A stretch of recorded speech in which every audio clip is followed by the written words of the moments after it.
Excellent.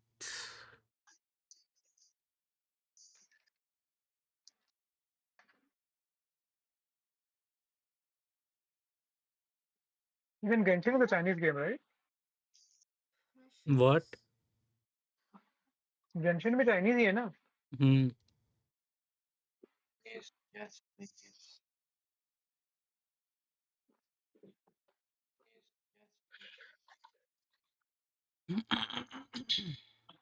एक haven है, एक पीछे, एक टावर पर है, Okay. एक ऊपर टावर पर है पीछे just.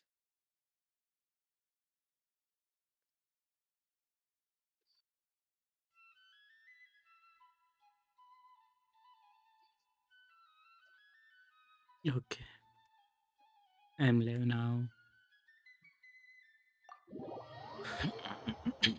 Sorry.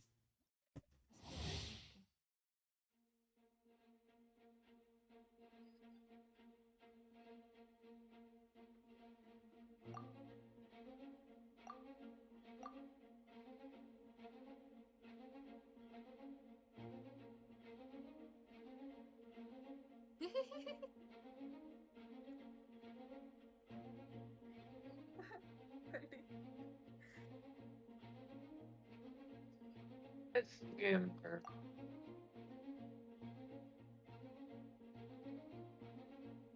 Super interesting.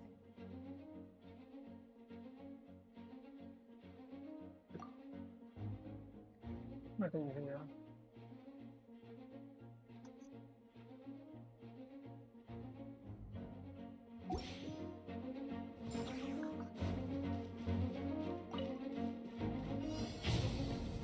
Watch out! A turning point in fate!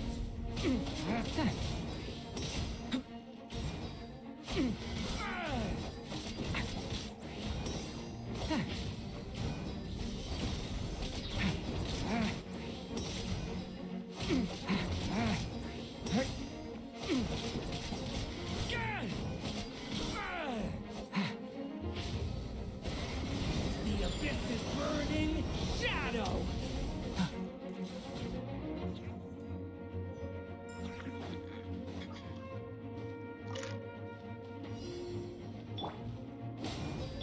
Feel this ancient power burst forth. Brought 'em all up!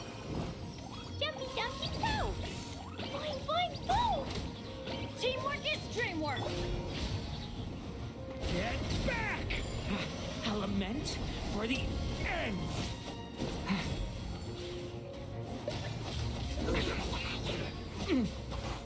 Witness my great undertaking! Coming to be! Everybody stand! Blazing delay! Pew! Devouring claw! A lament for the end!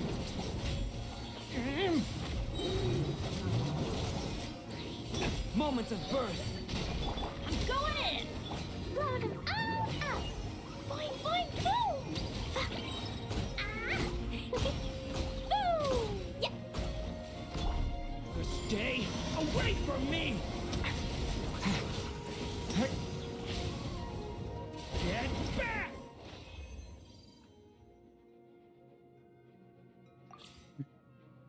Okay, he has multiple बेचारे को आग things. लगा रहा है उसके, मैं कैसे समझूं? Do they give us the new version? Yes. Yes, the new version. Like pardon parade क्या होती है? Pardon? No, they Invite did to not give jail. the new version. What? I need to do Here we the. go! You can watch someone Think go you to can jail, get just away? join it. You will know. Oh, Yeah, Throw stuff brace at them. yourselves.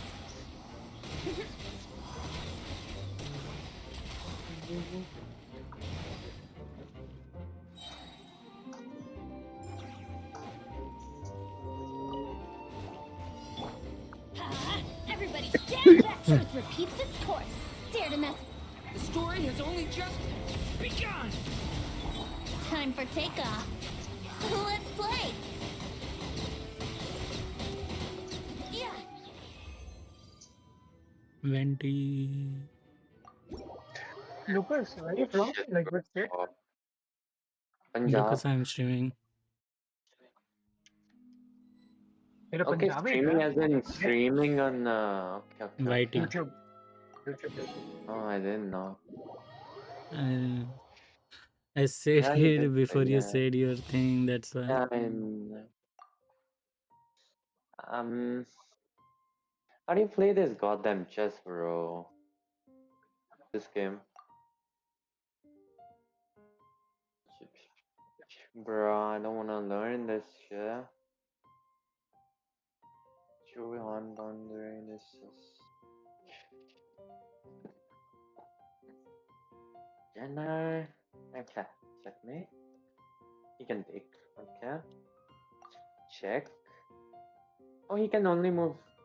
Wait, can I go out? No. Bruh. And I just can't go Hey, out. Kaifing unlocked. Let's go. 2x. Control breathing. Start the clock. Ding dong water bomb. I never leave empty-handed. You're my target.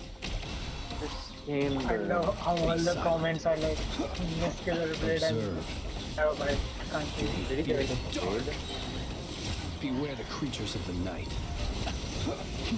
Close your eyes. Oh, correct.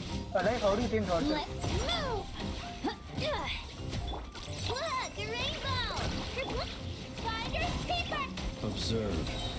Bruh. Okay, I finally understand this goddamn game. Nife-chan. Hmm. How do you change your horse? I don't know. Horse? There is option for You it, change your horse. I am red. and I forgot. Okay, I'll do. Gulu gulu. No, we have new rewards and now. Okay. Was a new girl by the Okay. Alright. Ah, okay, got it. Appearance. How is it in appearance, bro? That is just so annoying. Opening characters. Oh. Okay, Bennett. Okay. They did not give new. High speed, lightness, They did vitality, not give water any affinity, new. and I do love Spina di Next, Rosula's he's gonna logo. place a card now. Insta sign? okay, my Kage is better than Take that, Flip okay. Flop. Wow. Okay, capture. Checkmate. It's by my mother. I can take Have that. you noticed how it's shaped like a heart?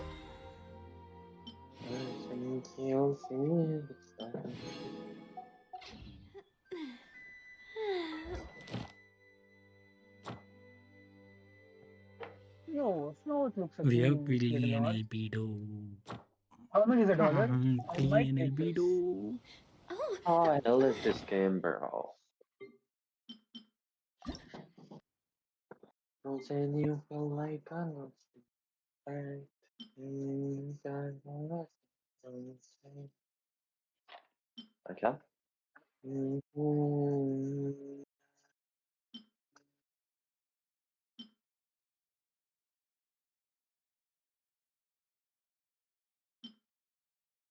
Checkmate. Yeah. Okay, I can do that, and then I can do this. oh.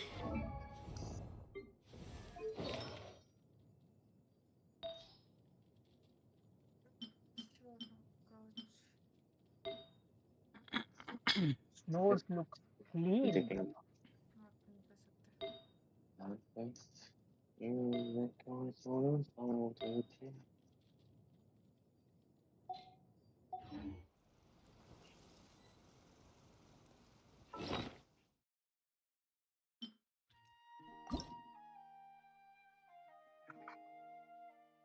Just take a.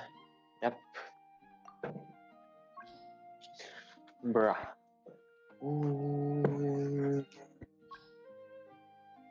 Okay, what is this? Just what is this one? So it's just one. Girl, you're dangerous, dangerous. I don't think you can take it. Yeah. Okay, this can be way too good.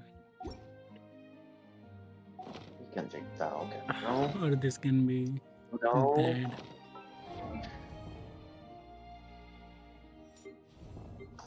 What's this? Anything? Seriously? No danger. Checkmate. Okay, they can take. Oh no. Now what, bro? Wow.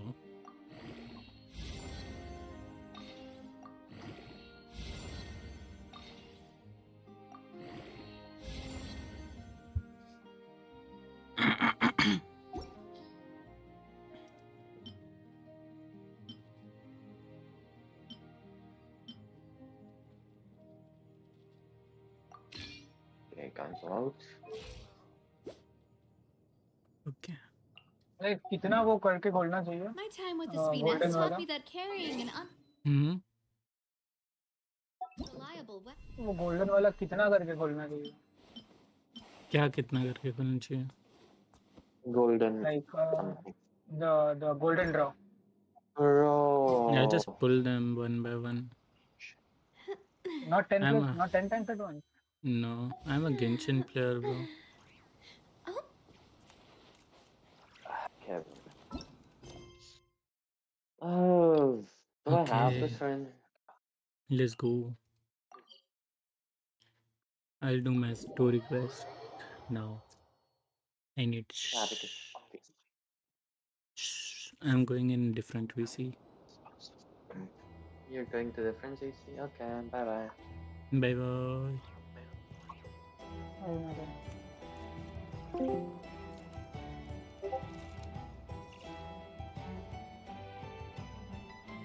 I do love Spina di Rosula's logo. It was designed by my mother.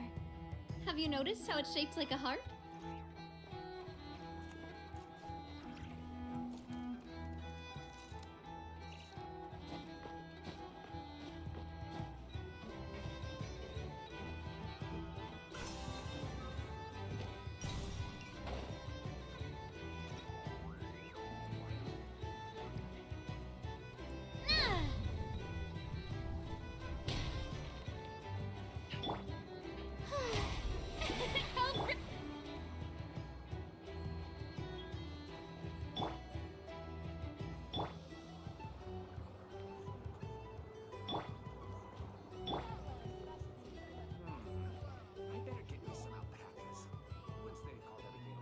Thank you for waiting.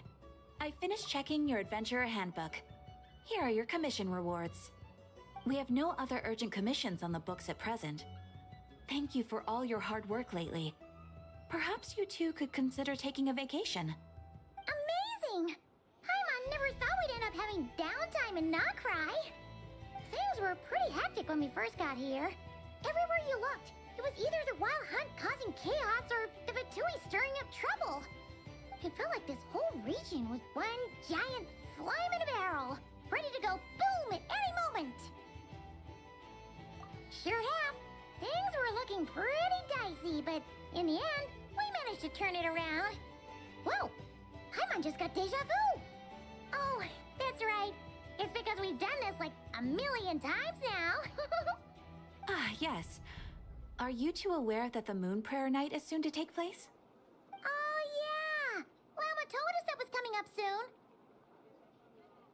Wait, why do you mention it, though? Do people in Nasha Town celebrate it, too? Paimon thought it was just for Moon Goddess worshippers. You're partially right. Most people in Nasha Town just see the festival as an opportunity to do business. They do not concern themselves with the religious element. The festival was first celebrated by the Frost Moon Scions. On this day, they would wear moon prayer blossoms and celebrate the birth of the moon goddess through song and dance. They would also prepare food and handicrafts and give them as gifts to others. Over time, it became Nodcry's most lively festival. Oh, sounds like fun!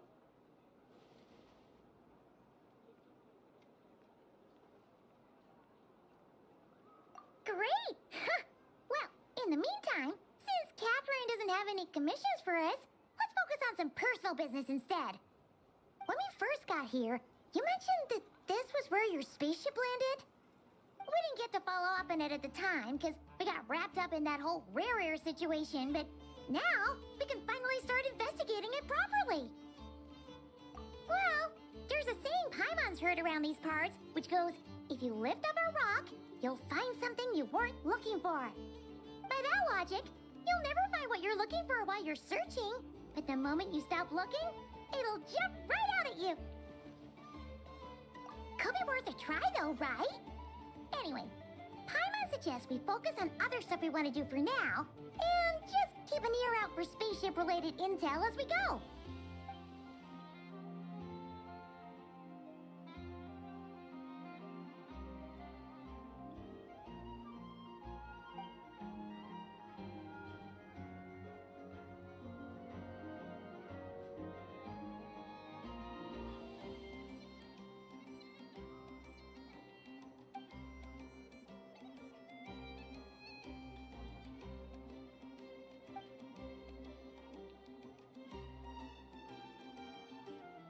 What's wrong? You look super serious all of a sudden. Huh?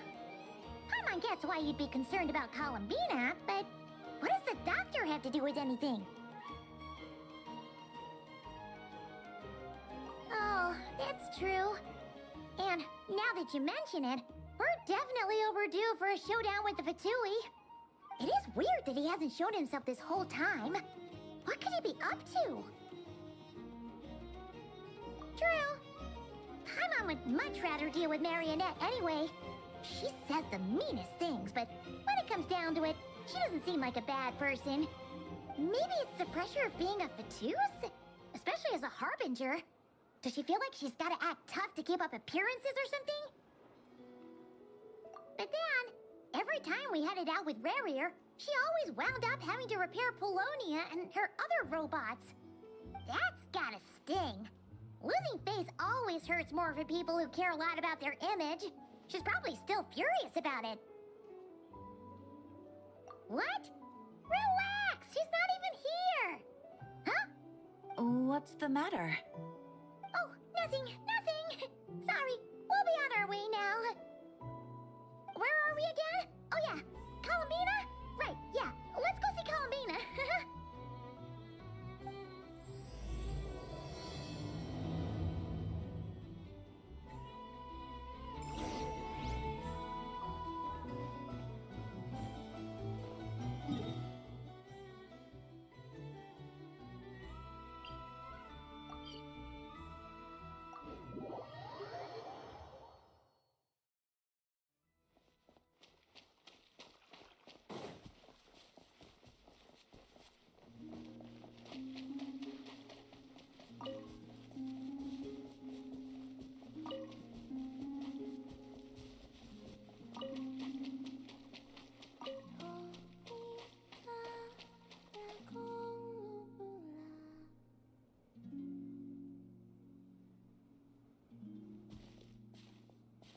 She's sitting up! Is me sitting here a rare sight?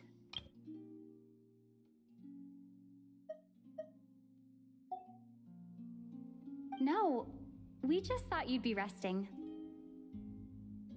Traveler voice lines again.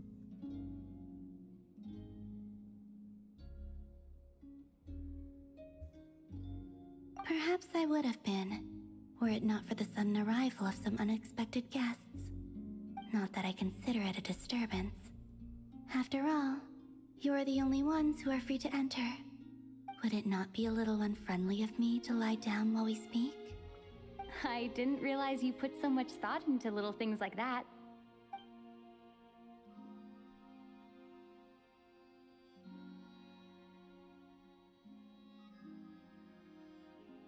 Only sometimes. There have been moments lately where I think about you and your companions.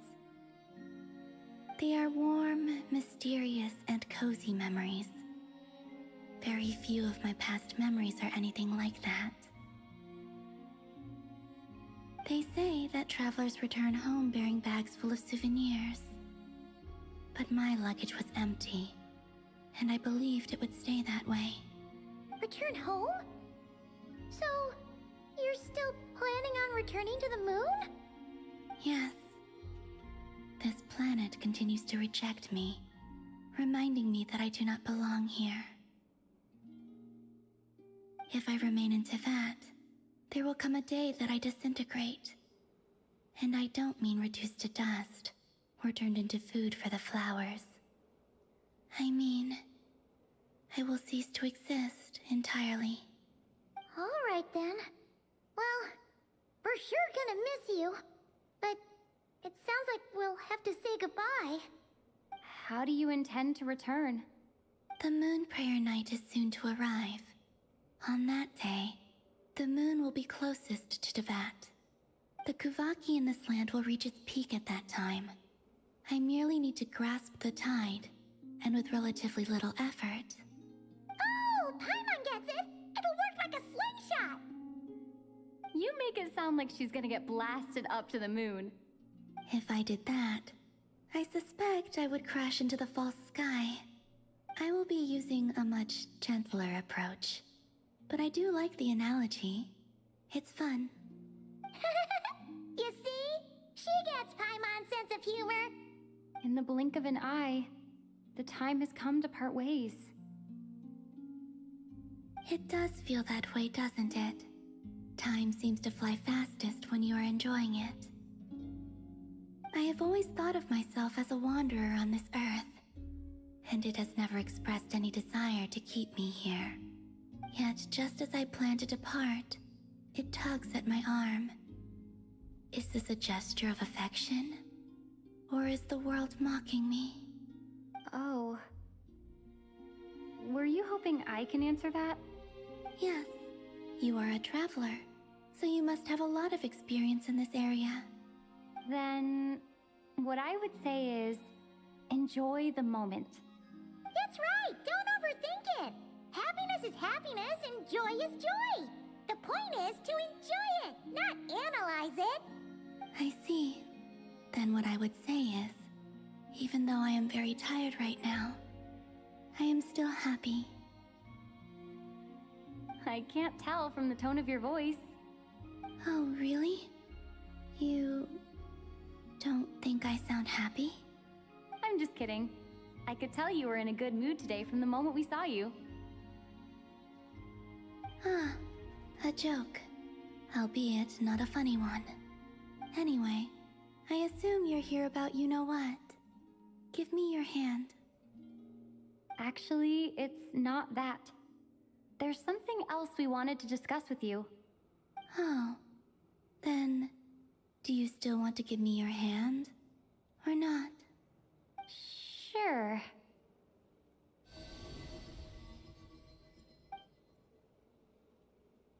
Thank you.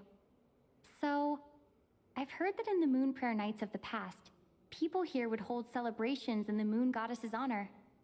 Since you helped so much in our fight against the Rehir of Solnari, I think you deserve a farewell party before you return home.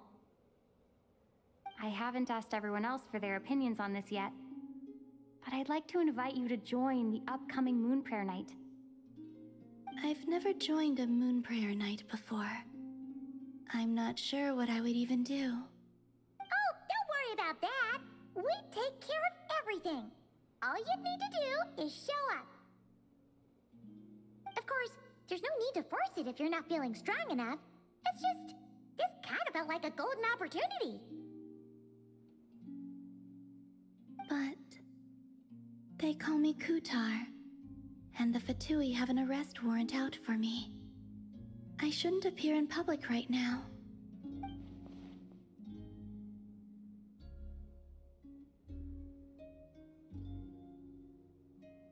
I'll make it work. You have my word. Yeah, we got your back! Well, she does. Paimon's actually not too sure what she's planning. All right, if you're sure. I will not refuse your invitation. I suppose it wouldn't hurt to pack a few more sights from this world into my suitcase before finally learning what my homeland looks like. Oh, if you see Lauma, please tell her that my answer to the question she asked me is neither yes nor no. Rather, it is, there is no need. Sure. Guess it's between the two of you. We'll pass along the message. Bye for now.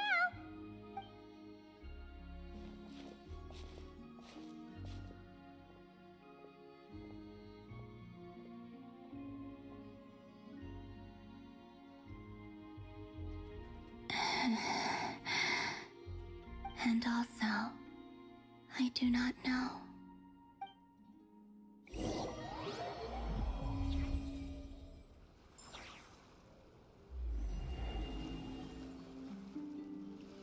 Since she's agreed to join the festival, let's go see who else wants to take part. Llama's gotta be the person most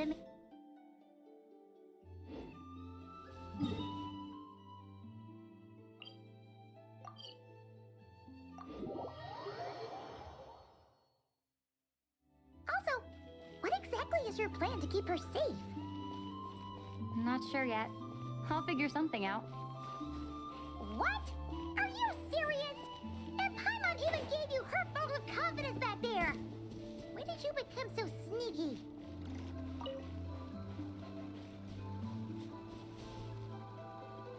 Hey, Llama! It's us! Huh? Varka? What are you doing here? Beats me. I had a bit too much to drink last night, and when I woke up, I was on Hisi Island. Mr. Varka is helping to oversee Nasha Town's preparations for Moon Prayer Night. He is here to go over some details regarding the decorations and custom cloth designs. Right, yeah, that too. What do you mean, that too? Yes, celebrating this festival is a long-held tradition here in Nodcry. On this day, the crescent moon at the top branches of the verdant crest turns into a full moon, and the moon prayer blossoms bloom with a special radiance. Our people take these to be blessed omens. It's an especially welcome event coming off the back of all that nasty business with Rare. Everyone got put through the ringer recently, and now they're looking to turn their fortunes around. The big shots in town all agree that a big, lively celebration is just what we need to rebuild people's faith in this place. No wonder Catherine said that people weren't so bothered about the religious element. That's right. It's become more of a local custom by this point. The celebrations have little to do with whether the religious stories behind this event are true or not. Even the Frost Moon Scions are eagerly awaiting the coming of Moon Prayer Night, despite now knowing that their past beliefs were founded on a falsehood. That's fair. It's a bit like the Lantern Ride in Liyue. It's a chance for people to enjoy themselves, not debate the existence of the Adepti. Oh, one other thing. We just went to see Columbina. We went ahead and invited her to take part in the festival this time. Hope it's okay. Wait, so... you mean she agreed to it? Huh. That's quite a surprise. Then, I suppose that she intends to return to the moon on that day. Oh, yeah. It's kind of a complicated process, but basically, it's like a slingshot. I understand. In truth, I had a feeling that she might make such a decision. Well, if Kuthar has decided to participate in the festival, we should prepare accordingly. Yeah, exactly. She was saying how it could be risky for her to show her face in public. We were wondering if there was any way we could hide her. Unfortunately, the people who carved the statues did an excellent job of capturing her likeness. It will be very challenging to hide a goddess whose face everyone is so familiar with. Darn! We may have bitten off more than we can chew here. Nah, don't sweat the small stuff. We can handle that. Huh? Are you saying you have a plan? Not as such, no, but the most important thing with a festival is to keep the mood light and your spirits up. You can't go preparing for a festival with those long faces. You'll never convince anyone to enjoy themselves. The Mondstatter spirit is strong with this one. As it happens, I agree with Mr. Varka. Let's start by making our appreciation for Kutar the beating heart of the festive atmosphere. And who knows, once we get the ball rolling, perhaps everything will just fall into place. Hey! Did you catch that? Llama said the thing! Or close enough, at least. I'm looking forward to the Moon Prayer Night already. We have a festival in Mondstadt called Windbloom, and you can always tell which couples are celebrating it for their first time by the smiles on their faces. Big, beaming smiles like their whole face is glowing. And I have a feeling we'll get to see that same smile on the Moon Goddess's face at this festival. Not quite the same, surely. Anyway, I'll take care of business in the city, but I'll have to leave the decor up to you and the Frost Moon Scions. No one else can capture that traditional aesthetic quite like you guys. But lastly, there's the final key element that brings the festival to life. Companionship. Before you leave, let me show you something that we've been preparing. Mr. Varka had asked to see it already, so you may as well tag along. Also, I have some further questions about Kutar's decision.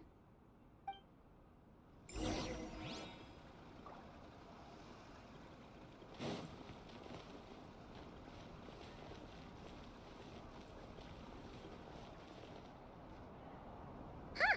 What's this? They sure look like they're having fun. I believe so. Kuhenki seem very skilled at playing drums like these, although I'm not sure where they learned it from. Maybe it's an innate talent? In their eyes, they're probably just playing with toys.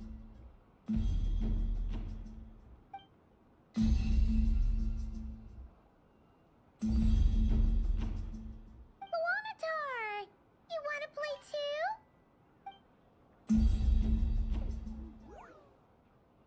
Yeah. She looks more confused than anything. Maybe we can teach her next time if we get the chance.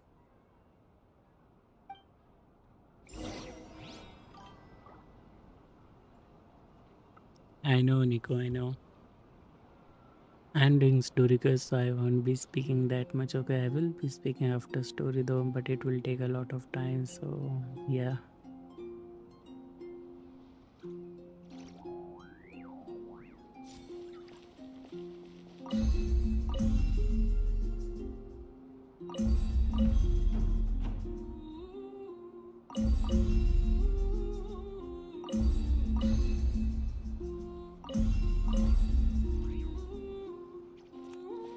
What are these floaty things?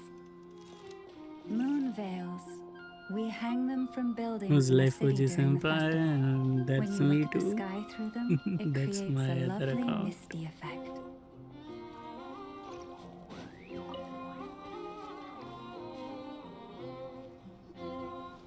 You know, shh. Work. They're preparing items for Moon Prayer Night. For instance, the sculpture being made over here, Mr. Varka and I were just finalizing the details of where it will be placed. Ah, there she is. I didn't know the finished article would be so large. Not to worry, though. All the necessary arrangements have been made.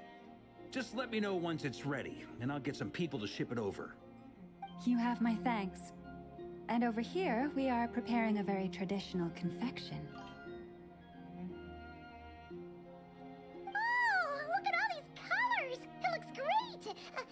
Can Paimon try one? Of course. I have a feeling you'll like it a lot. You bet! Sweets and treats are Paimon's favorite! If you included those in the Feast of the Moon, I bet Paimon would have joined the Frost Moon Scions by now. There will also be verdant crests like this present in Nasha Town during the festival. The timing of Moon Prayer Night is not completely set in advance. We make a rough estimate, then observe the changes in the verdant crests and moon prayer blossoms to guide us. As such, the wait itself is a fun feature of this particular festival.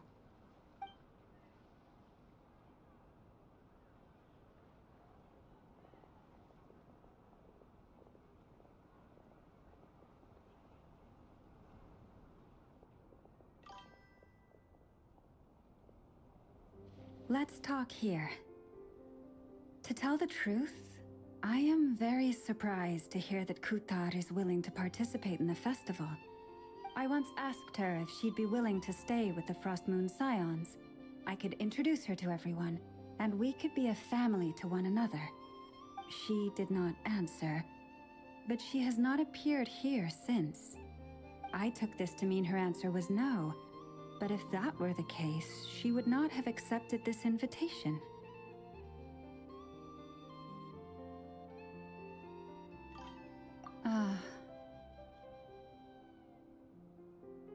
I see. Maybe she is right. Maybe the Frost Moon Scions of today no longer need a moon goddess. But my wish was not for her to come here and be worshipped as a deity. I simply wanted to offer her a place to stay. I'm sure she believes that showing herself here might invite Fatui intervention, and as such, she does not wish to cause us trouble. But what really pains me about all this is that this is her birthplace. She ought to belong here, yet no one has been able to grant her shelter. I think I'm qualified to weigh in here. When someone's about to depart on a long trip, what they need is blessings, not burdens. We should wish her the best, not make the journey harder than it already is. Anyway, she's agreed to attend, hasn't she? All we need to do is simply respect her decision. I see your point. Yes, she will soon depart after all. Our job is to leave her with some happy memories. Besides, who's to say her journey to the moon is a one-way trip? It's not like she can't come back and visit if she wants, right? Paimon agrees wholeheartedly. Festivals are all about having fun, so let's keep it simple. All right, I'm gonna head back to Nausea Town soon. Wanna come with? I'm guessing you have some other folks to visit there. Sure thing, let's go!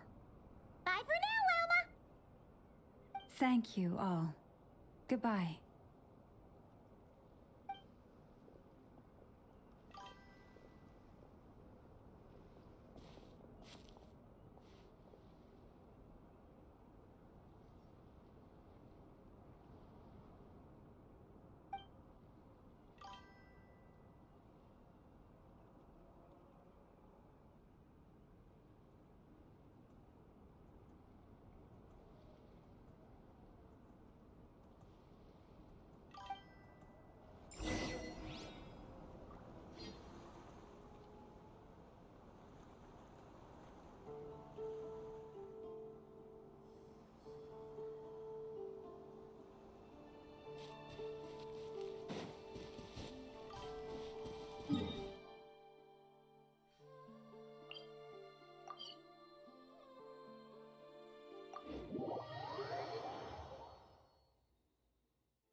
Huh?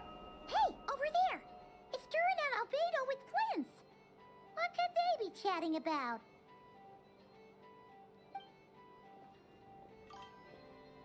Your guess is as good as mine.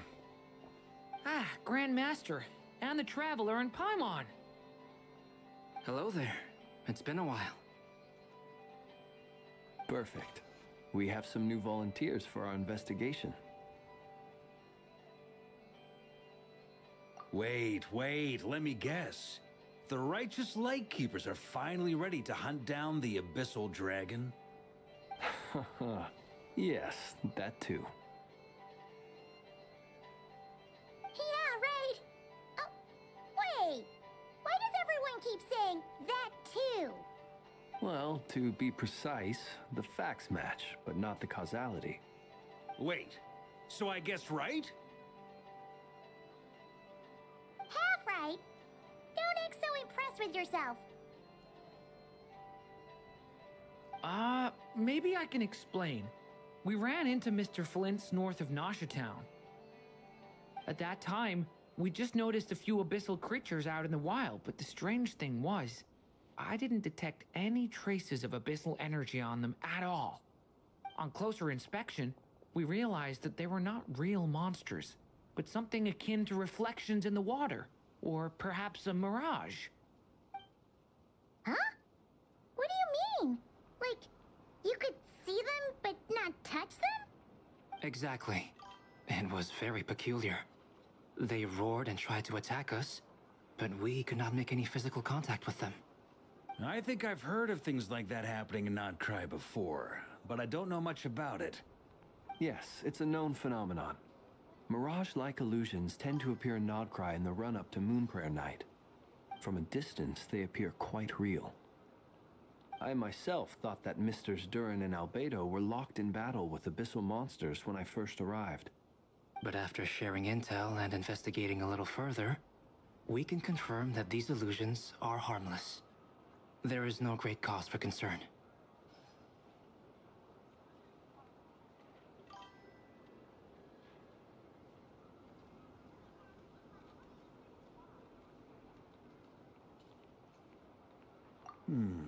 All the Mirage stories I've heard are either animals, rocks, or small houses. Abyssal monsters, though? That's a first. It's a first for me, too. So I'm planning to look into it further just to be on the safe side. I intend to inspect a few more locations. What about you two? Any plans? Alice contacted me a few days ago. She'd like me and Durin to assist her with an experiment. But we lost contact shortly after receiving the message. I'm sure that comes as no surprise to anyone familiar with her. We don't know when the wind will blow, yet when the wind blows, we will know. That, in a nutshell, describes how Alice operates. Yeah, that tracks. Okay. Well, I suggest we investigate this Mirage business in the meantime. It's piqued my curiosity, and I'm pretty sure I know someone who will already be 10 steps ahead of us. Well said. Right? Whatever's happening in Notcry, she always seems to be the first one to know. Let's go see what she knows. We can invite her and her staff to the festival while we're at it. They are talking about Nefer. Yep. Curatorium of Secrets. Here I come, Nefer.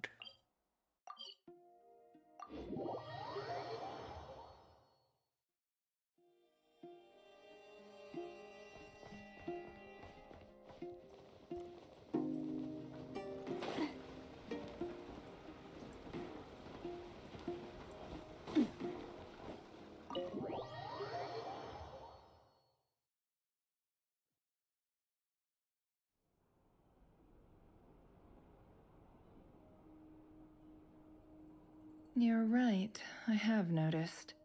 There's certainly something a little fishy about this situation.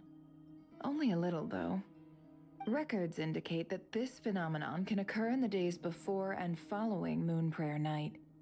That said, it has always been a rare sight in the past.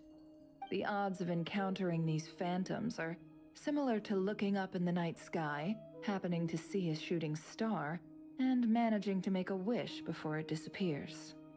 But this time, either everyone's getting lucky, or they're appearing far more frequently than usual.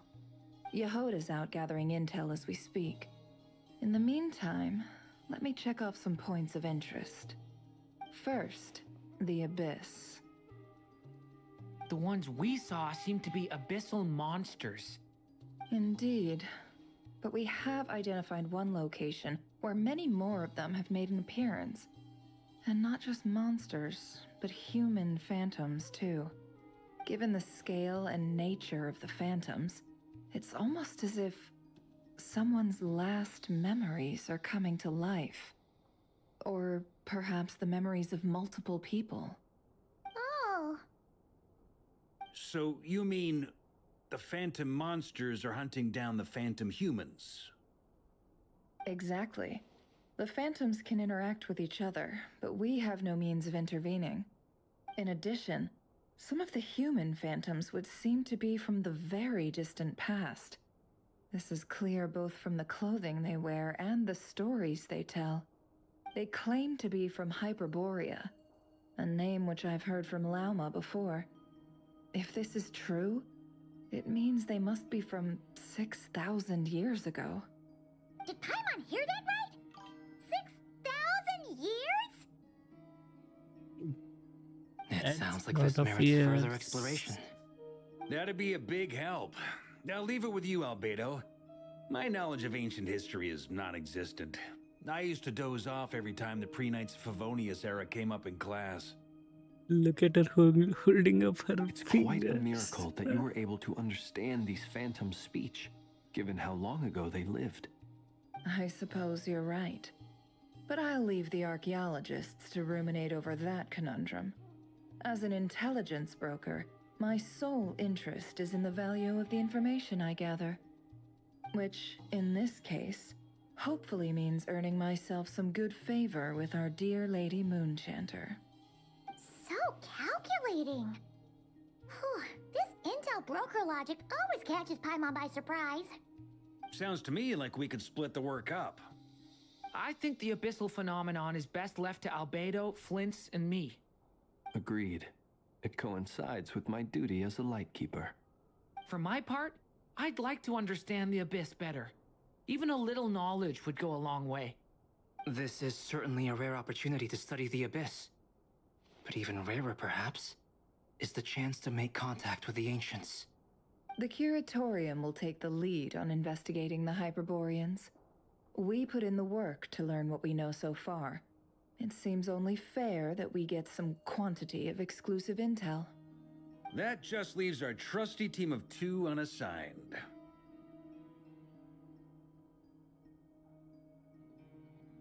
Since you became an honorary knight, of course. This was part of my grand plan all along. Oh yeah, by the way, we managed to convince Columbina to come to the Moon Prayer Night celebrations. Would you and Yehoda like to join too? She agreed to that? Huh. Quite an achievement. Never underestimate the traveler, I guess. I'd be happy to join. No point shutting myself inside when the streets are all decked out. I doubt any clients will be visiting during the festival in any case. And Yehoda loves a party, so I'm sure she'll jump at the opportunity. No, no, no, no, no, no, no, no, no, no! Way to contradict me in front of... Wait, no, that's not what I have bad news, boss. So many people. All right, everyone inside, quick!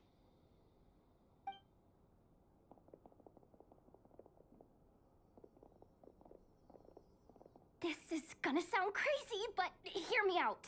I saw one of those phantoms at Star Sand Shoal, and it was some sort of flying ship. Like a spaceship?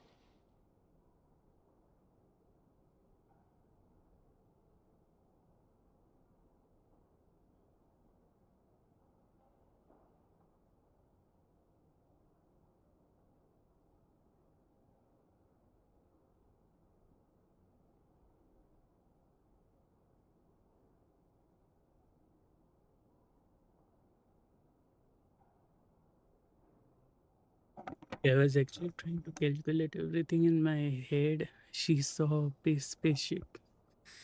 But this hyper anything their name is, they're from 6,000 years ago. So why the spaceship is coming up? That's gotta be the one you came to Tibet in. You said you saw the same thing through the moon marrow, right? Huh? You already know about it? Ugh, I thought I was gonna blow people's minds. Turns out I'm the last to find out. Wait, back up. You came here in a spaceship? Now my mind is blown! What's it like on the inside? Was it like flying through space? I want to know everything! Yep, exactly. Huge discovery. You're the best, second best intel broker in the world. After your boss, of course. Wow. Really? Well, I don't know if I'm all that, but... I guess that decides where we're heading next. Come on, don't look at me like that. I know the spaceship doesn't have anything to do with me, but you don't want to leave me as the only one twiddling my thumbs, do you? Please? Fair enough. You can tag along. In that case, let's meet back here to discuss our findings once we're done. I wish everyone a productive investigation. You too.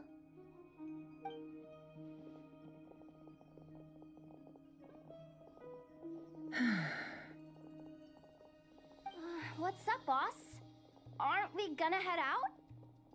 Tell me, Yehuda, when did the curatorium start giving out intel for free? Oh, sorry, boss.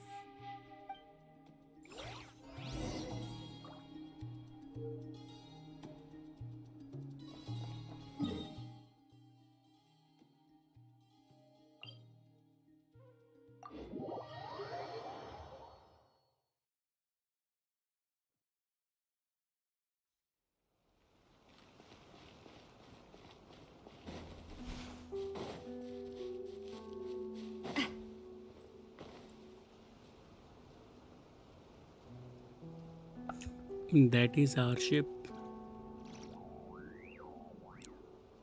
That is our ship.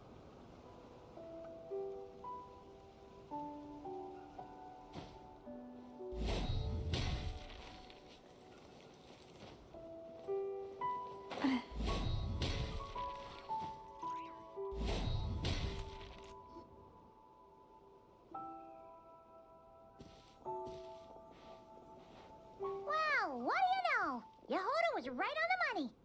This Phantom really is your spaceship. But that's so weird. Why would it show up here? Is it some kind of projection? Or a ghost? Like, maybe it no longer exists. But somehow... Ah, you're already here. Miss Lauma, what a surprise. I thought you were busy with festival preparations. I was, until one of our people informed me that a strange sight had appeared at Starsand Shoal. No one's ever seen something quite like this before. I thought I should see it for myself. Same here. Oh, so we heard that these things appear around the festival period. Any idea why that is? Unfortunately not. We have very limited information about them, since they can't be interacted with. And no human phantoms have ever made an appearance before now. The most we've been able to deduce is that these sightings appear to be connected to the increase in Kuvaki energy around this time. Yeah, seems like that's all we can do. This is all so confusing. Allow me to lend you a hand.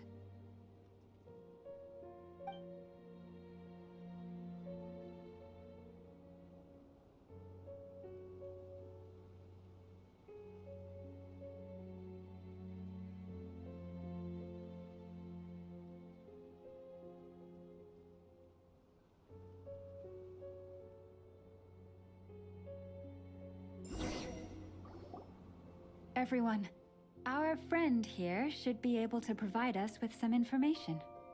Is that a phantom Rhymehorn deer? I've heard about how the Frostmoon Scions live in harmony with the animals and can even communicate with them. That's coming in handy now, for sure. Okay. Yes, I understand. Then how about this?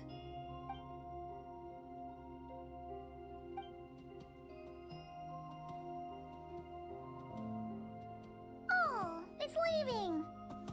It appears to share our curiosity about this giant spaceship, so I asked it if it wouldn't mind investigating along with some friends. In return, I told it about some nearby spots where the wild fruit grows abundantly. We may live in a different era from these phantoms, but I trust that the terrain, climate, and ecology here are more resistant to the effects of time than some things are. Let's give them a moment and hope for the best.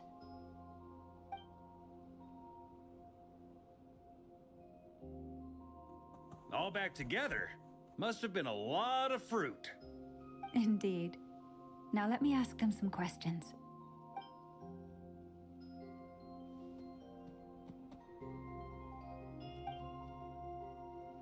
It did find a lot of wild fruit, enough for them to feast for a long while. This puffin circled in the air several times, but didn't spot anything out of the ordinary. Certainly nothing to do with the spaceship. Huh. Well, it definitely makes sense to get a bird's eye view. Indeed. Other than that, I was also thinking that the world these phantoms see is also different from ours. Oh, I get what you mean. The wild fruit exist in both times and spaces, but there might also be things that only exist in that space-time, which we can't see. Good point. Great thinking, Llama. Blunthorn rhinos can use kuvaki to shift great rocks, but this one says it couldn't get that ship to budge by even an inch. The sniffer mole tried too, but despite being a skilled digger, it could not get through. They say that the spaceship looks robust and undamaged. It seems completely impervious to any and all attacks. Whatever lies within is well defended from harm. So, just like us humans, there was nothing they could do about this spaceship either. Yes, still, they deserve our thanks. We are grateful for all your efforts, dear friends. Now go, and enjoy your feast. I've noticed some other human phantoms gathered nearby. Come on, let's go talk to them.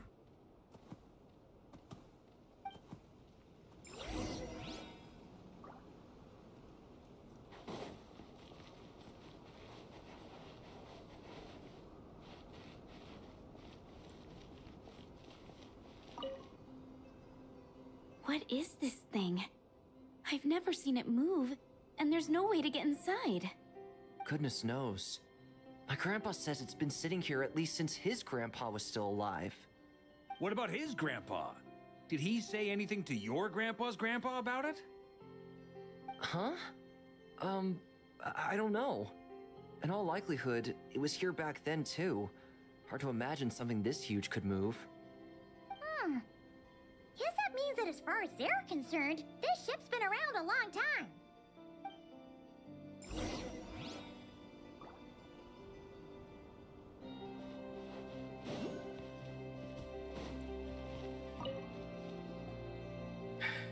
Come on, brothers.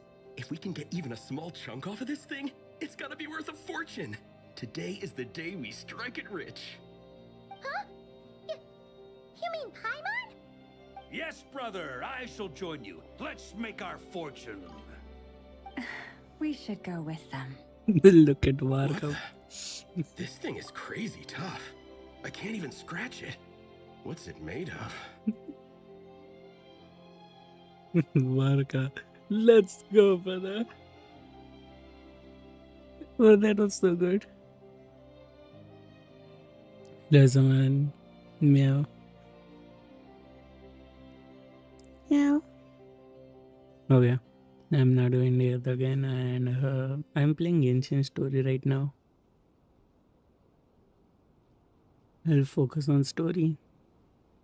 Okay. Sorry, brother. Looks like we'll have to seek our fortunes elsewhere. Enjoying yourself? I was He just seeing if I sure could influence is this phantom's enjoying. perception by playing. But nope, no dice.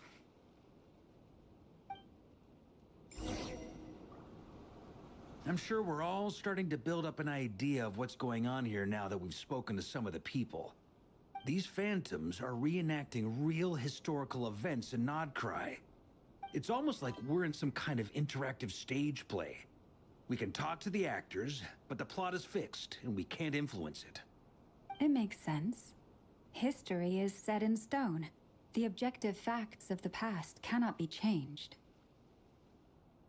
What do you mean third cat? Who's that third cat, Sam? Huh?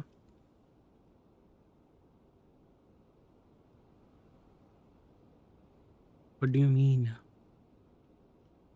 Where is the cat?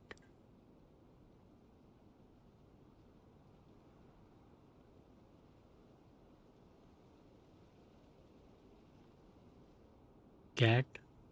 I don't see any. Huh?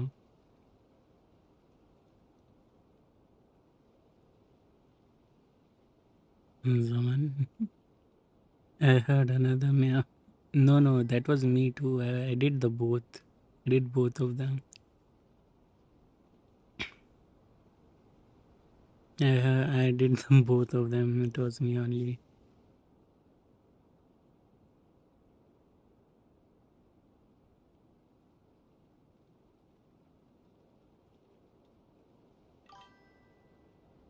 Yeah.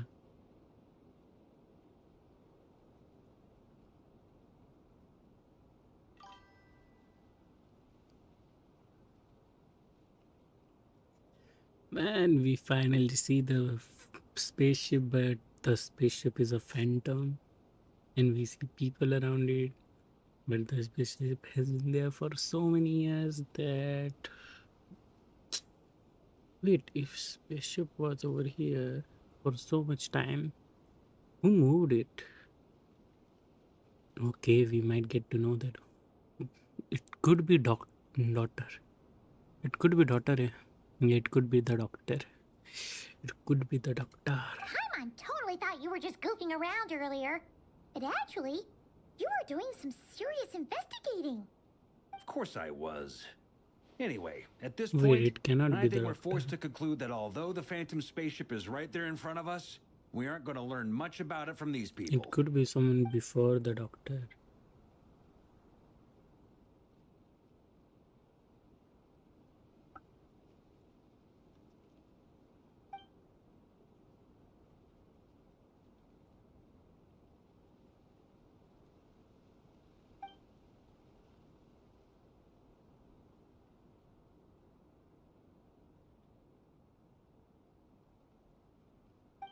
Don't be discouraged. If nothing else, this is proof of the ship's existence. And think about it. So many people tried to hack their way inside, but no one could get the door open. It's made of very tough material. To me, that says that we'll either find the ship itself or the story behind it. It's just a matter of time. Huh. Every now and then, when Varka gets serious, he actually does seem like Grandmaster material for once. I wonder how the others are doing. Let's head back for now. Sounds good. Also, drinks are on me if Team Knights of Favonius is the first to finish. Wait, we have a team name now? Am I in Team Knights of Favonius as well? You're very welcome to join. We've even got a cathedral ready for you. Isn't that technically blasphemy? You wouldn't dare make a joke like that if Barbados was in earshot. Nah, I'm sure Barbados doesn't mind a little harmless blasphemy Yeah, he once in a won't. while. He won't mind it. Wait, did they teleport us? Oh no, I wanted to check the behind. Oh wait, someone is getting attacked. Oh, no! Get away! No, he cannot touch. Oh.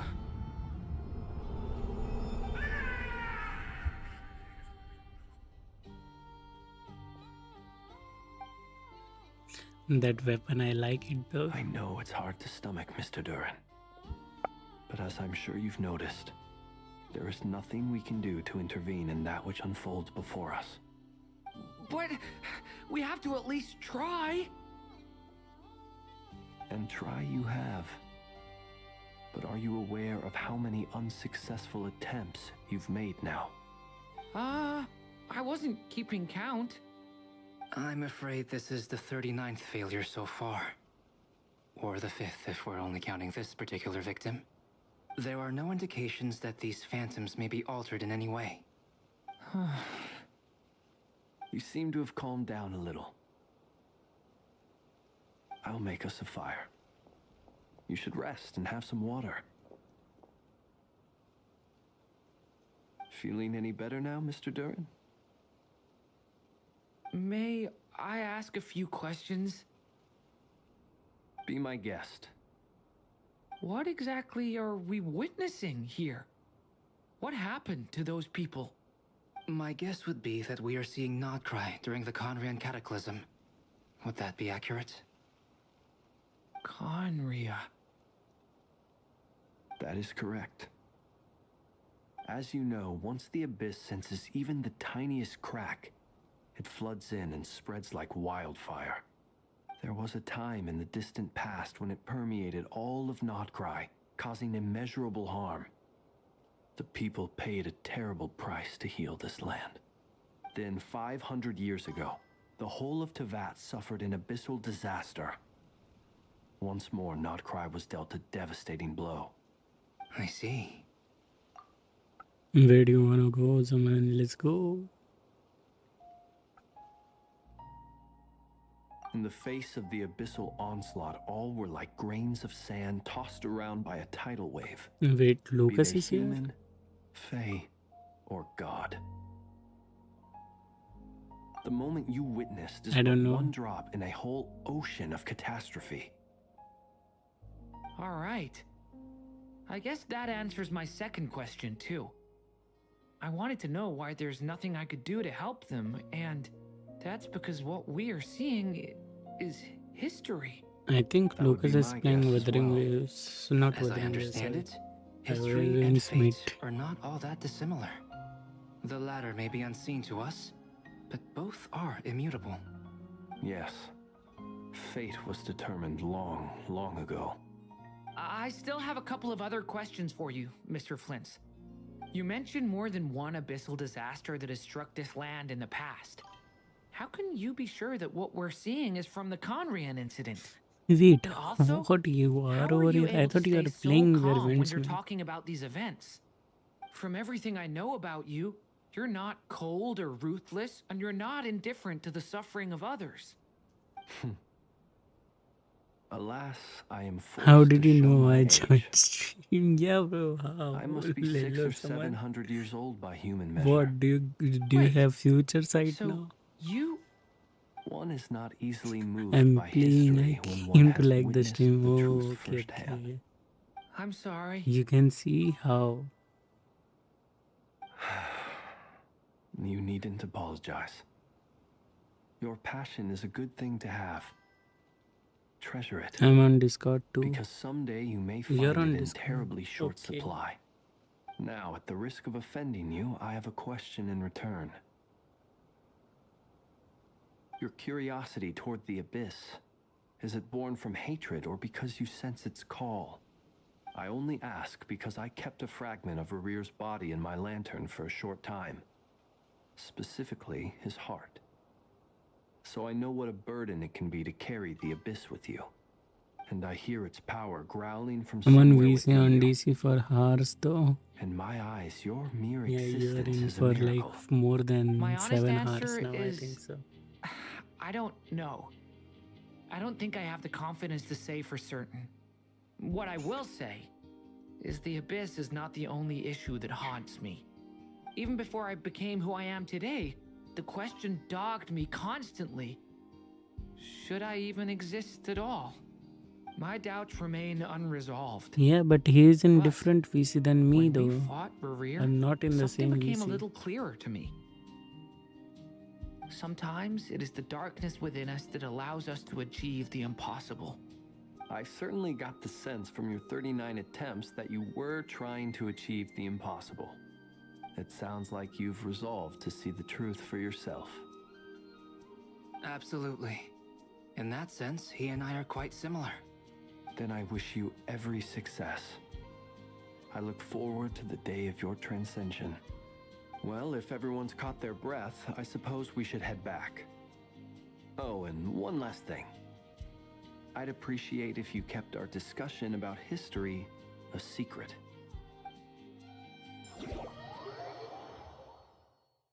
But I know it.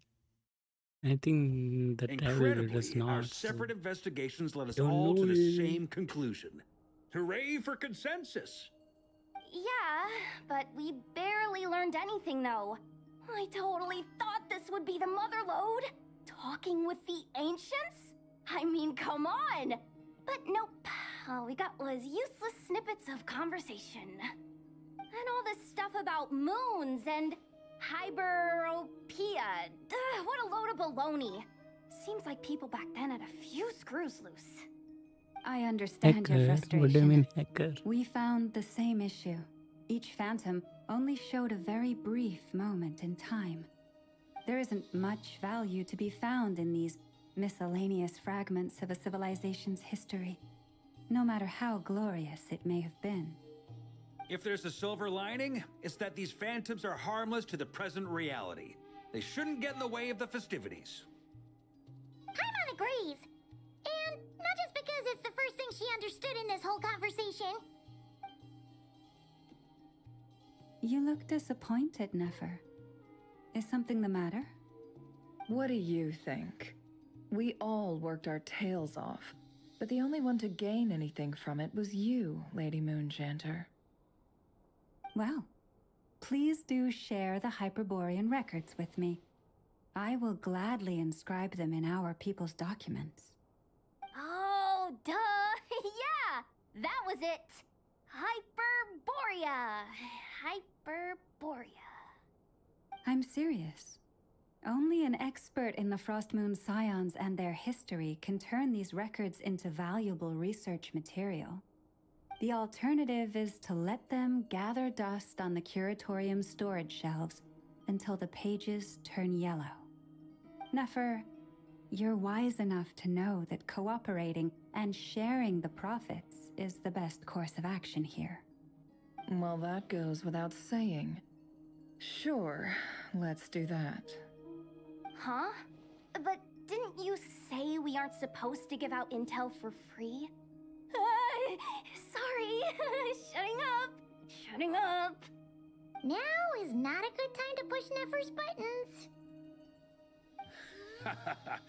Anyway, back to Moon Prayer Night. I'm thinking that we should prepare something a little special, aside from the usual decorations and so on. You mean a parting gift? Can't go wrong with food. Although, does food go bad on the moon? Perhaps a lantern would be a better choice. It might be dark up there. It could prove difficult to light a lantern on the moon. Magical stones might serve that purpose better. What about a clockwork mecha model from Fontaine? I've got a whole bunch at home. I use them for fighting practice in my free time. None of these sound like things she would be even remotely interested in. But we don't interact with her enough to know what she likes. Yeah. It would really save us the guesswork if someone could find out what she's into. Yeah, we don't look at Traveler? They're all looking at you. I got this. Great! Haha, problem solved. Now, I need to stop by Dory's. Gonna need her help sourcing a bunch of stuff for the festival. Then let's leave it there for now. We all have our own business to attend to. Traveler, if you find out what Kutar likes, let us know right away. Kutar. Kutar.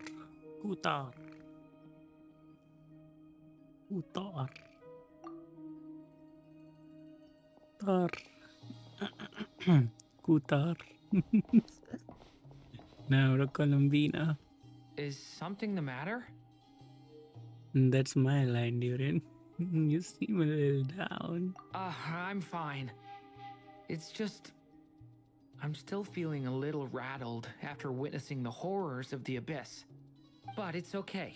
This is something I have to work through. I'll be all right. Thanks for your concern. Well, don't put too much pressure on yourself. If you ever feel like something's wrong, physically or mentally, we're here to talk. Don't forget I am a rimmer of Knights of Fomvonius. You can always rely on me. Come on. Stop treating me like a kid. He's a kid. He was mini Durin not too long ago.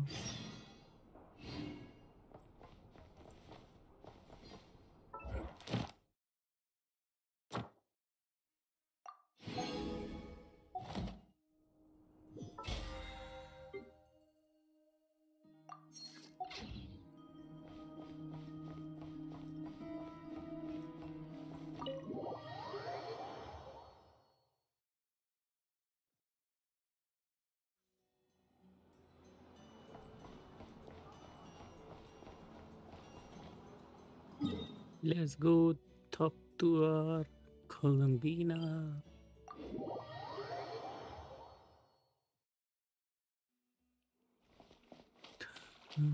Me and the Columbina.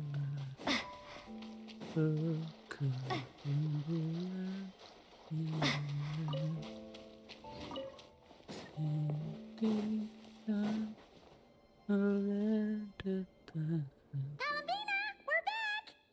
Huh? She's not here. Weren't there a few Kuhenki here last time too? Where did they all go? For walkies. Walkies? For Kuhenki? They're not They're pets, you know. pets, you know. Oh, well. Looks like we just came at a bad time. Let's try again tomorrow. There's still a few days until Moon Prayer Night, so we're in no rush. Besides, she needs time to rest anyway. A point. Let's go.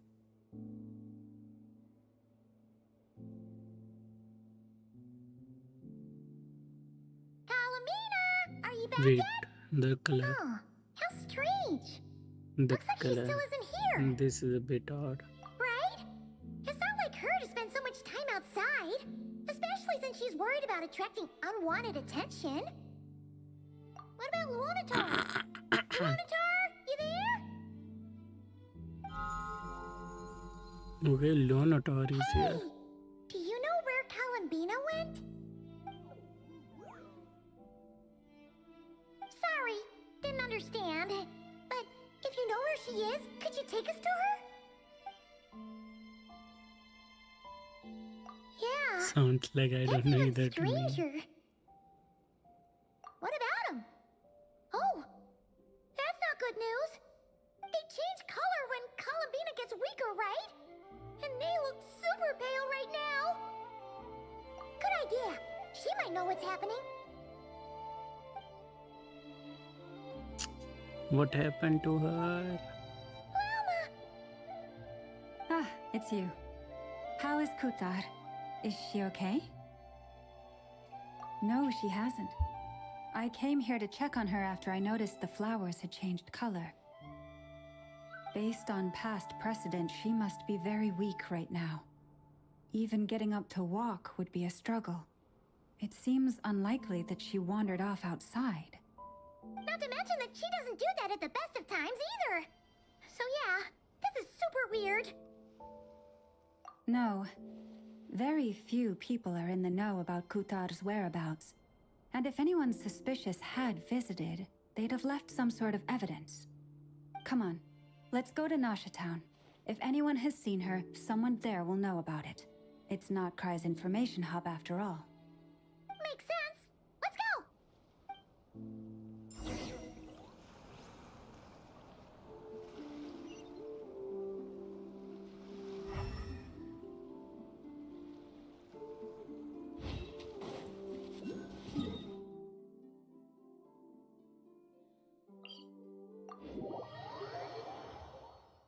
Where are you, Columbina?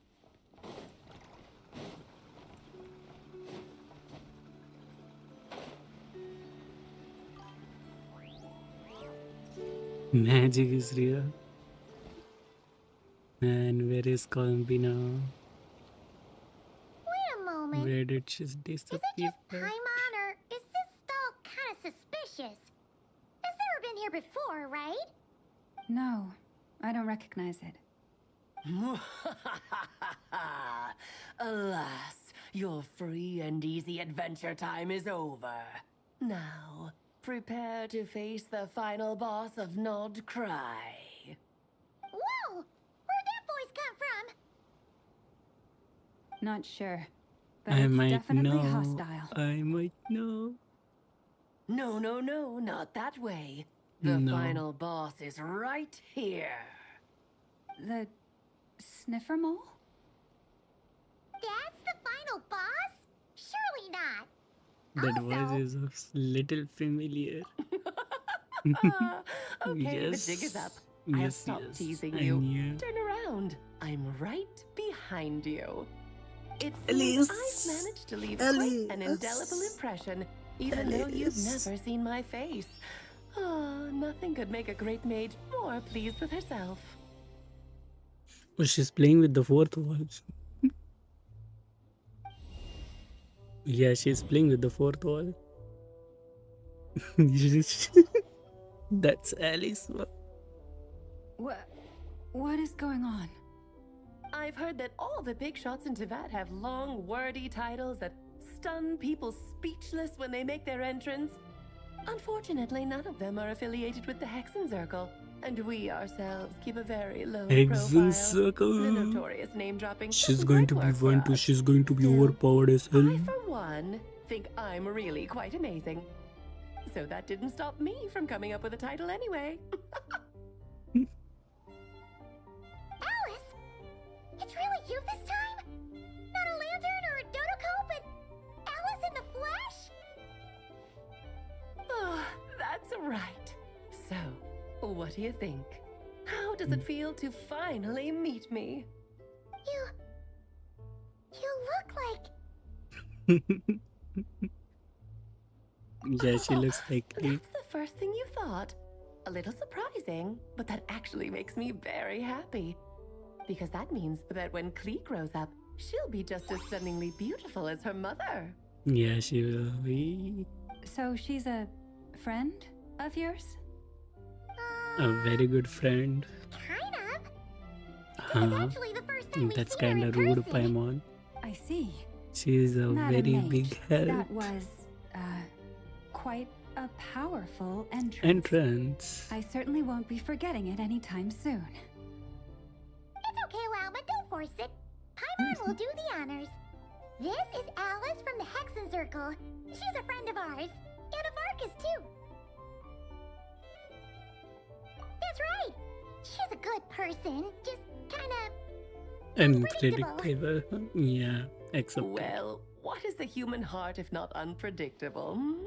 I can If agree we on could that not too. do as we please, how would we differ from machines? I am Lauma, Moon Chanter of the Frost Moon Scions. It is a pleasure to meet you. Oh, I know. Before you got here, I spent a good, 15 minutes getting up to speed on Nodcry's present situation. In other words, I've 15 read the whole minutes. in the last episode part, so we can skip the pleasantries. Fair enough. She's Miss breaking the Alice, fourth wall. I can already tell that you have quite a unique personality. You'll get used to it. Paimon sure is. So anyway, what are you doing in Nodcry, Alice? Oh, I thought I told you already. This time, I'm the final boss. And what a formidable foe I shall be. Powerful, confident, decisive, and good luck finding my weak spot. You will never succeed.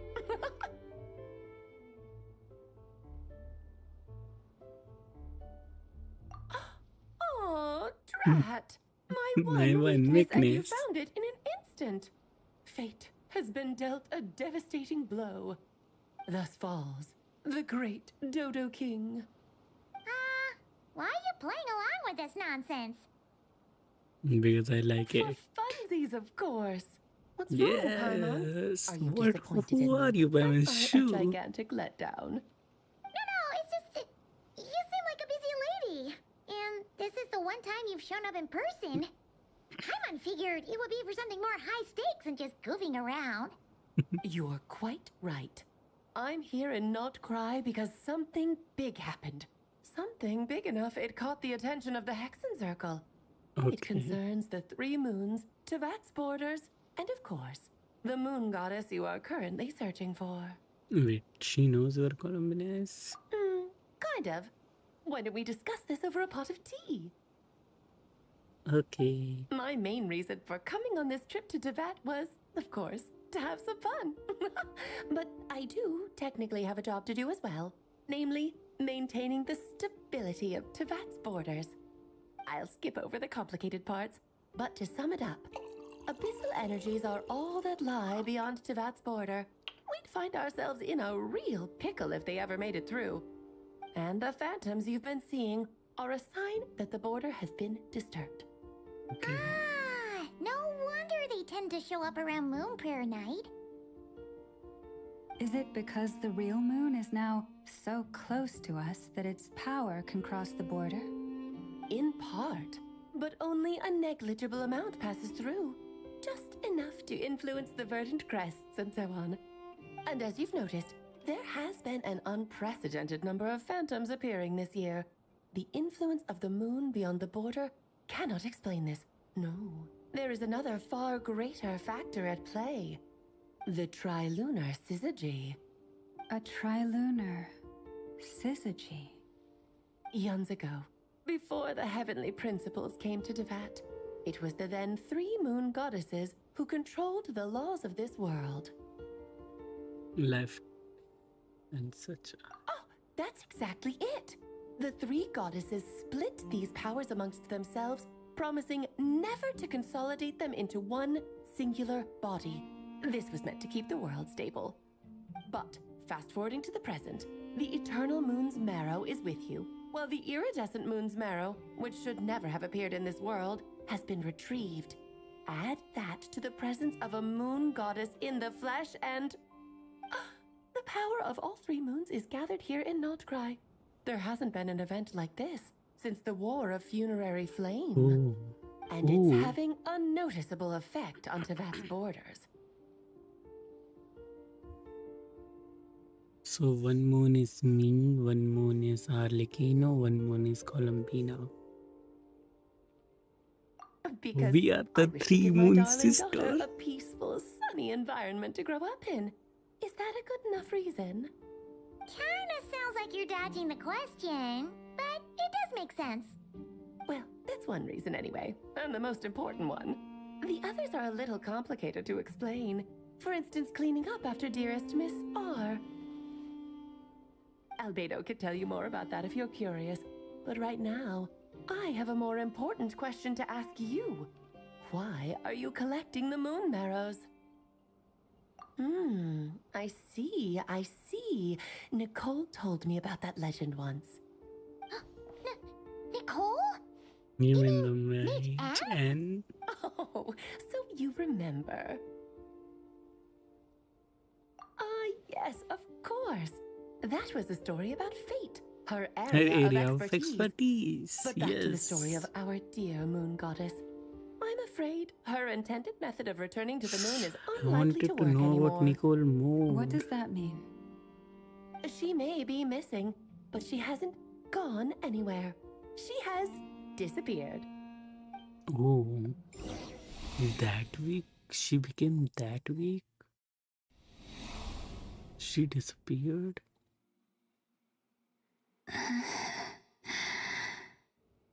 My body is so heavy. Wait, no. It's my mind that's heavy.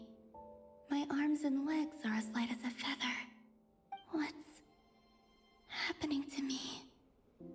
I feel drowsy, like I've been asleep for too long. Is it daytime or nighttime? Is the moon out? I think I'll go for a walk.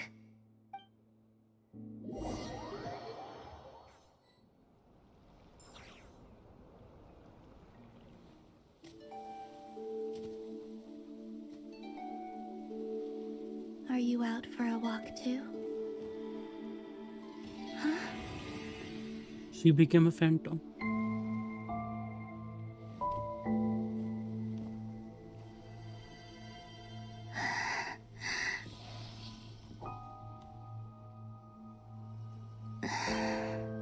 The day So has come at last.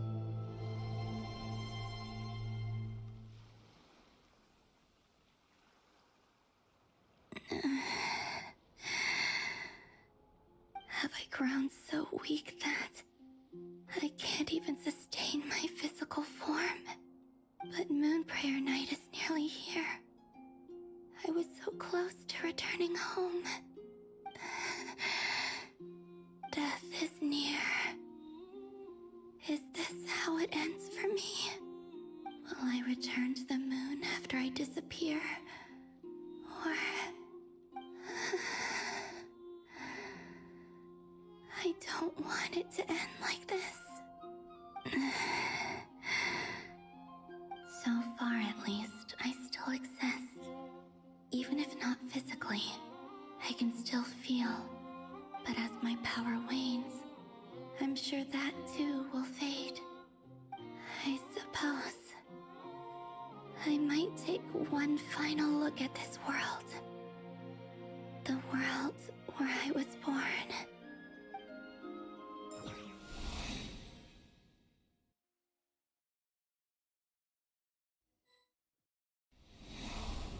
Come on, come on!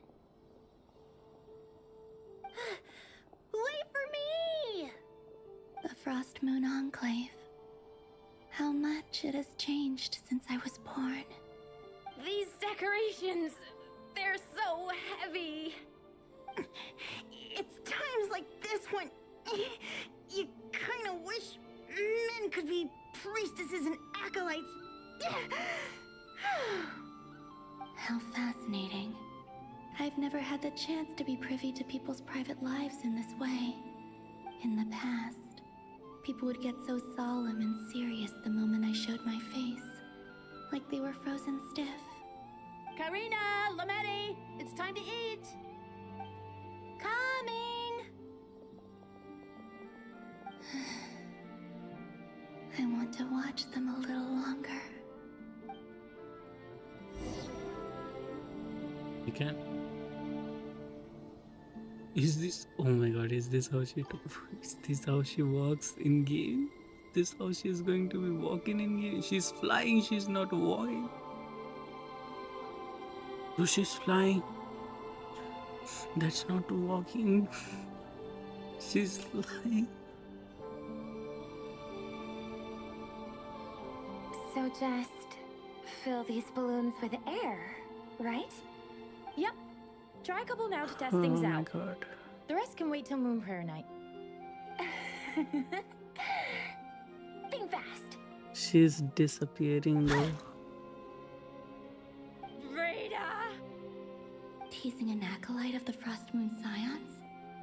Surely that's a punishable offense. Take this!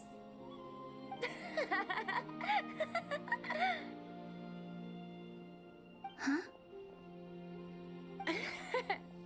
Alright, enough horsing around. Lady Lauma gave us a task. We should Hello, get back to it. Tenkido. The task is What's just to up? check that the balloons don't leak, right? Doesn't matter if we You fill just them with dived. air or water. Okay, you got me there. And you got me there. But still, we can't use all the balloons before the festival even starts.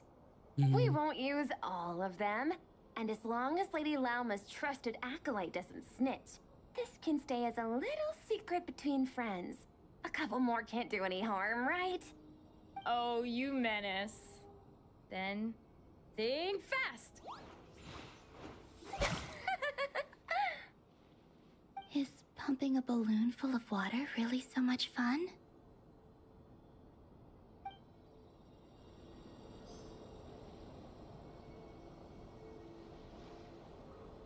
She's just floating. Just look at that floating.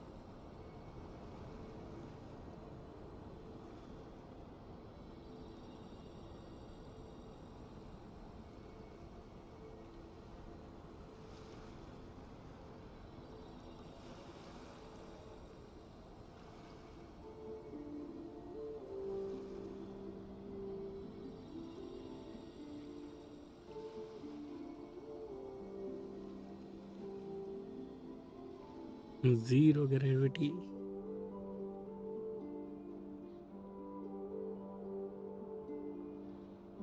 I'm sure you're both tired from playing all day. Come on, eat up. A plain, humble meal. That has always been the way of the Frost Moon Scions. Huh? How come Lametti got a midsummer berry dessert? Oh, I always get Lockaberry. I don't mind sharing. You can have a bite of mine if I get to have a bite of yours. They're sharing food? I've never shared food with anyone before. Even at the Harbinger tea parties, everyone just ate off their own plate. And when I couldn't finish my food offerings from the Frost Moon Scions, they'd leave the leftovers out under the moonlight for the animals to claim. Hey! That was 2 bites! Oh, then you can have another bite of mine. Oh, you too. Oh, don't fret now. Here, have some of Granny's too. So this is what it means to be family. If that makes her happy.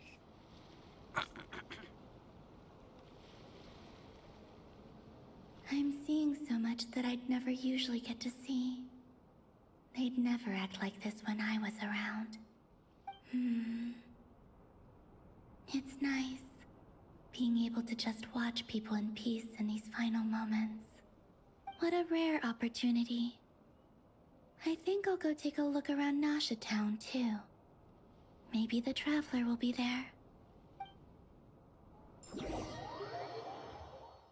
Yes, Traveler is. Oh wait, no, we are with Alice. Oh, Alice came with us to After the Nasha War Town. of Funerary Flame, the moon goddesses were no longer recognized by Tevat. They lost the whole foundation for their existence. That's why the moon goddess's strength is fading. She cannot withstand the world's rejection of her.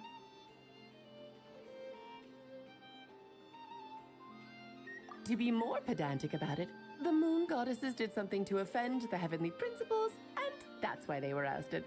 Something of a recurring theme in Tevat's history. Theoretically, speaking so candidly should put me in their crosshairs too, but they can't tell me what to do. I'll say whatever I want. Anywho, the Moon Marrow energies were but a drop in the bucket for her, and that battle against the Ray Hair of Solnari only weakened her further. Fortunately, it happened close enough to Moon Prayer Night when the Kuvaki concentration here is high. That's the only reason she managed to survive this long. What do you mean, fortunately? You said she disappeared. We're too late. Ugh, what a headache. I thought this was all common knowledge. I guess I have some more explaining to do. Okay, buckle up. It's time for another lecture. It's Paimon who does not know it, I do.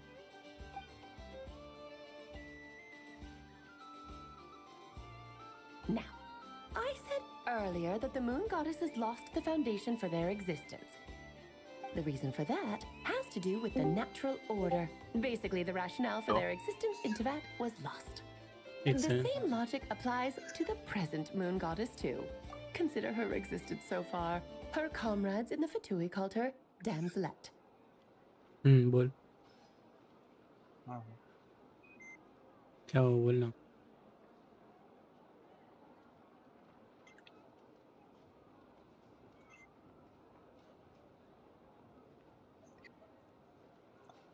Hello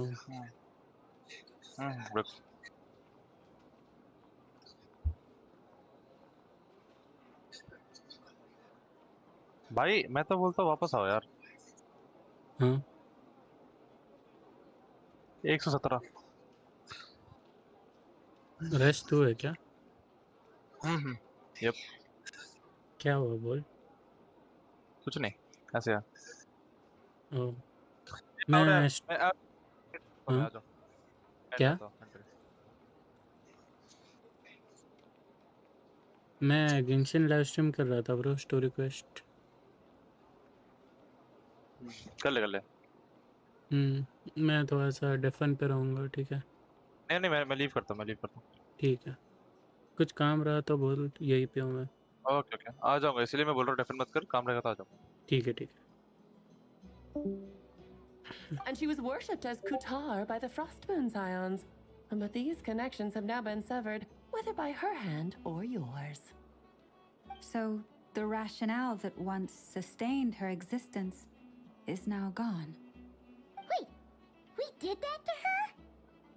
Oh, well, strictly speaking, yes. But let's not start pointing fingers, shall we? I'll only end up as the big bad villain, and that's not the kind of final boss I want to be. Of course I do. I'm only the greatest mage in the whole entire world. Now, if you wish to find your moon goddess, there are 2 problems we need to solve. Firstly, we'll need to strengthen the connection between her and Tevat, at least enough to sustain her until Moon Prayer Night. Strengthen her connection. But does that mean I'll have to rally all the Frost Moon faithful behind this? I'm afraid a bygone faith and a former home won't be of any help to her now. Do you know her name? Her name? Yes. Names are very important things. A name is a fundamental concept that anchors one's entire existence. Then your first job is to find it. As a moon goddess, I'm sure she must have a name she identifies with. Neither Columbina nor Kutar is her true name, and she's never really accepted either of them. So, finding out her real name is enough to sustain her existence? Yes, I know it sounds like a small step, but every journey begins that way. So for now, that's all we need to focus on. The second problem is with her plan to use the moon marrows to return to the moon. Unfortunately, piercing through the false sky will take an enormous amount of power. Given her current condition, she won't be able to provide anywhere near enough power, even if she recovers her physical form. But no need to fret. Nicole's the expert in this field, and I'm sure she'll figure something out. Wait, Mage N is going to help us out too? That means we've got 2 Hexacircle mages on the case. This is turning into a pretty big deal. Actually, this is more of a side quest for me. Like you said, I'm a busy lady, so I can't stay for too long. I'll have to return to Tevat's border soon. That's the upside you get for looking out for my little Klee. Hopefully that will incentivize you to carry on keeping her company in the future. Anyway, jokes aside, you'd better get moving. It will take quite a miracle for the moon goddess's consciousness to hold out till Moon Prayer Night. Oh, I suppose I might as well tell you where Nicole is before I leave. Off you go now.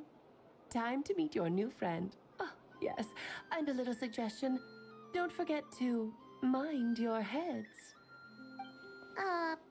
What? I wonder how Durin's doing. I should really go see him before I head back. You really are super busy. I most certainly am. There's so many children I have to keep tabs on just in Mondstadt. Durin, Albedo, Venti, Varka.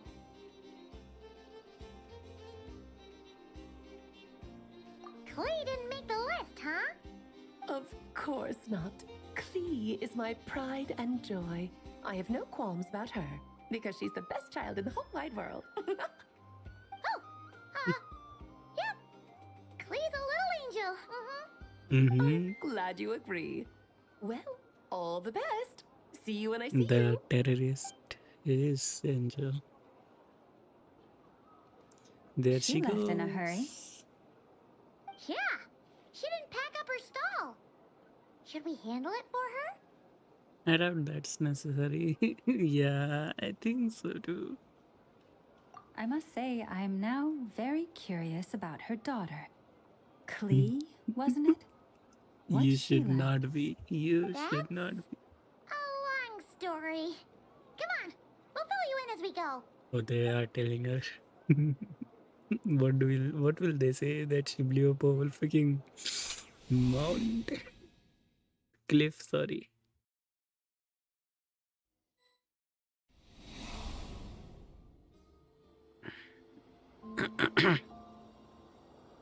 Here What a we lively have place. I've never experienced Kuta. Nasha Town like this before. Hey, you old geezer! Your hammer's rusted through! Who are you calling old geezer? Are they quarreling? I'm looking right at him! You've really gone downhill since giving your daughter free reign in the workshop. Can you even swing a hammer anymore?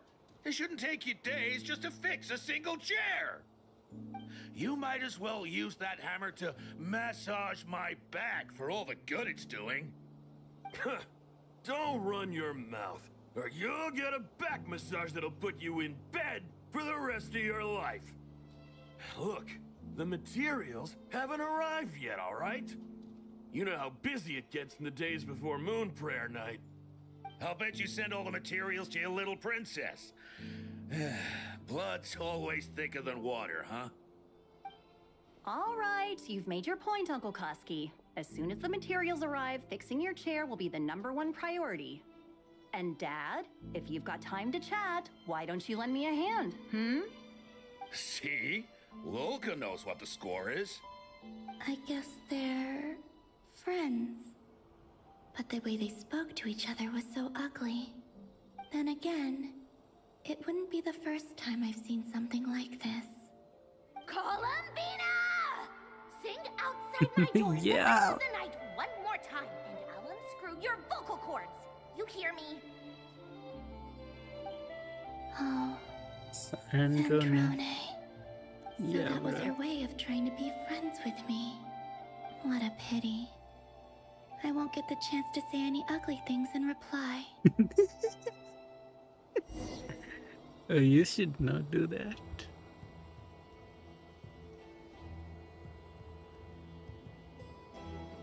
I like her walking style, bro.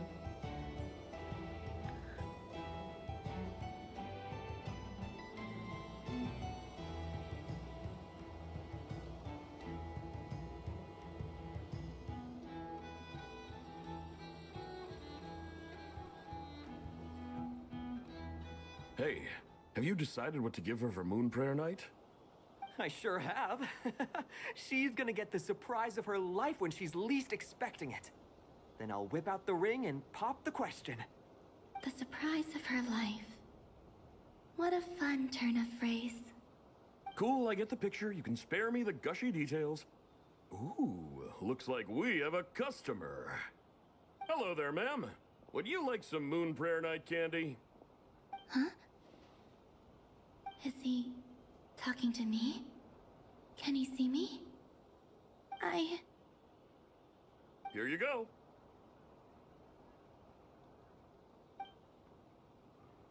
Oh.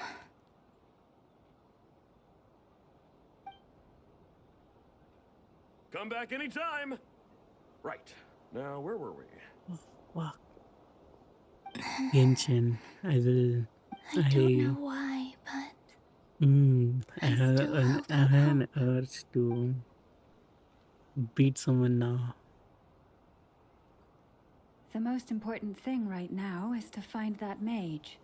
This name thing seems super important too. But I wanna beat where do I even someone so start looking? bad right now. I'd better go pay the Fatui a visit. Who? She saw that. Oh my god.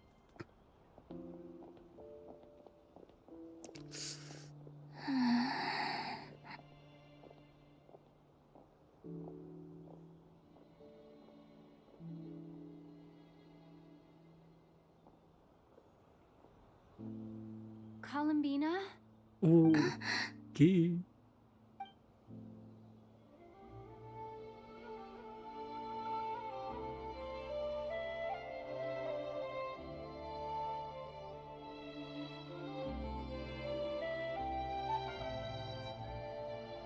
Traveler? Let's go! This is no time to be spacing out!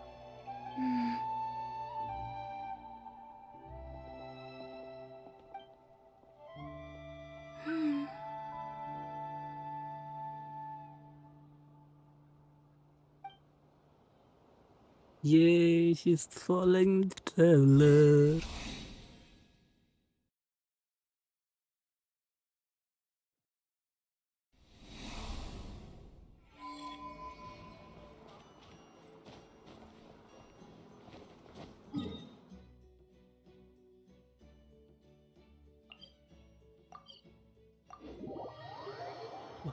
Okay. where are they going? W traveler. They mentioned a mage and a name? So, Mr. Varka, are you acquainted with this Nicole? Or should I call her Mage N? Ah, not really. We've never met, though she has come up in conversation. From what I've gathered, Alice kinda took Nicole under her wing. Taught her how to speak in a more ladylike fashion, that kind of thing. Huh. Hard to imagine Alice as an etiquette coach.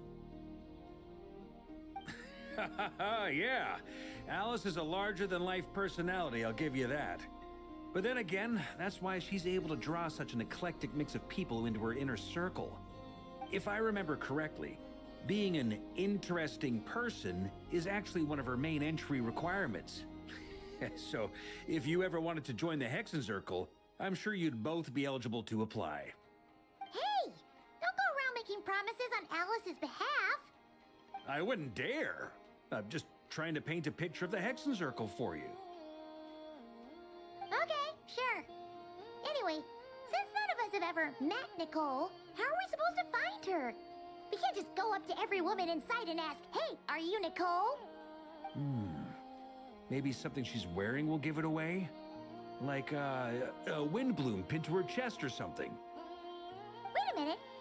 Alice never said Nicole was from Mondstadt. Oh, true.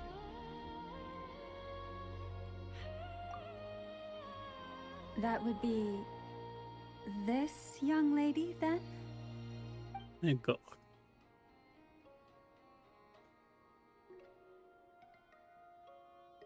Hey there. Sorry to disturb you, but are you Miss Nicole?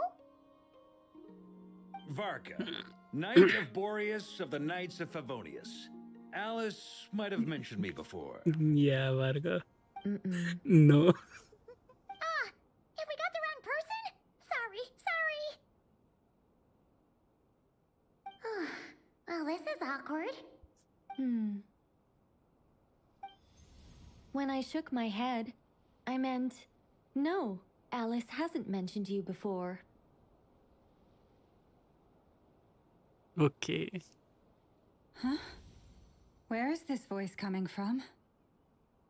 My apologies. For certain reasons, I am unable to speak. This is the only way I can communicate with you. It might take some getting used to, but I hope you can understand. Hey, it's fine. I'm more shocked by the fact that Alice never speaks about me. As for you two, we have crossed paths twice before, but it is nonetheless a pleasure to finally meet you.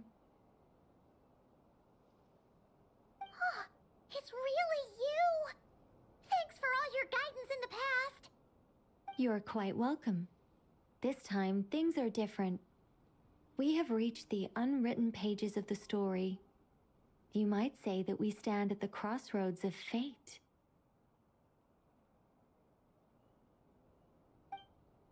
Now then, allow me to formally introduce myself. My name is... No, stop! Man, they're breaking can't believe it. fourth wall, bro. I had a whole speech prepared. I'd agonized over every single word. She always picks the worst moments to ruin other people's plans. I'm so sorry about that. Alice took the liberty of devising some bespoke self-introduction magic for each member of the Hexen Circle. But I could have sworn I deleted all of the triggering conditions for it. How did it bypass everything? Oh gosh, this is so embarrassing. This is a very different That's side Alice of for Nicole you. than what we're used to. Is she not used to face-to-face interactions? Don't worry about it. We've seen that introduction magic once already, so it wasn't too much of a shock. Please go on, Miss Nicole. We'd love to hear what you have to say, or, well, communicate. Huh?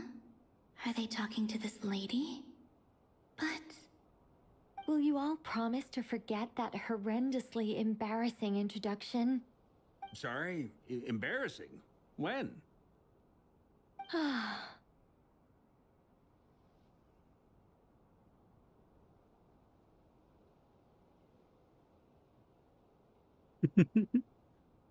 Yes. My name is Nicole, and I am one of a very few angels who have retained both their preferred form and their power. The Traveler and Paimon should be no strangers to this concept. There is another of our kind in Natlan. They call her the Lord of the Night. Alright! Paimon remembers her! Yes. Well, I have retained more of my power than she. It's because I don't Look at have a column B long-term now. duty to fulfill. To be more specific, no. We'll be here all day if I get into the specifics. Moving on. If I'm not mistaken, you are here because you wish to learn how one might reach the moon beyond the sky. That's right. Is that something you can give us any guidance on? Columbina Yes, can't I hear do her. know a way. It began with the Hyperboreans, who lived after the War of Funerary Flame. Blank looks. Maybe I should start with the background of the war. Or maybe not. It shouldn't be an issue. I'll fill in the gaps for you when we have more time. Anyway, after that war ended, the three moons retreated to beyond the false sky. The Hyperboreans were humans I once aided. They accepted the civilization and creations bestowed upon them by the angels. But despite accepting many blessings of the angels, many among them still held on to their faith in the moons. They were reluctant to accept the new order. Even after the War of Funerary Flame, they sought to contact the moon goddesses beyond the sky and receive their guidance. But all three had passed away by that point.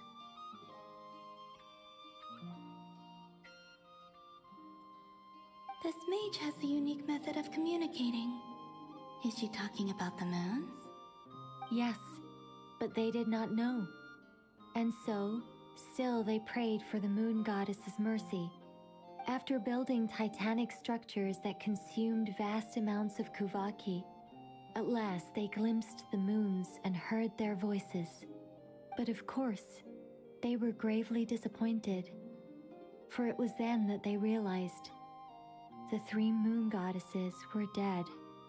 Oh, that's such a sad story. It is. Humanity was in a very sorry state at that time.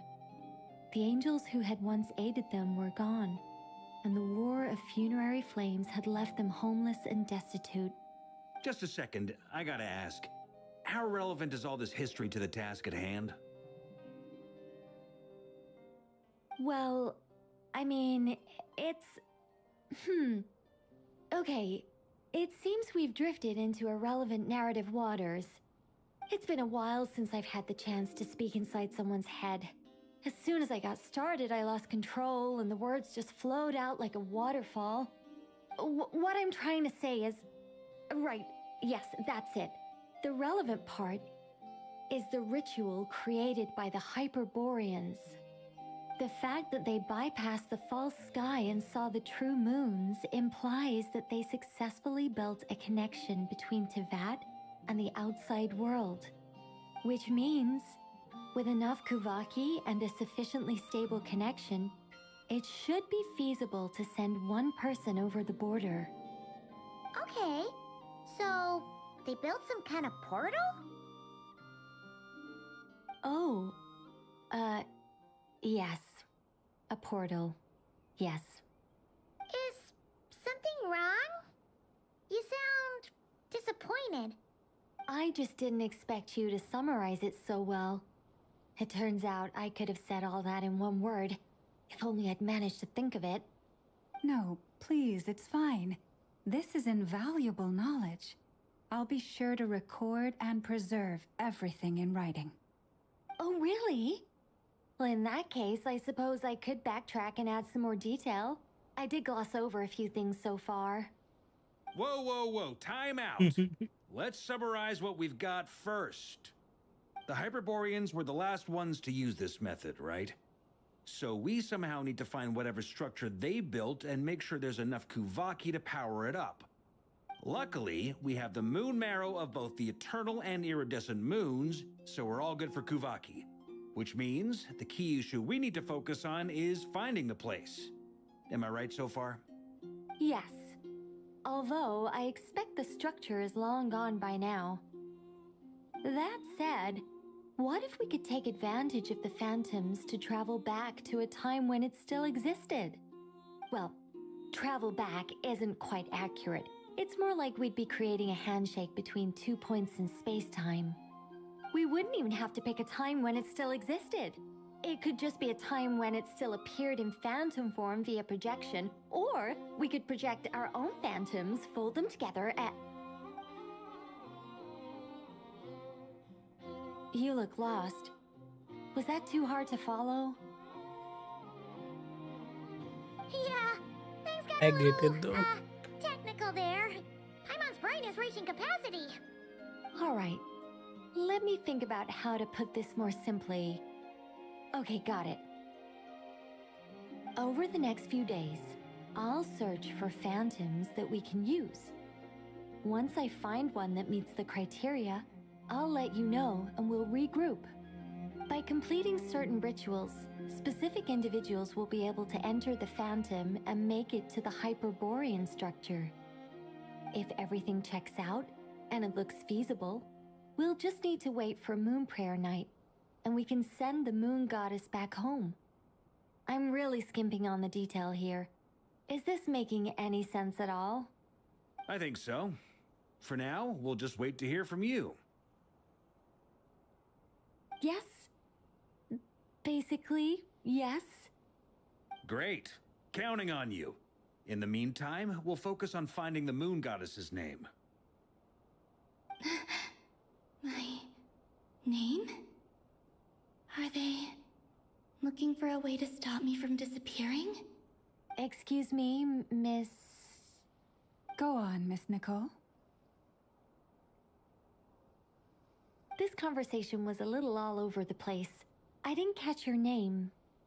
I am Lauma, of the Frost Moon Scions. Ah, I did wonder. I noticed that you listened very intently when I spoke about Hyperborea and the moon's history. If you'd be interested, I'd love to visit you this evening and go through it again in greater detail. Also, if you were serious about making a record, it would be too risky to simply write down the raw details as is. I would suggest some tweaks. Maybe rewrite the stories as fairy tales or fables, perhaps even prayers. Anyway, we can cross that bridge when we come to it. So, see you later then? Oh, and no need to prepare anything. Just a cup of tea will do. See ya! She seems friendly. It's just... It's so nice to find someone who's actually willing to listen. I've been dying for a chance to finally go through all this systematically from start to finish. Any longer and I'd probably start forgetting it.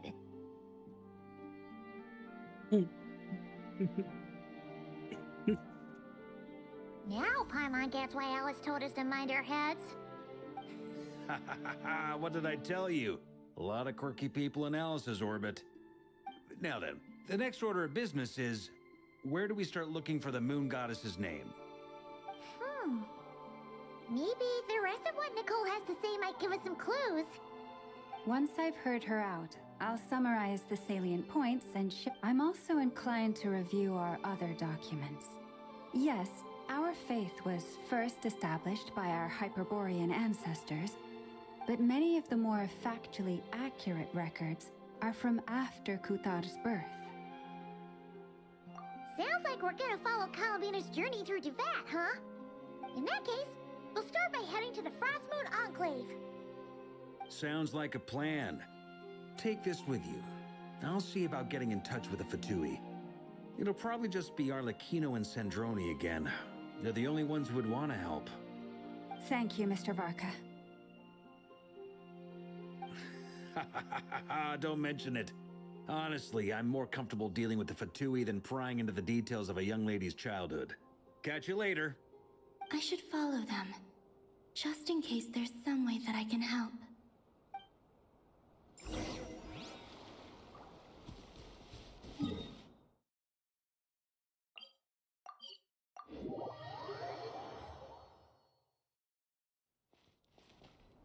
Whoa.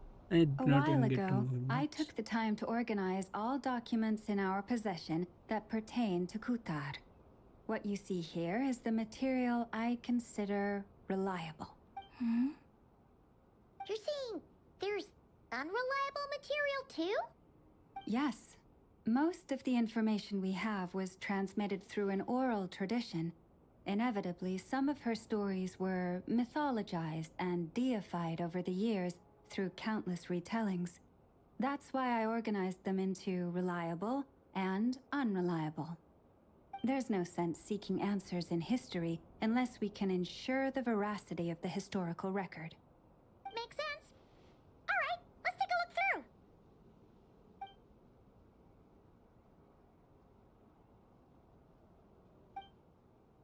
through. And since Long already knows the material like the back of her hand, the quest to find any new information in this text is tough going. Almost all these records refer to Kutar instead of Columbina. Although neither of those is her real name. Paimon's not sure what point she's trying to make. What we can gather from these records is that the Frostmoon Scions worshipped her as a god, placing impossible expectations upon her. I cannot fault them for their earnest faith, but for all their devotion, worshipping her day in, day out changed nothing. I imagine that none of it resonated with Columbina. It wouldn't surprise me if, even back then, she had already begun to reject the name Kutar and everything it represented. Lama speaks the truth. When I heard them call upon Kutar with hope and expectation in their voices, they may as well have been calling upon somebody else.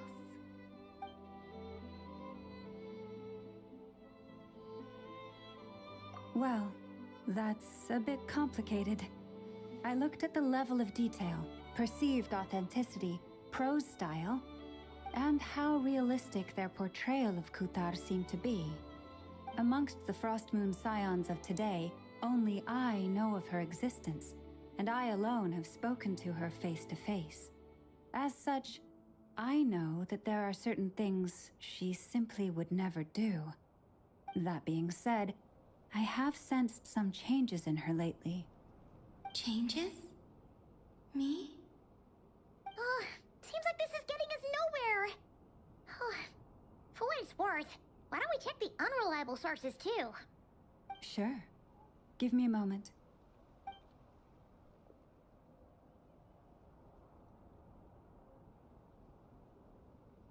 Exerting but a fraction of her divine might, Kutar sheared a great mass from the snow-capped mountain and cast it into the sea, upon whose surface shone the mirror image of the moon. Thus was formed the island of Hisi. Yeah, right. That doesn't even begin to pass the sniff test. The 3 moons are naught but lies through and through. Only one moon has ever shone for us, and Kutar is her name. The vast majority of ancient texts are filled with fanciful tales like these. I trust you understand my criteria a little better now. Kutar did not speak, merely gazing into the distance in silence. And where her gaze landed, this was her prophecy. Clearly, whoever wrote this text never even met Kutar. Otherwise, they'd know that her eyes are always closed. What about you, Traveler? What are you reading? Come on, let Paimon see. The child wished to build a wooden nest with which to shield a fledgling bird from the cold.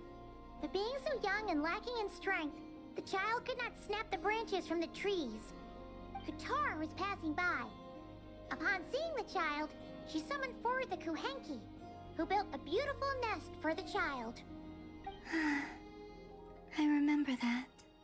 Not knowing the meaning of Kutar's divine intervention, the child dared not to respond, and thus ran home to call their parents. But Kutar was gone. the Moon Chanter declared the event a miracle and took the nest as a relic, placing it on high for all to see. The child was named as one favored by the goddess and was greatly respected amongst the people. Yet, no further miracles were bestowed, and this matter was forgotten in but a few years. Huh. Any thoughts after reading that? Yeah. Columbina probably just wanted to join the kid in making nests. Ah. I'd originally considered this a fabrication, because Kuthar did not perform any similar actions in subsequent records. But now that I think about it, it does seem like something Columbina would do. It's just that... She didn't know how other people would interpret her actions. She was probably worried about making things difficult for people. So, she gradually stopped joining in. Yes. Oh, that's so sad.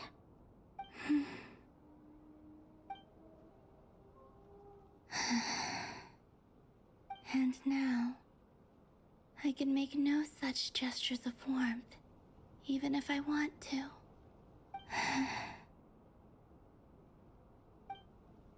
Still no name.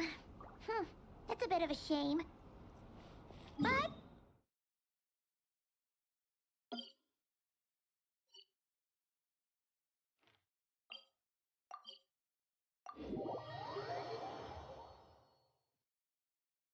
Varka said he was gonna set up a meeting with Arlecchino and Sandrone, right? Let's go back to Nasha Town and see how he's doing.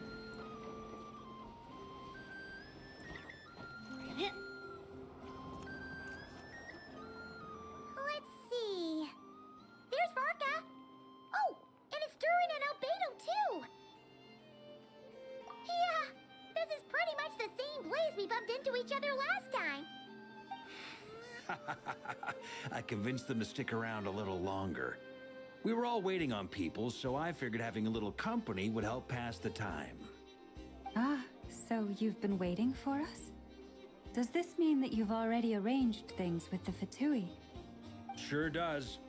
Now you're back, we can go meet up with them together. How'd your investigation of the Frost Moon Enclave go? Well, we didn't find out Columbina's true name. But apart from that, it went pretty well. Aha, just as well that I didn't tag along then. I'm sure our moon goddess wouldn't want every man and his dog knowing all about her private life.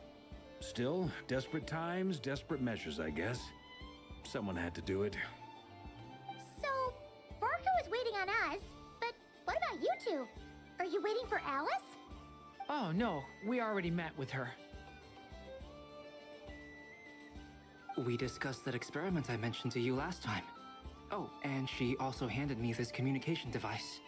Yeah, that looks similar. The golden apple arcade.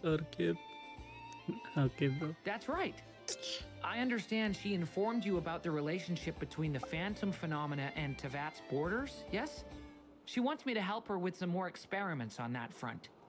She said that she'll contact me through this device with more information. Ah, I see. Following instructions and making observations. Pretty common research method. Takes me right back to Albedo's lab. Wait, then who exactly are you meeting? Someone you know. Albedo's met him too. But I don't think Miss Lauma or the Grand Master have been introduced. Introductions are overrated, especially in cases like this. Oh my god, it's Scaravage. So, it's not like the academia has prohibitions against going abroad. Also, I applied for leave. I've been writing to Hat Guy since obtaining a human form. I've already brought him up to speed on everything that's been going on in Nodcry. Hat Guy? Turns out, I actually have heard that name before. Yeah, I named him Sora. Then why did you react the same way I did? It was a long time ago that I named him Sora. But since we're all here, let's do some introductions for what it's worth. I'm Varka, Grand Master of the Knights of Favonius. I like the name Lauma, Sora, that's why. Moon Chanter of the Frost Moon Scions. And I'm a Driosh from the Vahumana Darshan of the Sumero Academia. Hat guy. Good to see you again, Mr. Hard Guy. guy. He I introduced believe we last himself saw each as other on the hard boat guy. right here.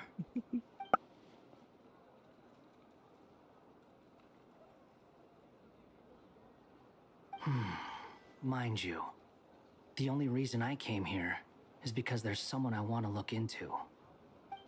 Yeah, because he's not in Higson circle. The Doctor, also known as Dottore, second of the Fatui Harbingers. I hate that guy. From the tone of your voice, it sounds Captain? like What there's do you mean bad blood captain? He's between no you. captain. I was reviewing our archives and noticed that a lot It's of information Doctor. about him was missing. He's the Left second a of the bad Fatui taste in my mouth. Harbinger. That's all there Captain is is to dead it. already. Captain was Dottore, first of the or Zondique, as he was Dottore. then known, once studied at the Academia, but he got kicked out before he could graduate. So the Harbinger's #2 man is a college dropout? Ah, how embarrassing for them. Last we heard, he was planning something. We actually heard that a few times before, even coming to Notcry. But we haven't seen a trace of him since we got here. He only appears when something interests him. Varka. For Yeah, all we captain know, of the Favonius Knight. he might have Yes, left he already. is. But the fact he did something here at all is worth noting. It'll fill a couple extra lines in his file. Why does it sound less like a file you're writing and more like a criminal record? Anyway, we were Varka just about to called meet two of Diluc. the He other will be here Harbingers. in no time. Want to come along? You Just might tell learn a him thing or two Dottore about is him here there. and he will be here. Bro. Sure. Even though Diluc, they're harbingers, Diluc, come here, brother. well, they're Slay old this acquaintances of ours, person. so, you know, when you talk to them, try to be... I got it. The Frost Moon Scion's relations with the Fatui remain tense. Forgive me if I do not attend. In that case, we'll continue assisting Miss Alice with her experiments. Good stuff. Everyone's having a fruitful time. All right, we better get going. I'll lead the way. He looks good, except his eyebrows. This Varka. Okay.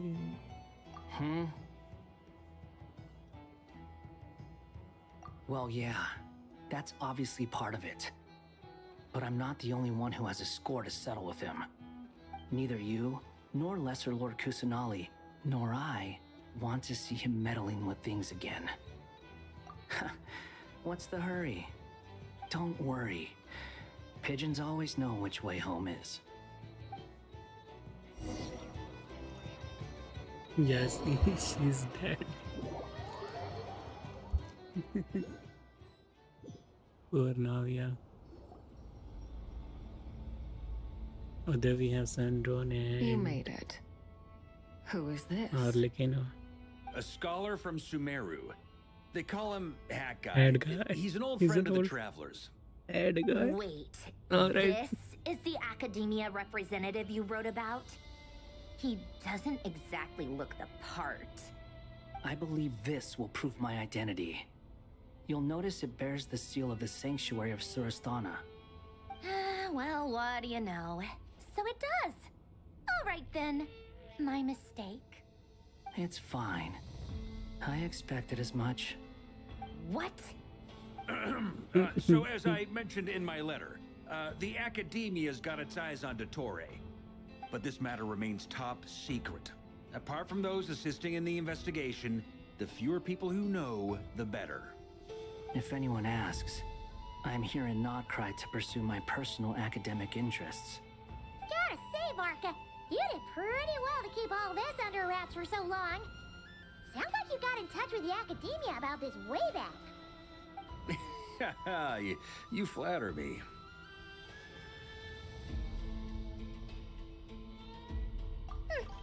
Where do I even start? Remember that time we fought Rerir at Star Sand Shoal? He sure let me have it then, didn't he? I'll bet Dottore had that all sketched out, with me as his convenient little pawn. He could not care less about us if he tried, but hey! The feeling's mutual.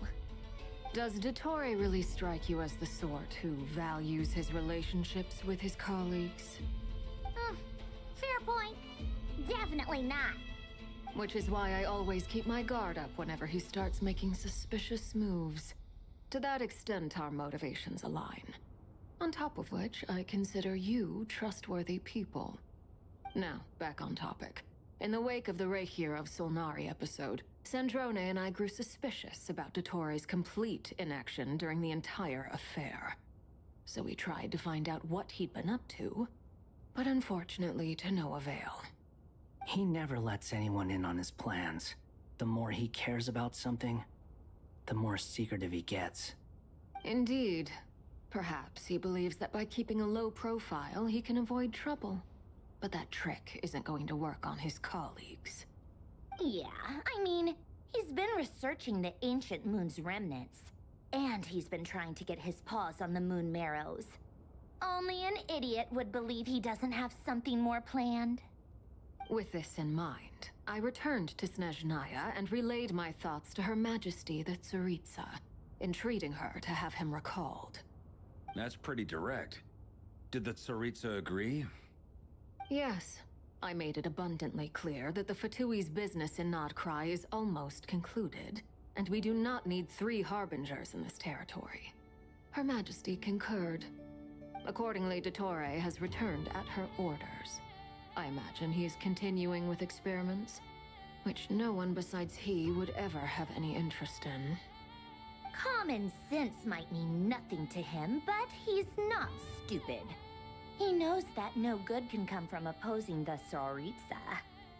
Smarts alone won't get him all the way. He needs the Rooster's resources and Regrator's Mora, both of which the Tsaritsa can strip from him by waggling a finger. But doesn't he have a track record of publicly following orders while going against them in private?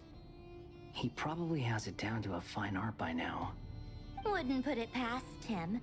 We worked together on a research project once. Only briefly, but it was enough to show me that we're fundamentally different people. He has no interest in doing things methodically, stage by stage. His thoughts jump all over the place, and the moment his curiosity is satisfied, or he gets the results he wants, he disappears. The only similarity we share is that, once we set our minds on doing something, we will see it done. Whatever it takes. Oh, we definitely saw some of that in your battle with Rerir. You got so competitive. Ugh, do not remind me. Then I believe we all concur. Dottore will not simply give up. Fantastic. Now this is turning into a whole day of unpleasant memories. Ugh. Are you talking about the moon marrow stuff? He also strikes me as the kind of person to disregard experimental regulations, ruin all the equipment, and go way over budget. Then leave the first person he can find to deal with the fallout. Exactly. This one time, he was running some high-temperature experiment and the substance exploded. But does he care? No.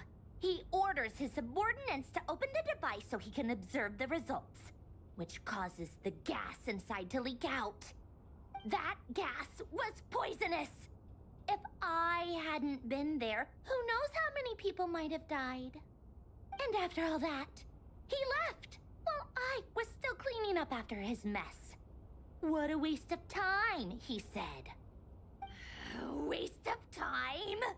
The nerve! He wasted my time! You've been bottling that up for a while, huh? Hat guy, I must say, you seem awfully familiar with internal Fatui affairs. Especially when it comes to Dottore. Thank you, Lady Harbingers, for providing such valuable information. I have no other questions for now, so I'll be on my way. Wait, what? You're just gonna leave? You're welcome to join if you want. Ugh. Just when Paimon thought he'd finally mellowed out. He makes quite the impression. I'll say. I've met tons of headstrong people, but not many of them would join me in bad-mouthing the Torre. Anyway, back to the main agenda. Barca, you said that Columbina has gone missing? Or rather, disappeared. Yeah. We're working on building a connection between her and this world. The simplest method is to find out her real name. I've actually asked her that question before, but she said she didn't know. Considering our relationship, I doubt she was lying to me. As far as I recall, she was never dispatched by Her Majesty to claim a gnosis or anything like that. The Tsaritsa's plans had long contained a place specifically for her. I always thought that was weird. What could she do that the rest of us couldn't? Knowing what we do now, it's probably something related to Kavaki, right? More than likely. When she first arrived, Columbina would often go to Her Majesty and ask when she could start the task assigned to her. But Her Majesty always gave the same reply. The time has not yet come. So she spent her days in Snezhnaya doing basically nothing. The Tsaritsa has summoned a beautiful blind maiden to be a harbinger, giving her the third seat by virtue only of her enchanting voice. It was a dumb and stupid rumor, but the reality of the Marionette situation is made it so hard to salty. refute. And what happened after that? I imagine she stopped caring.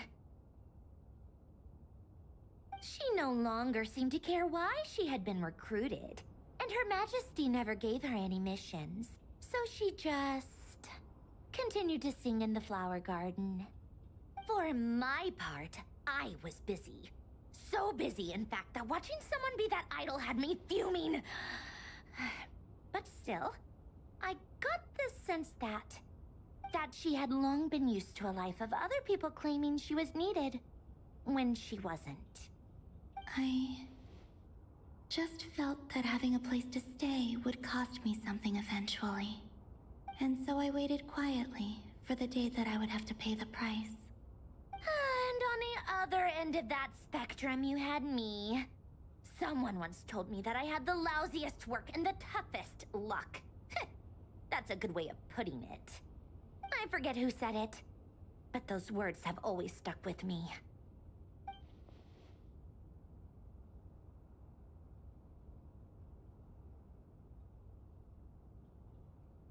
But you've done your job exceptionally well all this time. Because at heart, you are a conscientious person. What is it? Something come to mind?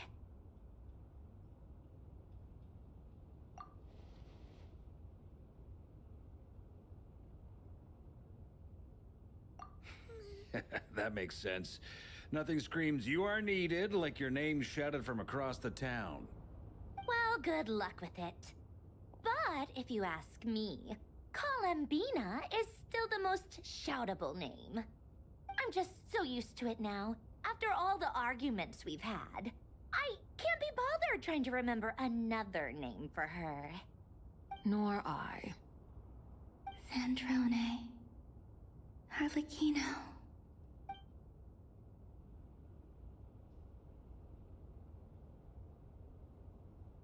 Huh! It's a Sealy! Does that mean Nicole has news for us? Wait, Ladies, Sealy? I thank you for your hospitality. If the chance ever comes up, I definitely owe you both a drink sometime. I'm sure it will. Oh, Nicole. You can gives make your her own way Nicole. out. Okay. Heck, you've been here enough times, you probably know your way around better. Okay, time to do what adventurers do best. Follow that Sealy!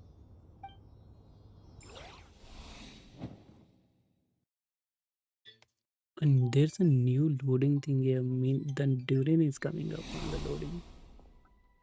Here you are.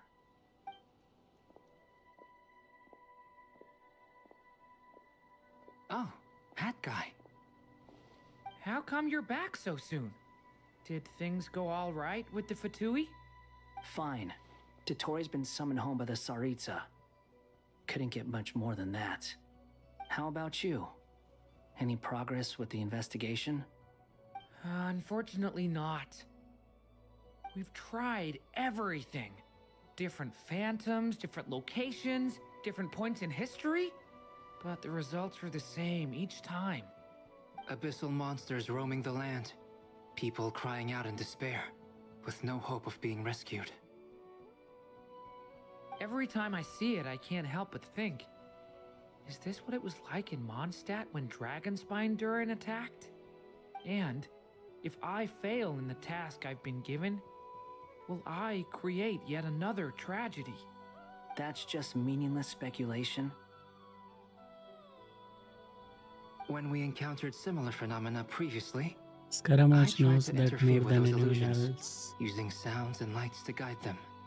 However, we could not change their fates. At most, we were able to extend their existences. The events of the past are like fate that has been written into Irminsul. There isn't a living thing in Teyvat that can escape its past. But Miss Alice instructed us to try to find ways to change the outcome that these phantoms face. It's an impossible task. Can't you just refuse? Since she asked us to do this, I feel like it can't truly be impossible. Or if it is, well, mages can make the impossible possible. I could not have been born as Durin otherwise. But you also said that your past 39 attempts were fruitless. That's true. But you're still going. Yes. After this many futile attempts, surely you realize that you're not doing this because you still believe what some mage told you. It's because you want her hypothesis to come true. It's something you wish for deep inside. So, think for yourself about what you want to do. As long as you don't believe it's futile, it isn't. Yeah. Previous experience indicates that we cannot touch the phantoms, which limits the effectiveness of our interventions. If we want to clear this hurdle, we need to break this rule somehow. Same thought here. Following the same rules means repeating the same failures. Reducing ourselves to mere playthings of fate. So you mean we need to figure out a way to make contact with them despite knowing that we can't? Yes, and I suspect that's something only you are capable of. Everything in Teyvat is logged in Irminsul, but the withering that once occurred in Sumeru was a sign that the Great World Tree was being corrupted. This corruption allowed things that should not have existed in Teyvat to appear. This is tantamount to rewriting reality to an extent. You're saying abyssal power might be able to affect those phantoms? No one's ever tried it before.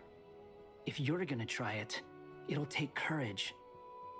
And you have to be confident that you can control it. Is anyone there? Has anyone seen my daughter? She's missing. I have to find her. I hear someone inside. Spargana? Are you in there? Ah! If I can use my abyssal powers to warn him that there is danger here, maybe it'll change his decision. Maybe he'll stay away. Yes. The important thing is not the nature of the power, but rather how you use it. To intimidate and obstruct. Sounds about right for the Abyss. Well, let me try. I should be able to influence that thing. Have you seen a little girl? What? This isn't the time for that! Just run!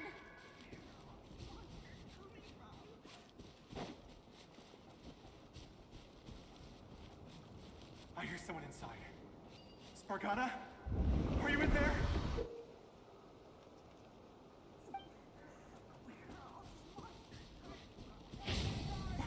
What is this? Looks dangerous. I should get out of here.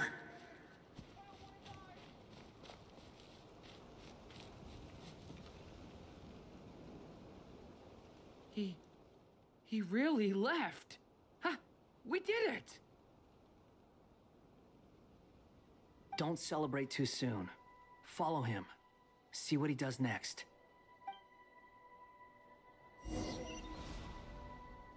Monsters approaching from the front. You need to stop them and create an opportunity for him to hide.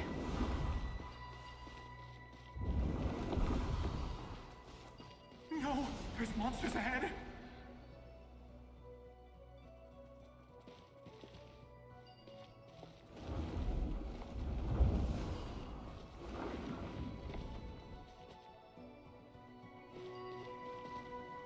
The monsters are gone.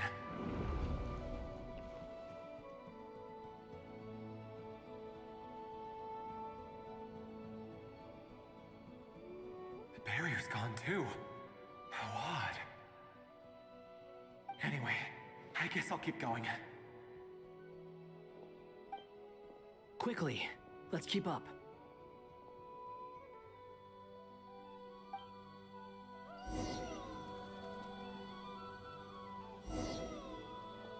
Wait, there was someone else here? Don't go any further. We've got anti-monster traps laid out everywhere. But my daughter must just be up ahead. I have to go. This way's blocked.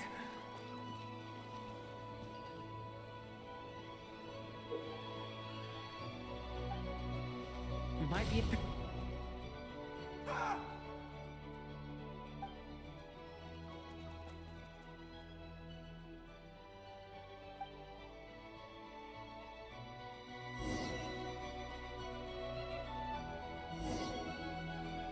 Wait, there was someone else here? Don't go any further. We've got anti-monster traps laid out everywhere. But my daughter must just be up ahead. I have to go. My bad, bro. This I way's cannot do blocked. it right now.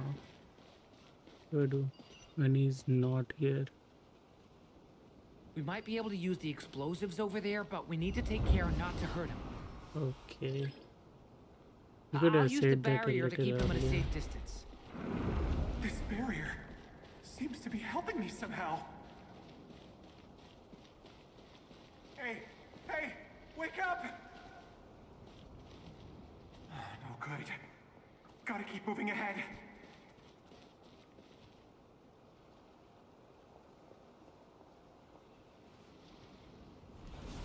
So many monsters! There's still a chance, Durin. Use the traps.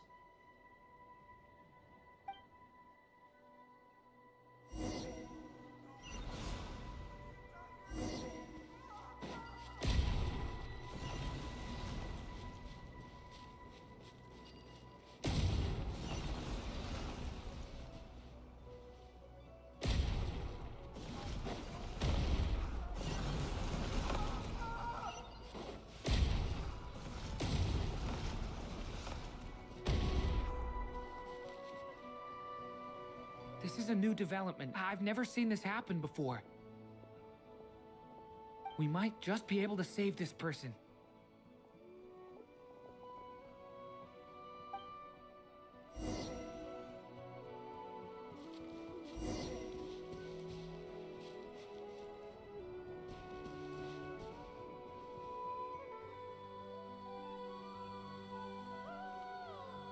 Hello there. Have you seen my daughter? Spargana is her name. She's carrying a large backpack. Get out while you still can, you fool. You won't find any survivors here. But I can't just leave her here. She must be so scared right now. Sorry. Wish I could help, but I haven't seen her. You'll just have to keep looking. Okay, thank you. If I do find her, I'll get her to shelter and come back for you. Don't bother. I've got nowhere left to go.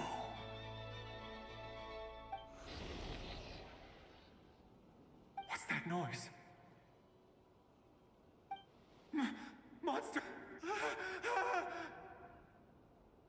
No, if he goes inside, he'll be walking into a trap. Let's try this once more. This time, we have to stop him.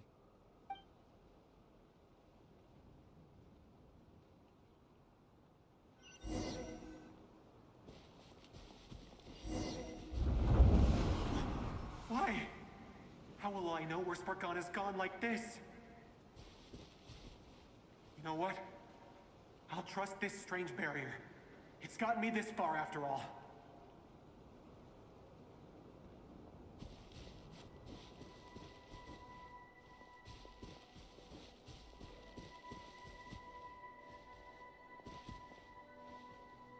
Spargana, are you there?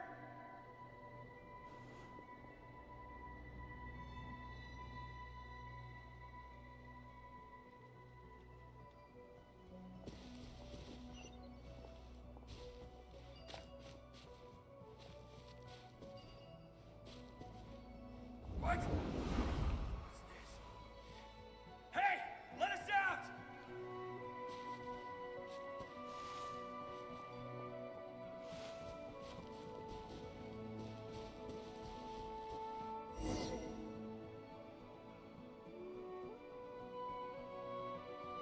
Huh? That looks like one of my daughter's books. Thank you. Thank you. Yes, it's one of hers for sure. That's her name on it right there. She left her backpack here.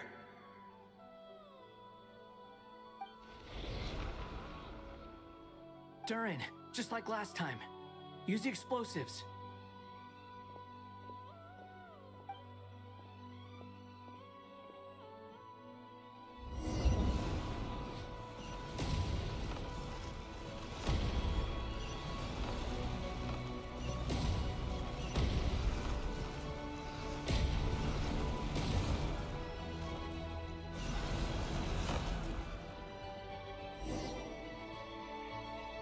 It won't work. There's not enough left. If he makes it in, he'll die. But then, this clue could be the key to him finding his daughter. It might not be the only one. Better he misses that clue than loses his life. I guess so.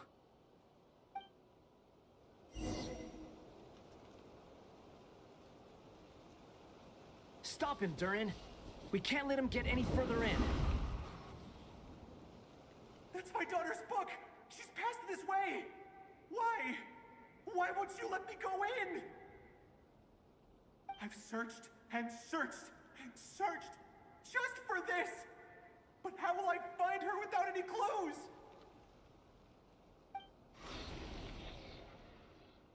I no longer have anywhere else to go.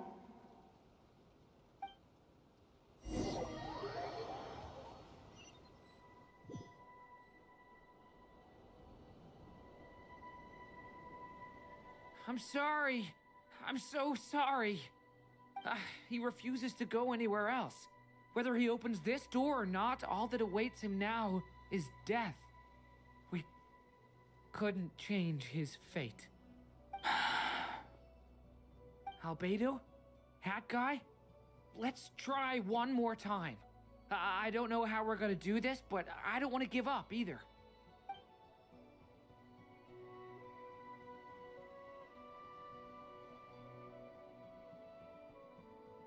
Why am I here? What's going on? All these scenes running through my head.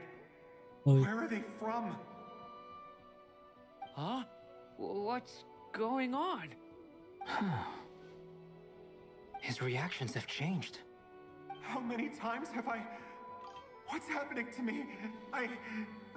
Let's drop start build के लिए जा रहा midnight blade सी लेना है. Who are you? मुझे नहीं पता वो चीज़, लेकिन मैं वो दोनों यूज़ नहीं करता. So I don't know. I use strategic sword and this what do you say? But you were the ones guiding me using that umbrella, right? Healing umbrella, soul shade I haven't done umbrella. anything yet, but those monsters, those deaths. I don't think you need to go in one sect for the weapon sect only. You can go in any sect. I won't find my daughter. I'm in Silver Needle I'll right now, ultimately die and trying it's to for find her. Panacea fan Isn't that right? users. No, it isn't. Yes. And it I is. don't Even use so, Panacea we're fan. trying to find a way out of this. You've not seen my daughter either, have you? It seems she really isn't here.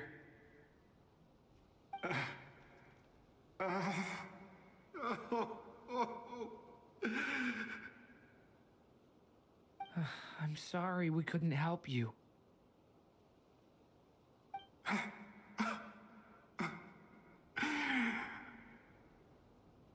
I'm just tired. Maybe this is destiny. Maybe it doesn't matter how hard I search. How long do I have left? Experience says 15 to 20 minutes. 15 to 20. Thank you for all your help. Let's rest a while. You look exhausted too. Now's not the time for you to start pitying us. It's not pity. I'm just realizing that I've only got 10 or so minutes left. You know?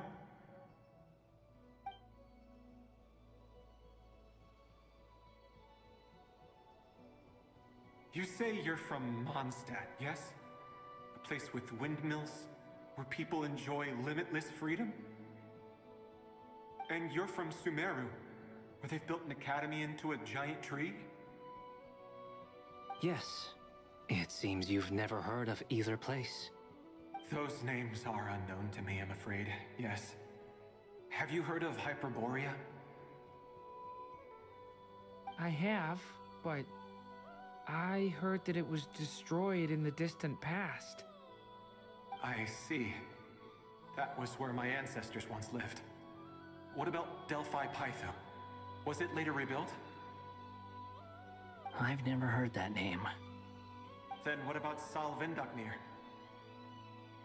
I have seen that name on stone tablets on Dragonspine. But I'm afraid the only things left of that place are its ruins. I see. Sure enough, there was no way to turn this around, huh? I'm sorry. I was the one who asked to chat, but it seems like we're too many ages apart. There's barely any common ground to start from. It's all right. We did hear something new, at least. From how you speak of your lives, things must be going all right for you, I guess. They are. Mondstadt is a place of freedom and happiness. There's a lot of good people in the church and the Knights of Favonius, and even outsiders find that it's an easy place to feel at home. We have festivals a few times a year. Everyone gets together to drink, sing, and be merry. Sumeru is a lot more uptight. Not really the kind of place where you can relax. It's a nation fraught with problems wherever you look. But if all you want in life is to seek knowledge, I guess it's pretty much paradise. That's wonderful. In other words, after this all-devouring black tide passed, humanity did not merely avoid extinction, but rose to build prosperous civilizations anew. I mean, I can see you all right now. That must mean the future isn't a total mess, right? That's true. Well, time's almost up. Let's part ways, I think. Might be best if you don't waste too much time on me. The chances are slim, I know, but I'd like to spend these last few minutes looking for Spargana. If things work out, I'd love to tell her about what I've heard. May we meet again. Well, or not, most probably.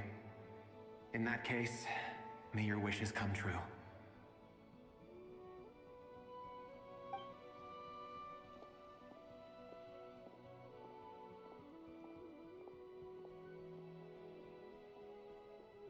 He's gone. In a few minutes, he will meet the end that was his to begin with. The ending of this tale did not change, but I believe that we've just made the most progress we have yet. May your wishes come true. If only it were so simple. Hat Guy, could I ask you a question? You've never talked about your past. It seems complicated, and it weighs heavily on you, too. Would you be willing to tell me about it? I mean, sometimes it's better to get things out in the open. Take that guy we try to help, for instance. At least he said goodbye with a smile, right? I know about Albedo's past. Our experiences are very similar, and he created me. As for you, you're my first friend, and you've witnessed every step I've taken. But by comparison, I know nothing about you. Either way, I mean, we're still best friends. But if I knew more about you, I might understand your thoughts a bit better. I've told you about myself. I'm a student at the academia. And what did you do before that? Prepared for the entrance exam? All right. If you really don't want to talk about it, I won't press you any further. I was a puppet built from the branches of a white tree, using technology left behind by the Conrian schools of mechanical engineering. A white tree? You mean an Irminsul tree? Yes. A branch of Irminsul that was once connected to the main tree. So you had a human creator too? Yeah. But my creator abandoned me after deciding that I was a failure. After that,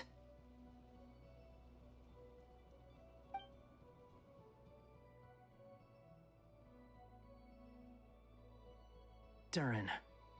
Resisting the influence of the Abyss, suppressing the urge to destroy, trying to do the right thing. None of these things are easy. But no matter how hard they are, trying to rewrite past wrongs is far harder. You asked me if you would create a new tragedy if you failed. I told you there was no point speculating about that.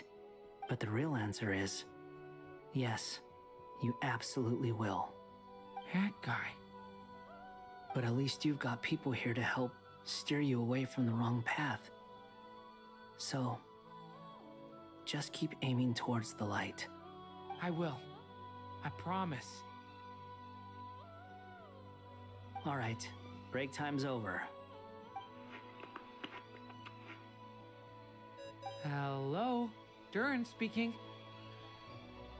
Hello, friends, it's me. What have you been up to, I'm detecting some unmistakable fluctuations here at the border. The amplitude isn't particularly high, but they're completely different signals from the ones before, and the scale is comparable to those I've detected previously. Alice, we were unable to save that person. However, he appears to have retained a portion of the memories gained through that cycle, and was able to hold a conversation with us. I see. Well, that is rather odd indeed. It definitely merits further attention. Could I trouble you to keep trying the same approach? I need to gather some more data. Counting on you. I should probably have Nicole come and check this out as well.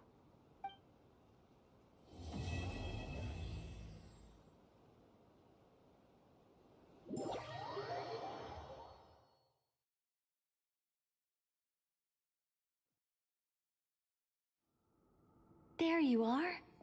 I was worried you might stop to collect treasure chests opened by the Seelie along the way. It would have taken you so much longer to get here. The fourth Another wall. conversation I cannot hear. I am delighted to see that you understand what takes priority, and that your adventurer's instinct has not swayed your resolve. Really, I must applaud you for it. You should know. Paimon's head. Okay, I'll try and keep it short. My senses are telling me that this is where we shall find the entrance to the ruins. Oh, cool! Well, what are we waiting for?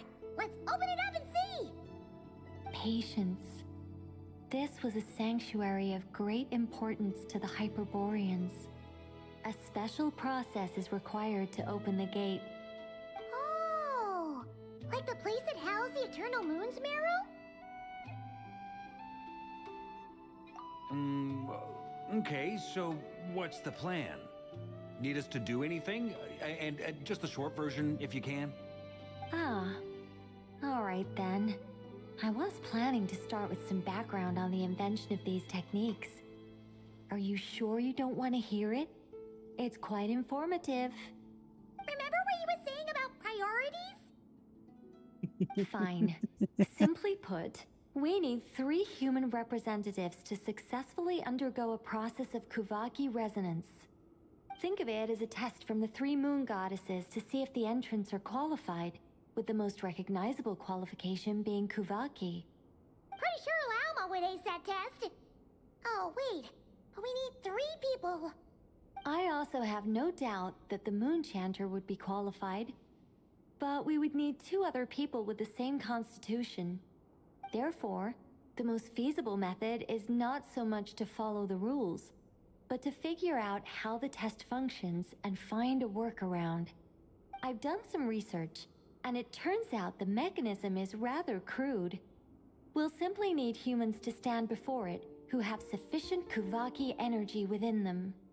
I'm with you so far. How do we get the Kuvaki in them? The easiest way would be transfusion. Take some Kuvaki from Nodcry's soil, put it into the bloodstream, and get it circulating in the body. So we're going to cheat on the test? Precisely. There are other methods, but this is the simplest one. Cheating the system is much easier than trying to hide from it. Huh? Ah! Sorry? Does the idea of cheating upset you, Miss Lauma? No, that's not it. I suddenly had an idea. Oh, what is it? It's about Moon Prayer Night. I figured out a way for Kuthar to join in the festivities. Huh? But as Paimon said, we need to have our priorities straight. Let's get back to the test. I'll follow up with Nefer on the festival arrangements. Oh, okay. Anyway, is this really the best method we have? A Kuvaki transfusion sounds dangerous, no matter how you slice it. If you think that's dangerous, wait till you hear the other methods. I'd be more than happy to go through them if you'd like. There are several. No need, we're good. Let's go with this one. Very well. Kuvaki transfusion it is. Now, I should mention that the risks can be greater or lower depending on individual compatibility. It would be rash to simply infuse the Kuvaki and hope for the best. If the body rejects it, the reaction can be quite severe. The symptoms are similar to another condition that some people living here suffer from, known as congenital Kuvaki sensitivity. So, before we execute our plan, I will perform a simple test of my own to see who is compatible and who is not. Once that is done, we will have to complete the resonance process as rapidly as possible. The participants must remain stationary while the Kuvaki circulates and bonds with them, and they mustn't eat or drink anything. What? No eating or drinking? That's some hardcore fasting. They'll all be monks by the time they're through.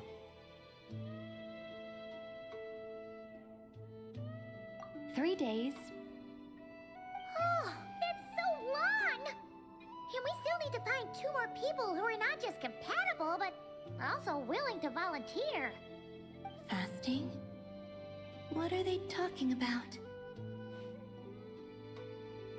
Really? Don't you want to think this through? Haha, count me in too. 3 days without food? I can handle that. Miss Nicole has made it clear that this is the easiest way. The way I see it, there's nothing else to discuss. It's time to step up.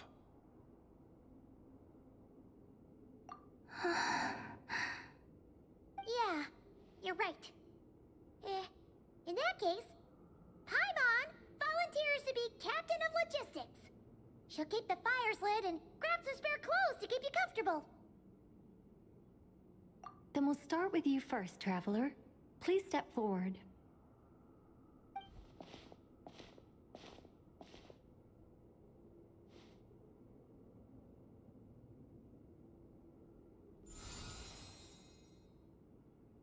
How's it going? Do you feel anything? How about now?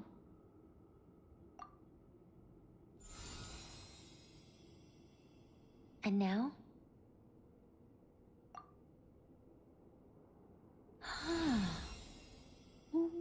What about now? You guys, it's not a competition, you know. All right, I'm officially impressed. Even as a descender, you can withstand far more than I imagined. It's like I summoned a giant stone titan to arm wrestle you, and your arm hasn't even moved an inch. In my last attempt, I infused 5 times the amount of Kuvaki required. Yes, safe to say, compatibility won't be an issue for you. You're eligible to join. You're next, Mr. Varka. Sure, here goes nothing. All right, I'll start where we left off. 5 times the required Kuvaki dose. Whoa, whoa, whoa, hey, wait a minute. How's it going? Ooh, no, not great. I kind of want to puke. Feels like I've been drinking too much. A few bottles of wine, then a big stein of Dark Horse. Some hard liquor from Leo mixed in.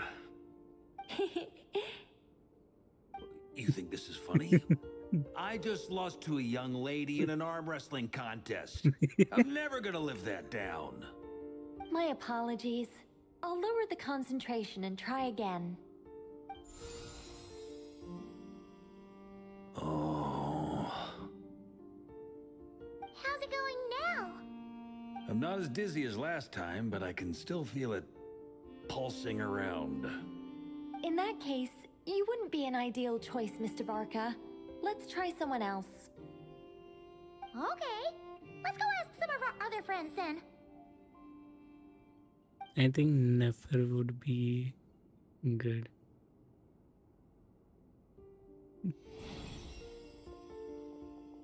Of course, Lama is going to be a good one. No surprises here, Miss Moonchanter. You're perfectly compatible. You may join. Yes, Nefer. Never. I'm getting a slight headache. Shame. You were so close. Not Nefer. Yehuda? Whoa! Time itching all over! Allergic reaction. We can't have that. Huh? I know. Well, are you gonna start a what? The Hexen Circle is an organization that cares for and protects children. We will not have them do dangerous things. Not even tests. In Nefer. Is something the matter? The candidates have to be human. I guess that rules me out too. Huh. Everyone except the Moonchanter got beaten. Guess I don't need to feel so bad after all. I mean, looks like this isn't gonna be as easy as we thought. Perhaps I could ask for volunteers among the Frost Moon Scions. I'll see about talking to some trusted Lightkeeper colleagues. Itlua springs to mind. In fact, I think we had some former Frost Moon Scions join our ranks recently. Can you give me the scientific explanation for how the test works? I can probably make some kind of test bot. Then we can just zip through Nasha Town, going up to people and pressing a button to check their status. Wouldn't that be way easier? No. Wow! No elaboration for once. How about I contact the Knights of Favonia's garrison in the Wave Chaser plane? Shame that Lohan's already left. And that guy's even tougher than I am. Strange. The Moon Goddess is clearly revered by many people. So why is she on the brink of She mentioned that the world has rejected her from the very beginning. And when we fought the Raikir of Salnari, it seemed like she exhausted her power for our sake. Also, Paimon's not sure revered is the right word for how people feel about her. Gratitude, certainly. For my part, anyway. It's basic reciprocity. She helped us, so she deserves our help in return. Yeah. Even though she looked like she didn't care, she still saved a ton of people, including me.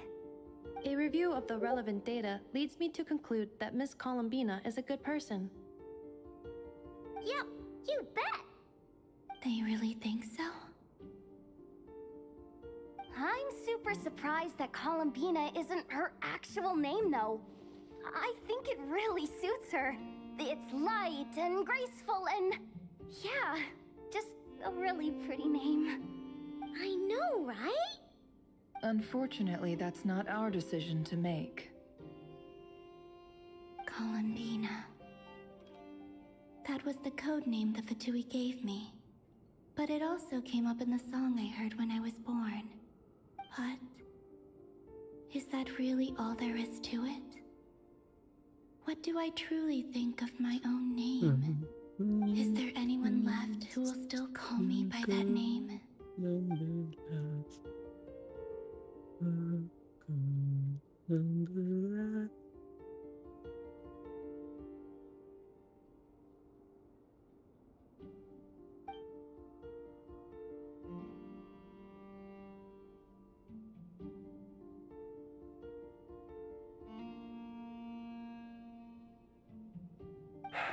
Moon Prayer Night is getting closer by the day.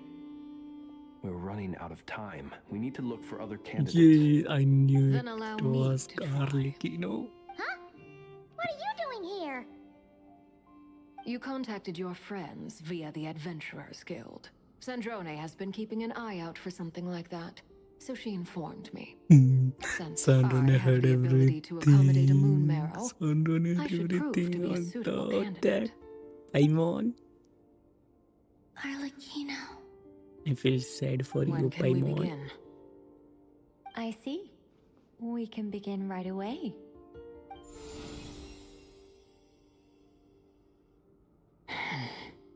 How was it? Did you feel any discomfort? Not at all.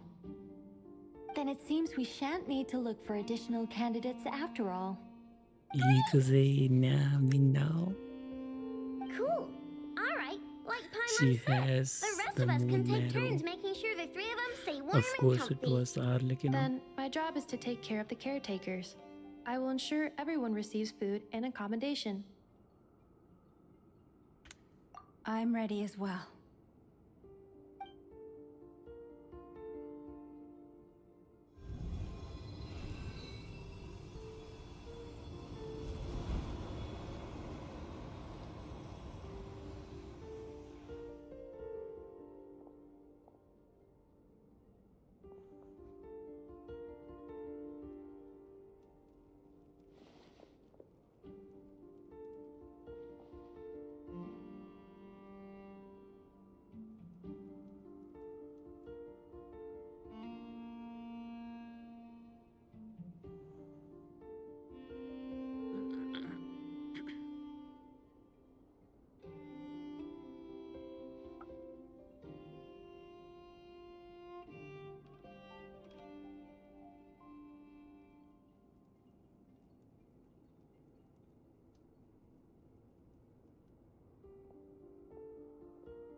The work is done.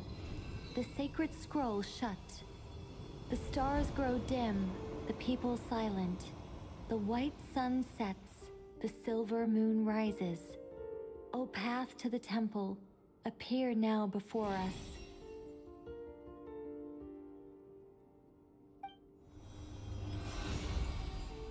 Wow, it really opened. So that's what all this is about. They've been trying to open this gate. Come, let us enter. It might be best to eat something first. Take care to chew properly and swallow slowly.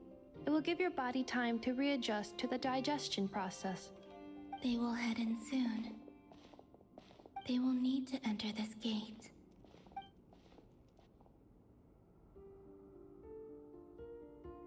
Huh? I cannot pass through.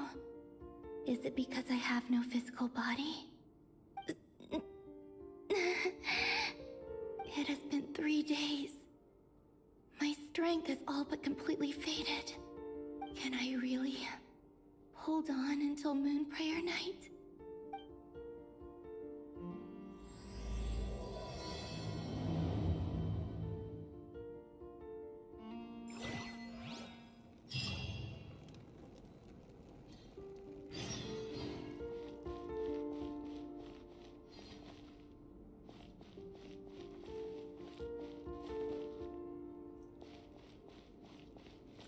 It's good to know you're all well. Puts me at ease. I have confirmed that you are all in good health. With that, my work is now complete. Congratulations are in order.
Are these people...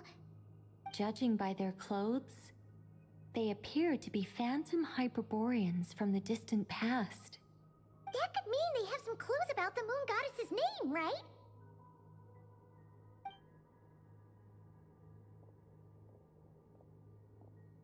Hey there!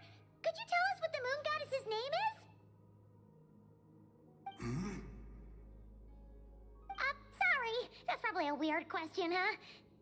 How do we explain this? The moons are long gone, and their goddesses are dead. Their names no longer mean anything. When a new moon goddess is born, we will surely know her name. We have used every last resource at our disposal. All that remains is to wait, patiently and quietly.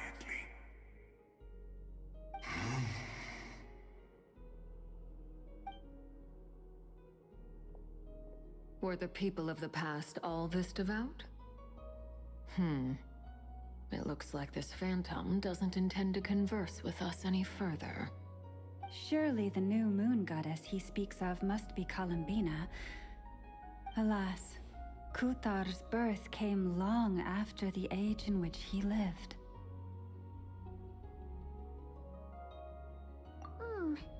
But, maybe if we find a phantom from a more recent age, they might know Columbina's real name. True. Keep an eye out. We should be able to tell which era they're from by the clothes they wear. Yeah, you've been pretty talkative this whole time. What changed? Oh, nothing. I'm fine. You all make good points. When the Hyperboreans speak of moon goddesses, they mean the three from truly ancient times. I can't imagine they would know anything about our current moon goddess. There once was a time when the moon goddesses blessed them greatly and protected them from harm. So, when the war between the gods and dragons plunged the world into chaos, it seems they looked once more to the moons for help, praying for a new goddess to be born. Yeah, that checks out. Let's continue on. Who knows what else we may discover?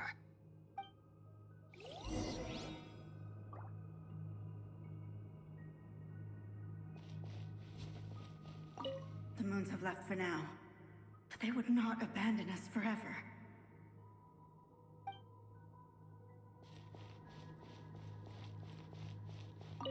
When the moons rise again, we shall receive their protection once more.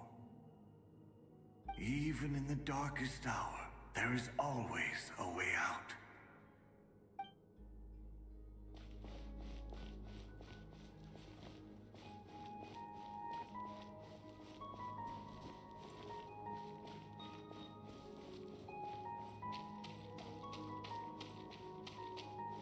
There's a door blocking this path. Not a problem. Try this.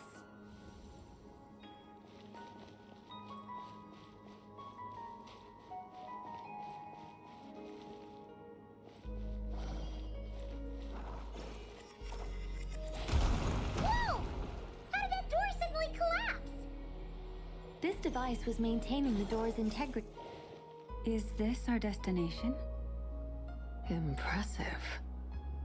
More precisely, this is a device that will help us reach our destination. Let's go. We still have a long distance to cover.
Let's try that device again.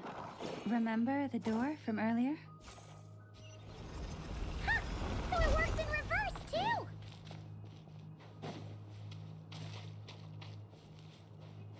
The humans we see are all phantoms, but the monsters are real.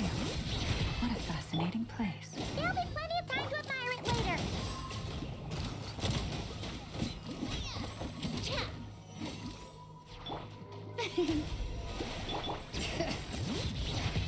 Let's light it up! Hey there!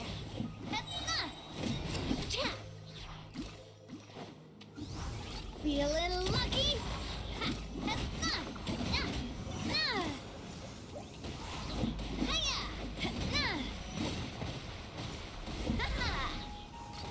Hey there!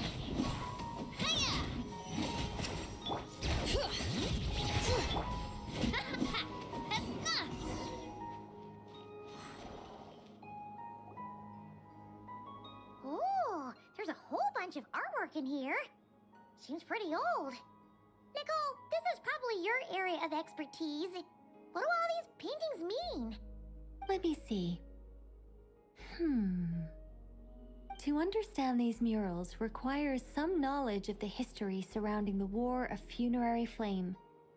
I shared a little of this with Lauma before. Yes. I think I follow. The dispute between the Moon Sisters, the transformation by Nibelung. Oh no, it's no trouble. I'd be delighted to share the tale again. Alright then. Tevat's 3 moons and their goddesses were brought into being by the will of Nibelung, the then ruler of Tevat. But when the heavenly principles came, they changed the world completely, down to its very foundations. The moon goddesses were nowhere near strong enough to challenge this entity. but the heavenly principles did not view them as heretical entities that had to be removed. Essentially, the three moons existed to keep this planet alive and operational, which did not directly conflict with the heavenly principles' aims. Nevertheless, the inherent precariousness of this arrangement would soon be revealed.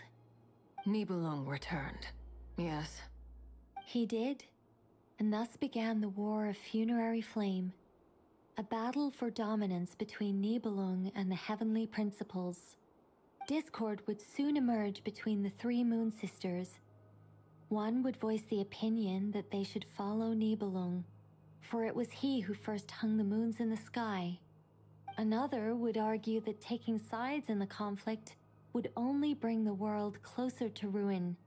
There was no telling where it would lead, especially since their creator had returned, bearing the perilous power of the Abyss. Nibelung would eventually discover their disloyalty. He had all three imprisoned before transforming the moons into weapons with which to fight against the heavenly principles. What? Weapons? Yes. The very moons that had once defended the planet became instruments of death and destruction, striking terror into the hearts of all living things. And although the heavenly principles and the three Moon Sisters had once been at peace, it now seemed that the moons posed an unacceptable threat to Teyvat. It is possible that the heavenly principles did not know of the goddess's imprisonment. If so, the weaponization of the moons would surely have been viewed as an intentional breach of the peace agreement. Regardless of who knew what, when, the heavenly principles shattered two moons and flung the other beyond the skies. Whether the goddesses managed to escape Nibelung's captivity after his fall, nobody knows. But this much is certain. From that day on, the moons no longer belonged to Teyvat. The rejection slowly drained their power until eventually they passed away. So that's the full story. You say the moon ceased belonging to Teyvat from then on. Why then would Columbina be born here? That is perhaps due to the lingering connection between the Frost Moon, which was not shattered, and this world. You could see it as the three sisters' dying wish. They never desired war.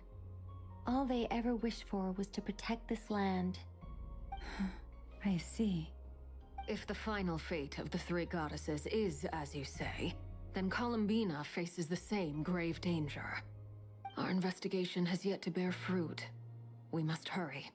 Yeah, you're right. Let's keep going.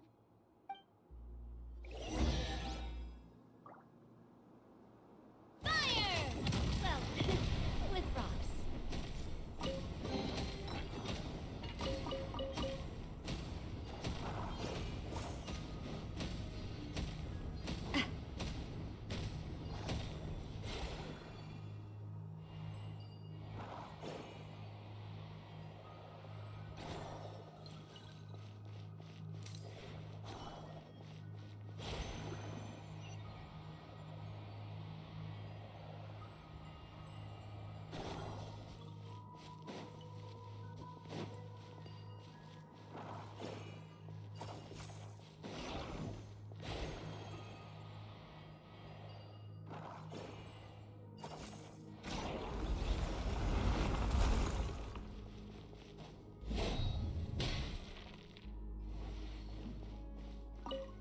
Should we trust him to keep his promise? We have to. There's nothing else we can do.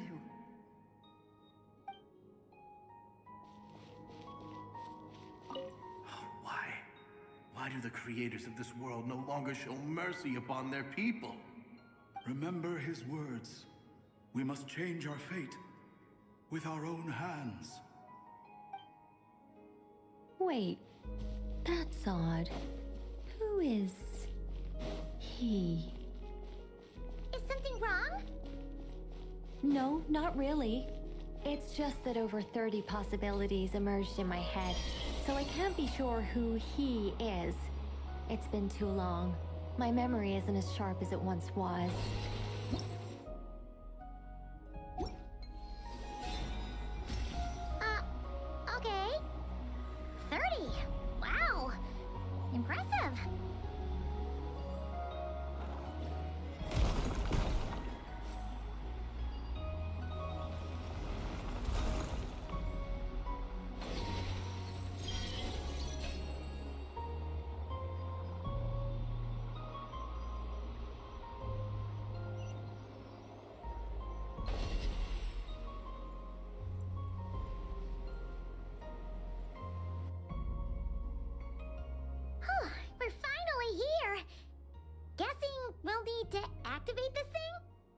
Indeed.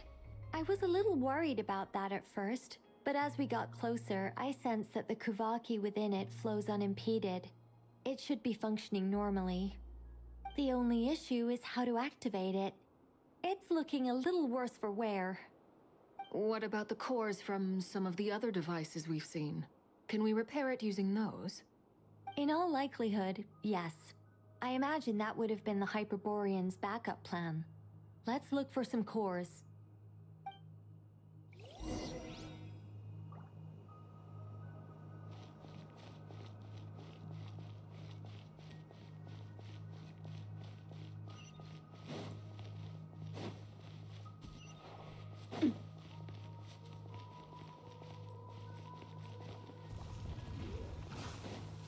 Watch out!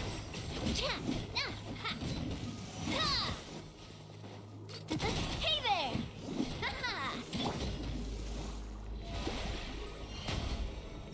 Adventure! Hey there!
Walk up, then jump down.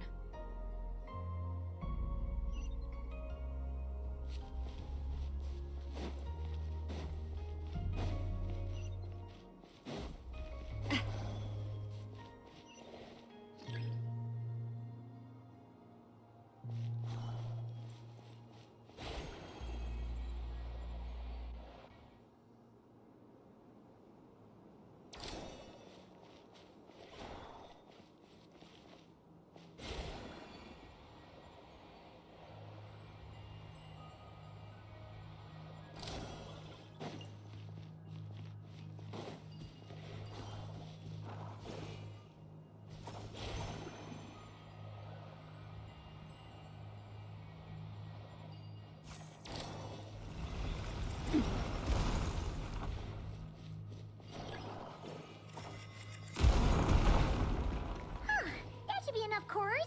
Let's head back.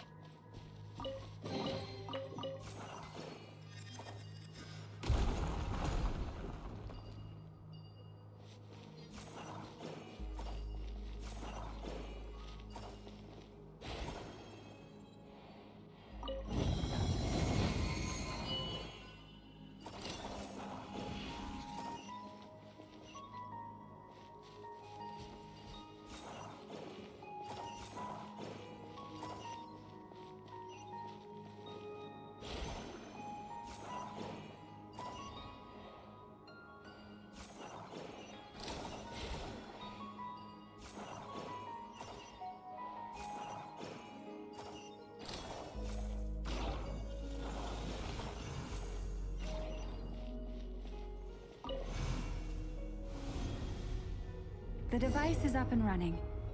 It's hard to believe that the ancients were capable of constructing such things. Paimon sees our destination! It's right up ahead! Yes, let's go.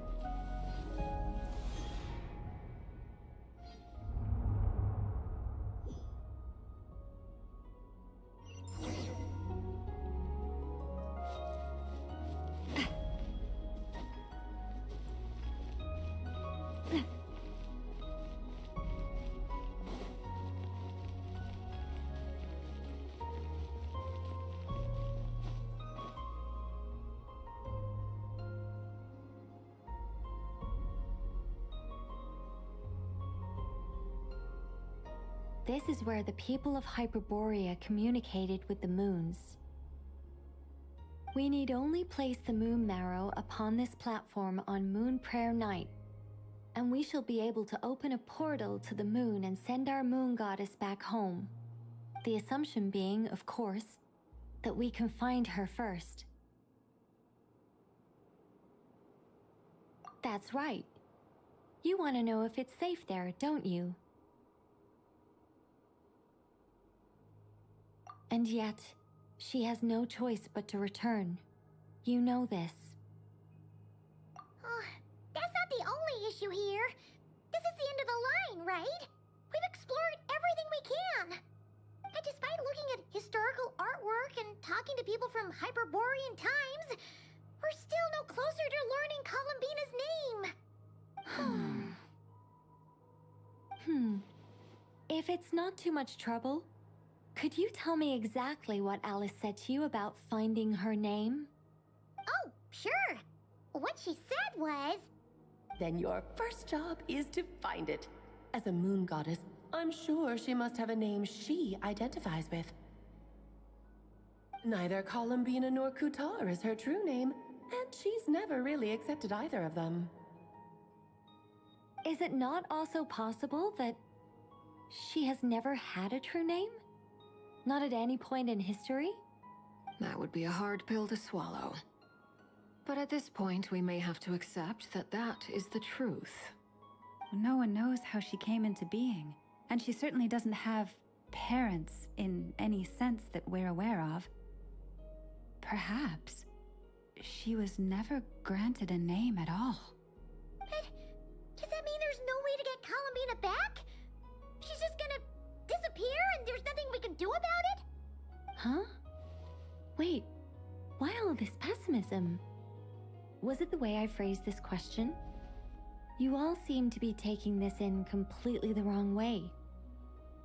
Well, just because she's never had a real name in the past doesn't mean she can't have one now. What? Think about what Alice said again. She never once said that you'd have to find a new name, did she? Are you saying what I think you're saying? Yes. Names are anchors that connect us to the world. If she doesn't have one already, then all we have to do is create one, no? It's like... yes. Traveler, when you first arrived in Teyvat, do you think you would have turned around if someone behind you shouted, "Hey, Hermione"? But what about now? I understand what you mean. Life is a long journey. Even the friends and family by our side can change over time. When people call you by different names, what matters isn't so much the words themselves, but what they symbolize. And of course, whether that resonates with you. Ether. So, close your eyes and picture the moon goddess in your mind. If you were to call out to her in this moment, what would you say?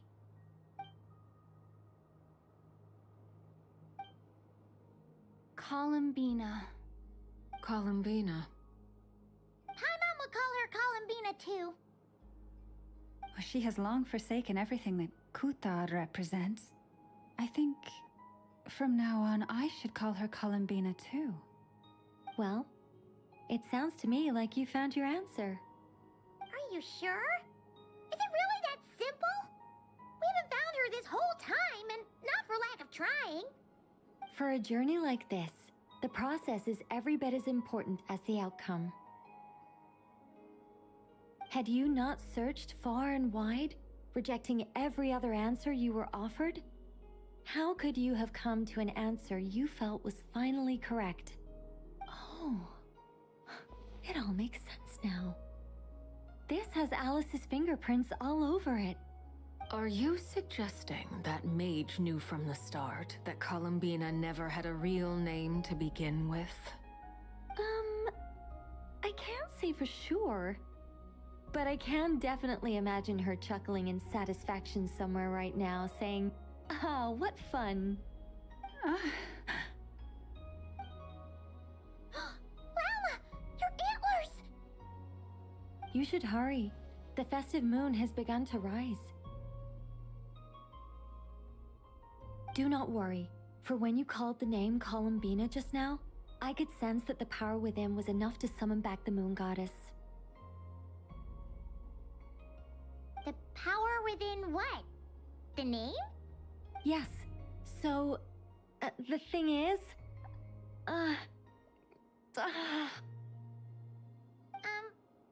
What's wrong now? This is so annoying. I really want to explain how that whole thing works. Starting from the founding principles of Teyvat and... Oh, I could talk about this for hours. But... Deep breaths, Nicole. Deep breaths. You're an angel. A sober, sensible, solemn... Okay then. I'm Sorry for not asking. gonna listen to all that. Clearly a bad call on Paimon's part. Anyway, you all need to hurry.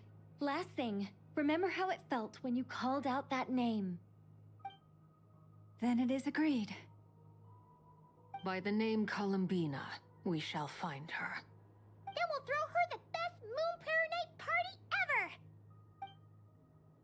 And at last, we will send her home.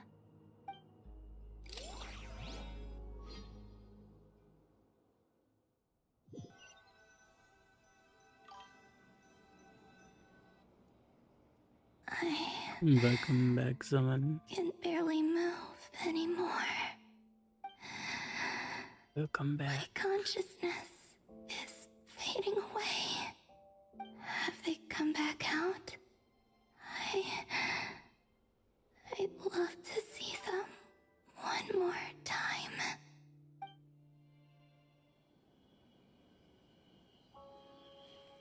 Sleep, Lucas. Wait, Lucas is not asleep yet. Is he still playing it? Could you tell My me your god, name? he's still playing Werewind's name. My name is... Columbina.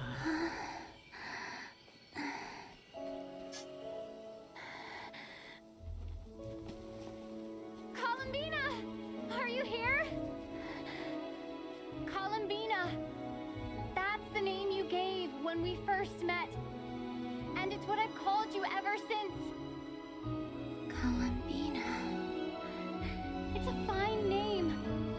I have many fond memories of Columbina, and so do all of your friends.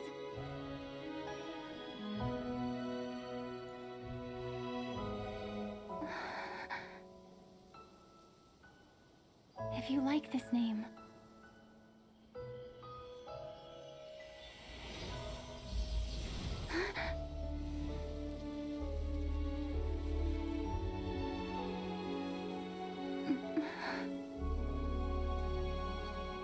looking for me?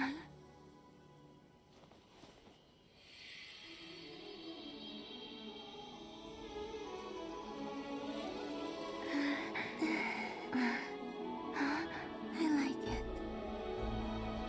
You can carry on using it.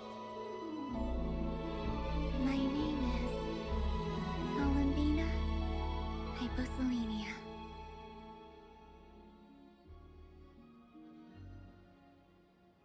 Columbina Hyposelenia. That's a wonderful name. I never thought that Columbina would become my real name. But after I met you and my other friends, the things that this name stood for slowly began to change. It went from being a Fatui code name to something my friends call me.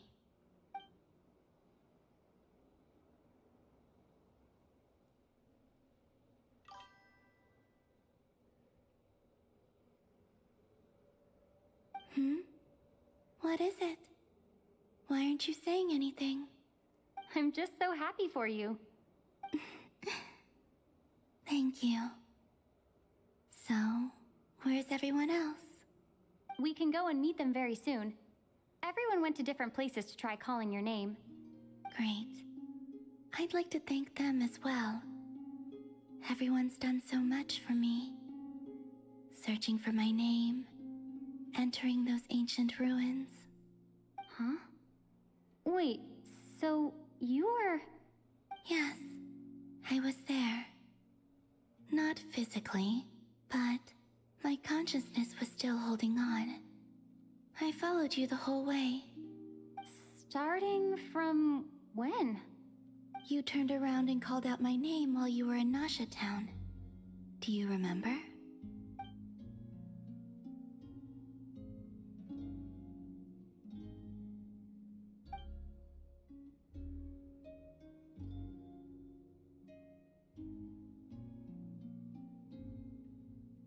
Let's go.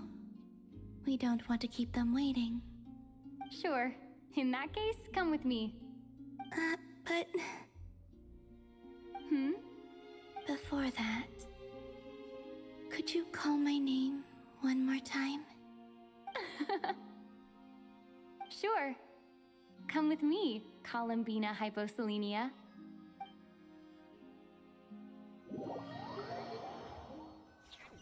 Columbina Hyperselenia. Wait, let me read the chat. I got like... What a big name, is that real? Yeah, that is her name, but I think it's like surname and name thing. Like Columbina is her name and Hyperselenia is just like the title thingy. So we call her Columbina. Call my name like it's Zaman Khan. Hello, Zaman Khan. Okay. Don't make me do that again. Okay, yeah. Columbina Hyperselenia. I remember that name. That's my favorite character right there. Okay. And I like the story so far. I should read it actually. Columbina spreads the good news to your friends by way of small animals and Kohenki. But since not even speaks Kriter sign language, some friends took longer than others to get the message. Columbina! Oh, this truly is wonderful. Llama, I can't breathe. Oh my god. Me too. Not my that character. I mean. What do you mean? Oh yeah, Columbina Hyperselenia. Okay, bro.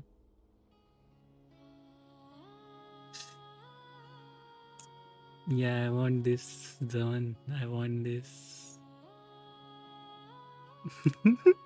Okay, I'm not gonna do that anymore. Ha! Just in time for Moon Prayer Night. It's good to have you back, Miss Columbina. Yeah, we were worried sick. Just to send her back Thank you, to my the friends. moon. With your help, I now have a name that belongs to me. Columbina Hyposelenia. Where's the second half from?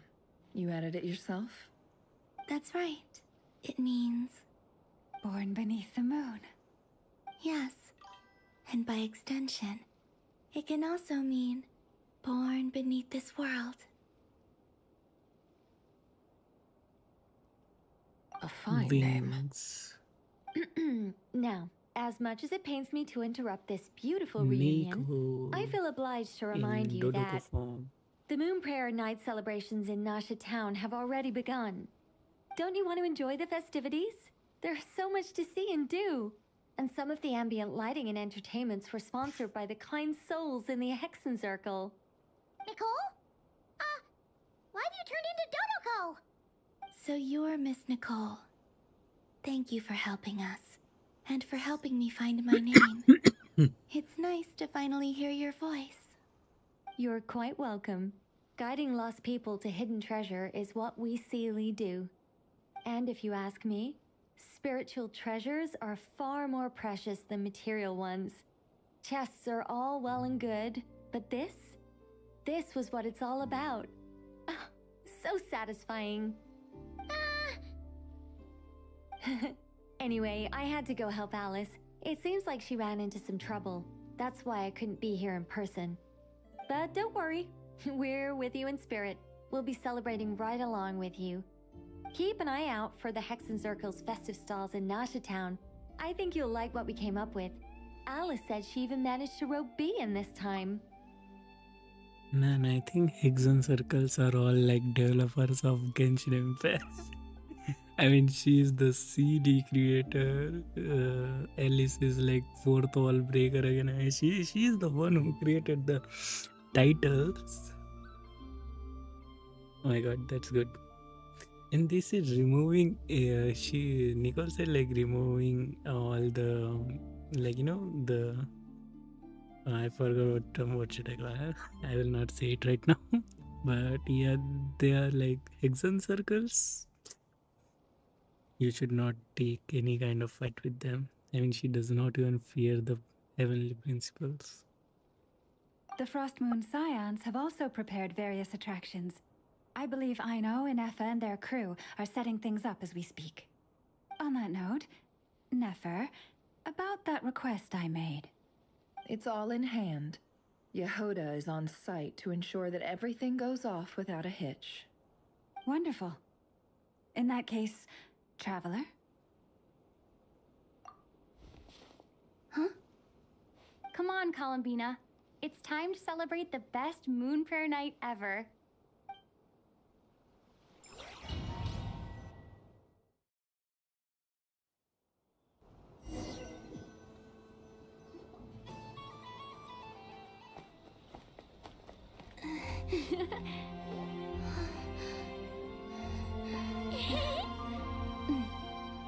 Hey, young lady.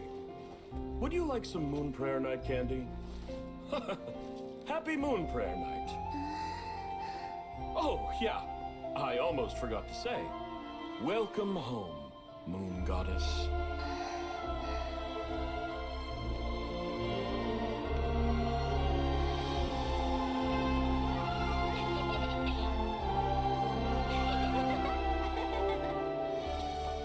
Welcome home, Moon Goddess. Welcome home, Moon Goddess. Welcome home, Moon Goddess. Turning Nasha Town into her home is a festive gift. A rather brilliant idea. Perhaps this is what Notcry, Columbina's home, should have been like all along.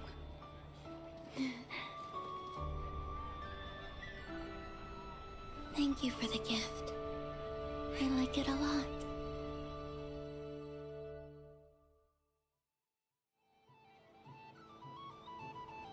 This feels like the surprise of my life. I do. I never imagined I'd ever get to enjoy Moon Prayer Night with everyone so freely. If you're happy, we're happy. Quite a strategy you came up with. Hide the tree in the forest. It's not your usual style, Lauma. Is there something about Moon Prayer Night that enhances what's in your head as well as the antlers on top? Apparently so. It even inspired a perennial penny pincher to use their resources for a greater cause. It truly is a magical festival. Genshin Impact.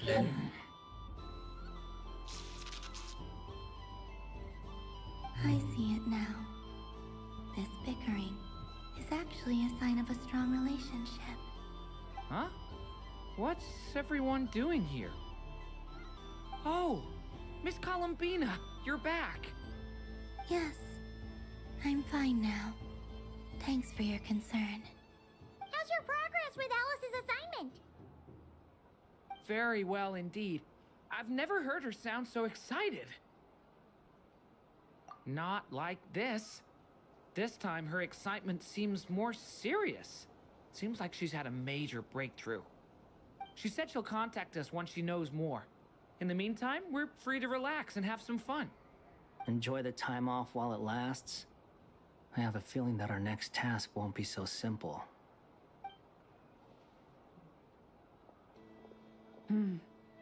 I should go. I still have a few things to attend to at the Frost Moon Scion stall. And I think I'll take a look around. With any luck, this once-in-a-year festival will come with once-in-a-year opportunities. Hold up a second. Where's Varka? I believe he made a beeline for the flagship the moment he entered Nasha Town. Ah, that's Mondstadters for you. They know what they want when festivals roll around. Goodbye for now, Columbina. I hope you have a wonderful night. I will.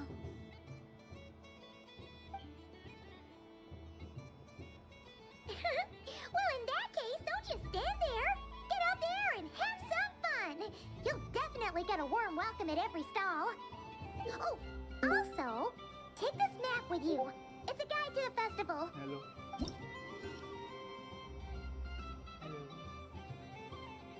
Hello, wait a minute, wait. I'm streaming, okay?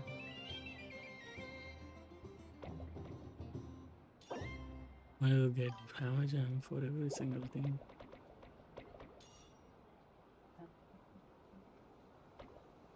The Frost Moon Scion stall is over here. Lauma's invited a whole bunch of cute animals to celebrate too. Over there is the Hexen Circle section. Alice seemed more excited than anyone about this festival, so she insisted on making it a grand affair.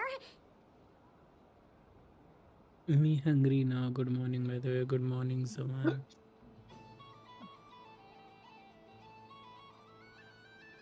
Oh, and then there's the Nasha Town local specialties, including... Good morning, Sam. Good morning, Better if you Nas. go check them out for yourself. Thank you. Namaste. It looks like a lot of fun. I said good morning, little one. I said namaste. Yeah, I Hold don't. on.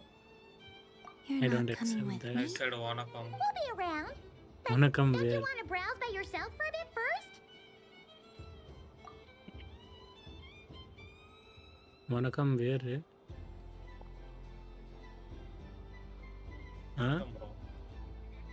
Huh? Wanna come, bro. Where though? मतलब Oh my नमस्ते. god. Huh? छोड़ रहे हो आप? छोड़. Leave it. Oh, Vadakam.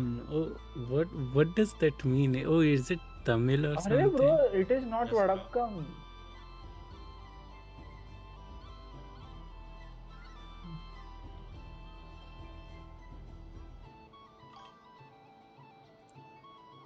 Maths वही It क्या क्या means पता है? मैं उठा, greeting in South. Oh, okay.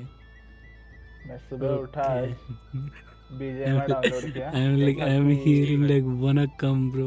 I'm like wanna come where? bro? बस सुबह उठा बीजेएमआई डाउनलोड किया, क्या है देखा, डिलीट मार नहीं दिया. ब्रो, छोड़ दो. मत मत उसके बाद Bro, मत दो. don't talk about that game, bro. Let me stream Genshin, bro.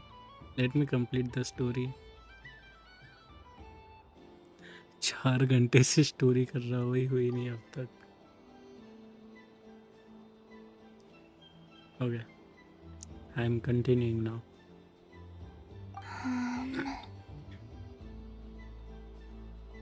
Yep.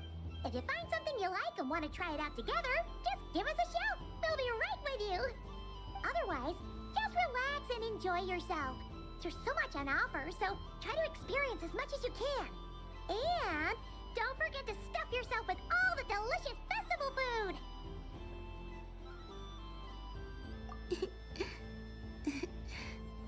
All right then. Off I go. And that smile. I mean that laugh. Where should I go first? This must be the mage's stall. It feels like I've entered a fairy tale. Ah, how lovely.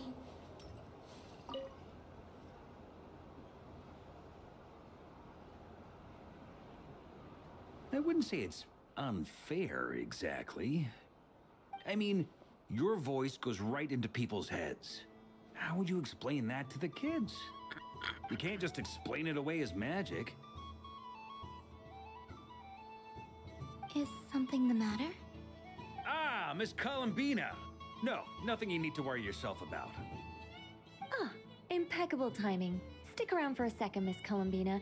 I need your input on something. This self-proclaimed Knight of Justice has yet to give me a satisfactory answer. I, for one, would like to hear your verdict on the matter. Hey, now, I left the flagship just to help you out, Miss Nicole. What's going on? So Alice and I are both using long-range remote control spells that work on similar principles, allowing us to attend this festive fair in Dodeco form. Sorry, let me backtrack a little. While similar, there are some key differences. Alice, being a great mage, wanted her Dodeco to reflect something of her own charm and mystique. So she adjusted the way its tail moves when it spins around. An entirely gratuitous move, in my opinion. I hardly see how anyone is going to notice that. If anything, I'd say that anyone who stares intently enough at a Dodeco's tail to notice such a small detail is someone we ought to be highly concerned about. I only say this to emphasize that my question has nothing to do with tails. Now that we're clear on that, why is Alice's Dodeco permitted to interact directly with the children celebrating Moon Prayer Night, while mine is not? Your voice speaks directly into people's minds. See? Exactly what I said. Miss Nicole? Ugh, I can't stand it. I know that probably makes me sound like a whiny child acting out in front of their parents.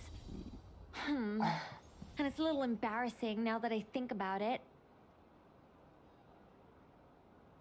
But hey, I said it now, I can't take it back. That would be even more embarrassing. Also, don't go reading too much into that analogy. It was off the top of my head. I'm actually an awful lot older than either of you. Miss Nicole, are you saying that you'd like someone to play the game you've prepared? I'm not so invested in that. It's just something cobbled together using items I borrowed from Alice. She probably didn't even make them herself. The point is, I want to know everyone's thoughts after they receive their prizes. But as you've said, I can't just ask. I've been biting my lip for so long, and I've had no one to vent my frustrations on. I thought this was going to be a nice, straightforward festival where I'd get the chance to guide people to treasure. Well, can I play? I can't guarantee that I'll win a prize, but... You will? I'd like to try. Then what are we waiting for? Let the game begin! It's like they forgot I was ever here.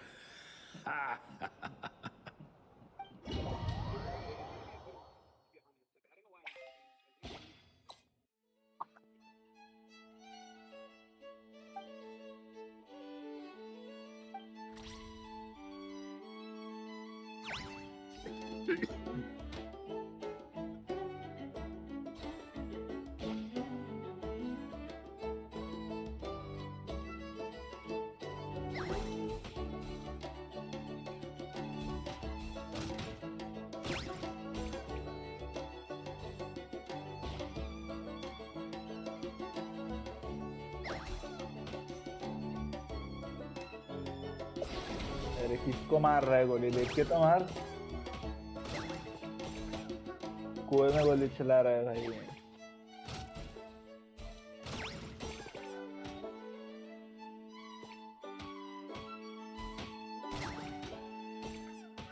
ये jinx क्या कर रहा है? क्या कर रहा है?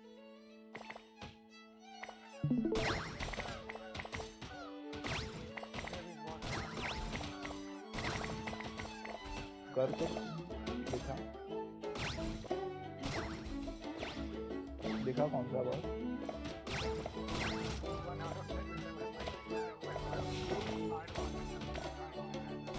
ओ भाई, ओ ये कहाँ से आ गया? यार आज लैपटॉप रिपेयर हो जाए भाई, बस और कुछ नहीं चाहिए।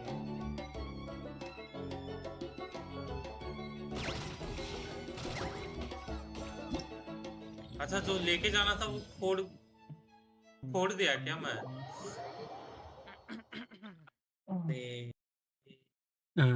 Congratulations, Miss Columbina. With your great wisdom, you have overcome every obstacle in your path and conquered the great challenge posed to you by fate. Fate? Well, something to that effect.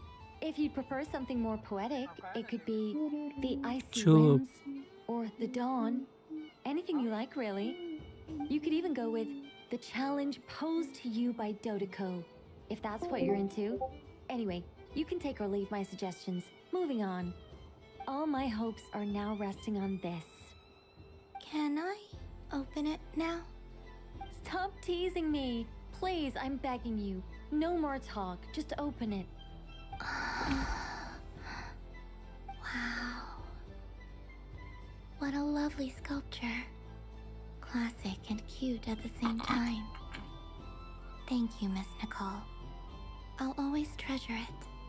Ah, there we go. Music to my ears. You have my sincerest gratitude, Miss Columbina. Thank you for sharing your precious time with me and fulfilling my wish. Don't mention it.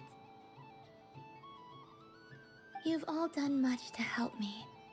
And still, I'm the one receiving all these gifts.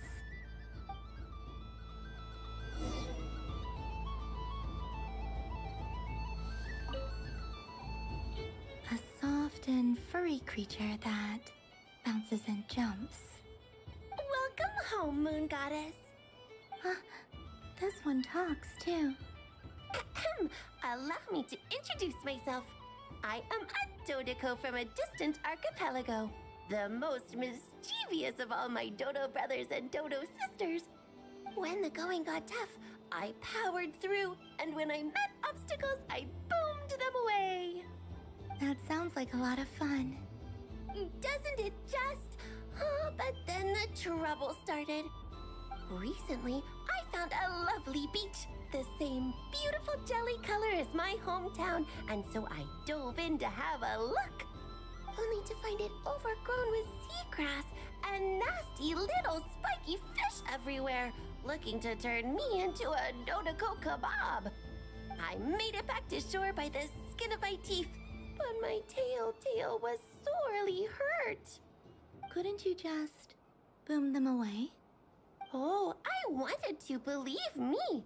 But I've heard that you, Moon Goddess, can understand animal speech. The last thing I wanted was to cause a gigantic fuss and get taken to court by a school of spiky fish. I'd be driven out of these waters for good, and my winter holiday would be ruined. And so, dear Moon Goddess, I was wondering if you might lend me your allegiance. Are you roping me into a crime? Oh, let's call it a once-in-a-lifetime carefree adventure. Does that sound better? All the festival goers tonight are dressed up as the Moon Goddess, but there's nothing to say that the Moon Goddess can't disguise herself as a Dodeko, is there? Besides, this is your home. You should be free to be whoever you wish. I'm afraid I'm not well acquainted with Dodekos, Madam Mage. Oh, that's quite all right. We Dodekos are innocent, happy creatures with a free-spirited nature. Many, like myself, are mischievous troublemakers. Others are lazy souls who like nothing better than to lie down on a nice rock and take a nap. In our eyes, every creature who yearns for happiness and freedom is a Dodeko. But perhaps in yours, we Dodeko are a fluffier and more mischievous breed of Kuhenki. Yes, that is a much easier image to follow. Oh, wonderful! Then let's play! Grab onto my tail and follow me into the sea! Time to settle some scores with the bad guys!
remarkable talent.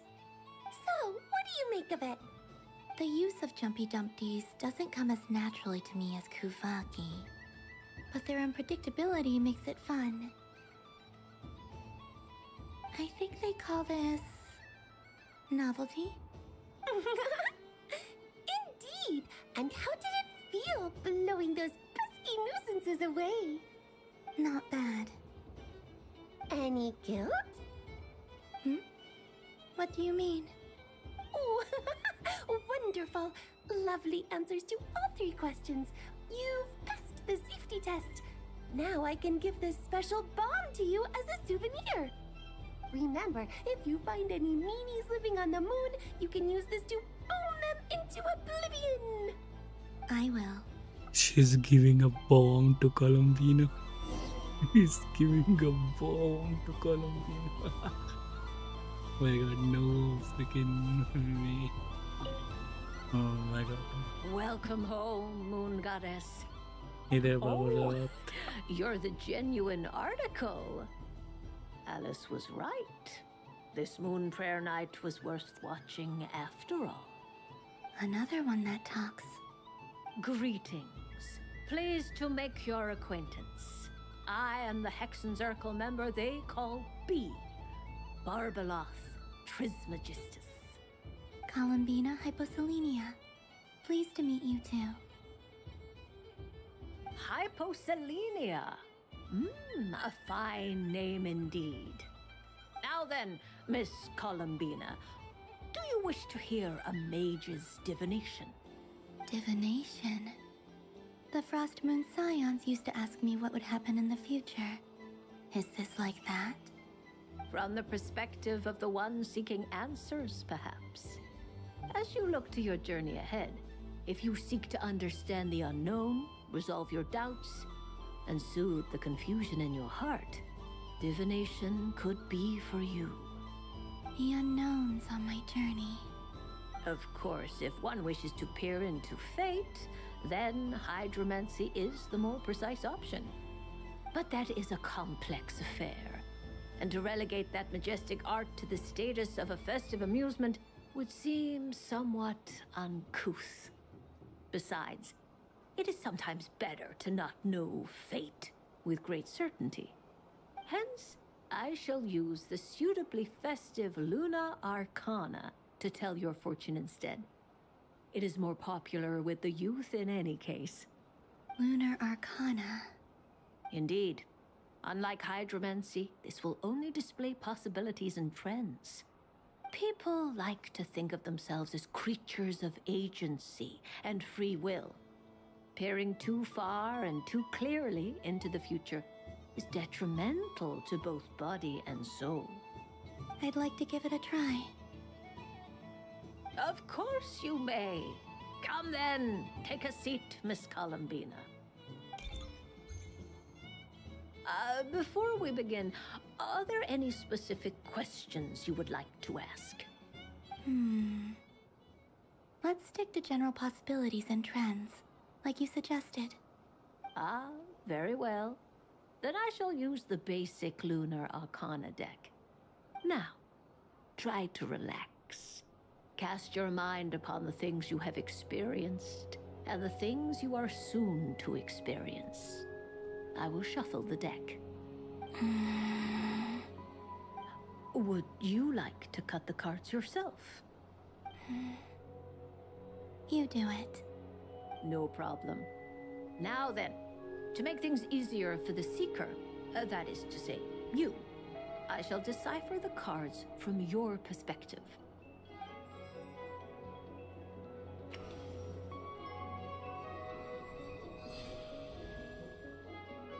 Please, draw the first Lunar Arcana. This represents destiny and is the foundation for the divination as a whole. Now, draw your second card. This will stand for the past, the sum of all your experiences that have come before. And now the third Arcana. This is the present, your interpretation of the current moment. Finally, the last card. This shall speak of the future, which... Oh. Kuvaki Pulse? Fascinating. I've never encountered this before in my role as a diviner. Something has exerted an influence upon this card, causing it to leave its designated position. What do you make of this, Miss Columbina? Perhaps this is the guiding hand of fate in action. Of course, if you wish, you can choose to deny the validity of this card and draw the future for yourself. No, it's fine. Let's go with this one. A bold decision. I must say I'm looking forward to the results. Well then, let us flip the lunar arcana in sequence and see what emerges. Sure. First, Destiny. No surprises here. The card that represents yours is the moon. The moon. Indeed. The moon can represent the truth at some times, but deception at others. False peace, destructive calamity, and the world-changing power that lies within. When the moon is placed on the destiny tile, it indicates that your destiny is not what it may appear on the surface. Instead, it may yet have a hidden side. It symbolizes a journey through the fog, fraught with uncertainty and deception, where one must face inner challenges head-on. I don't understand. Patience, my dear. This is but the first card, which serves as a basis for the interpretations that follow. Our divination will only grow clearer from here on out. Now then, flip the second card, the one that speaks for the past. The Hermit, but inverted. Inverted? Yes. The Hermit symbolizes solitude, introspection, and the pursuit of truth. When inverted, it represents isolation, truth out of reach, and a path that leads one astray. Combined with the moon as one's destiny, the Hermit inverted represents a choice you made to stand alone in the past. It was a choice made not out of fear or arrogance, but for reasons that others could not perceive. You fumbled through the darkness without a guide, but you did not find your way. Rather, you went astray. More than once, it would seem. Is this about how I became Kutar despite not wishing to become a god? And how I joined the Fatui because I yearned for a place to belong? I suspect only you know the answer to this question. All is not lost. The past is in the past, and so it shall remain. Shall we look into the present now? Oh my. The Lovers. One of the most interesting Luna Arcana. What does this one mean? This means that you have had an unprecedented emotional experience. The joy of finding your soul becoming intertwined with that of another. A precious and wonderful thing indeed. It's true. I've made a lot of friends recently, and they are very good to me. I like them a lot. That sounds lovely. I am most delighted for you. The Lovers can also represent important decisions, perhaps related to a parting of ways. Now, if I were to guess... Yes. My return to the moon. I understand. Parting with friends is never easy, Columbina. But rest assured, this is not the end of your journey. There is always another story waiting to be told. The future always lies ahead. The future. Well now, it's finally time to flip this most mysterious of cards. Why did it appear? And what does it wish to tell you? I'm ready. Very well. Flip this card and see what lies on the other side. Oh. Miss Barbeloth? What is it? This card Runoa. is death. That doesn't sound very good. It depends on how we interpret it. It is true that it can represent an agonizing death, a complete and utter end, but at the same time, it can also represent rebirth. Do not forget that your destiny card is the moon. Okay. That lends your future many different potential meanings. If death spells the end, is it unavoidable? As I have said, divination can only display general trends. It is a rough guide, but it does not show predetermined outcomes. Allow me to summarize it for you. In the past, you may have lost your way, but now you have gained new connections and new strength. You now face an important decision, one that may bring about a great change in what is yet to be. This change might, in turn, be the end of all things, or their beginning. But remember, everything is subject to change because of the moon present in your destiny. You must see the truth clearly and face your innermost thoughts. The truth. My innermost thoughts. Thank you, Miss Barbeloth. Don't mention it. Some people dislike divinations, for fear of glimpsing an ending to their story that they wish was not so. But I can see that you're different. The result of this divination will not sway your decision. This is a rare quality, and one that diviners always hope to see in the seeker. We are here merely to guide, not to exert undue influence. I understand. Go then and illuminate your future, Miss Columbina. The moonlight that shines from you now is most captivating.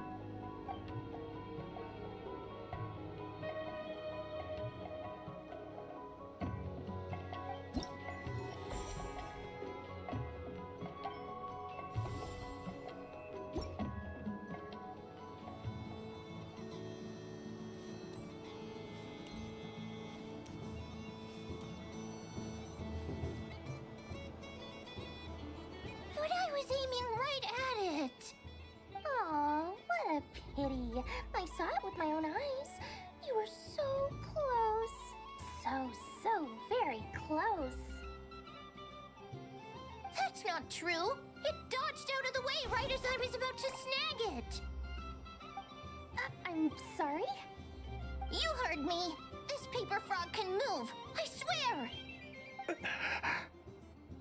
Dear, oh dear, what are you saying? How could a paper frog move?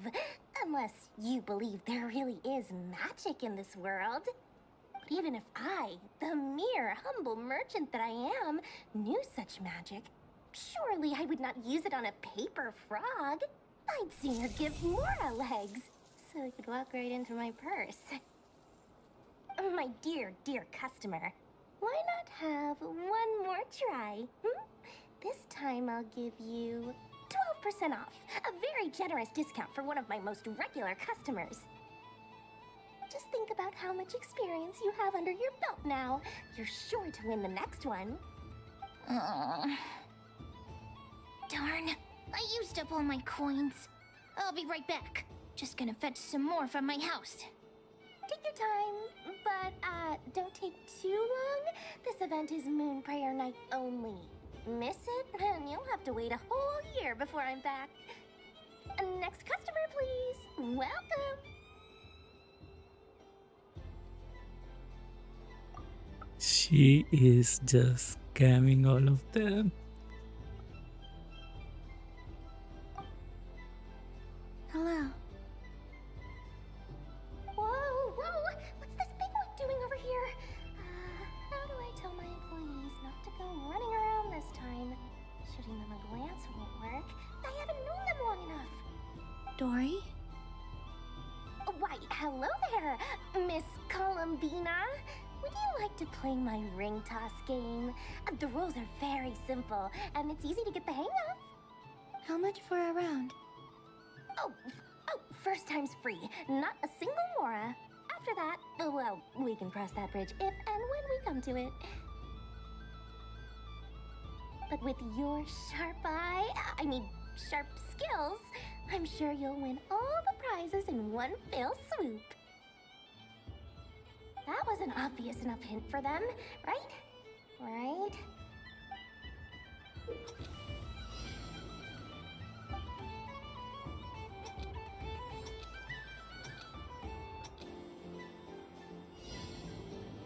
Here comes the ring!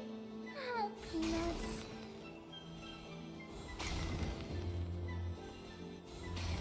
Change tracks. Roselle, should we move or not? Just a tiny bit. All right, then I'll... Oh, sugar plums, not the clock hands. How do I move the legs again?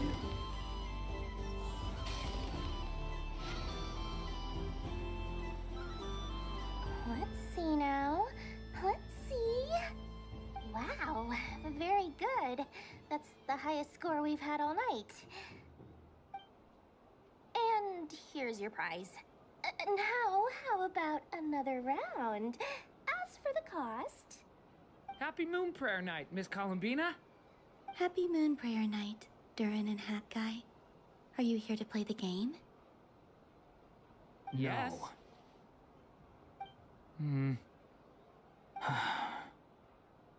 You said we were just coming here to say hello.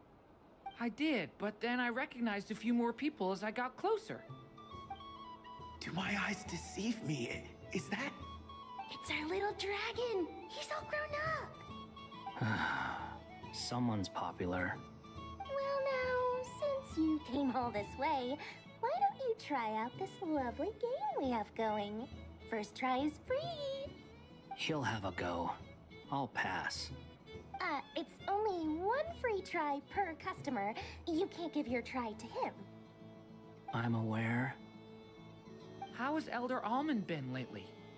He's in great shape. He goes for a run in the forest every morning to stay fit and healthy. He tried to go boat racing with Firecracker a while back, but he couldn't even make it onto the Lotus Leaf. Firecracker was in fits of laughter. How about you, little dragon? Can you still fly? Yes, I can. But you've become less chatty. Has growing up been tough on you? We call that maturity. You know, the thing people sing about. The knight wields a sword of stone to defend those hearts that are made of gold. Stone is very heavy. That's what keeps him from talking too much. That's awesome! I want to be a knight when I grow up too. Ring, here I come!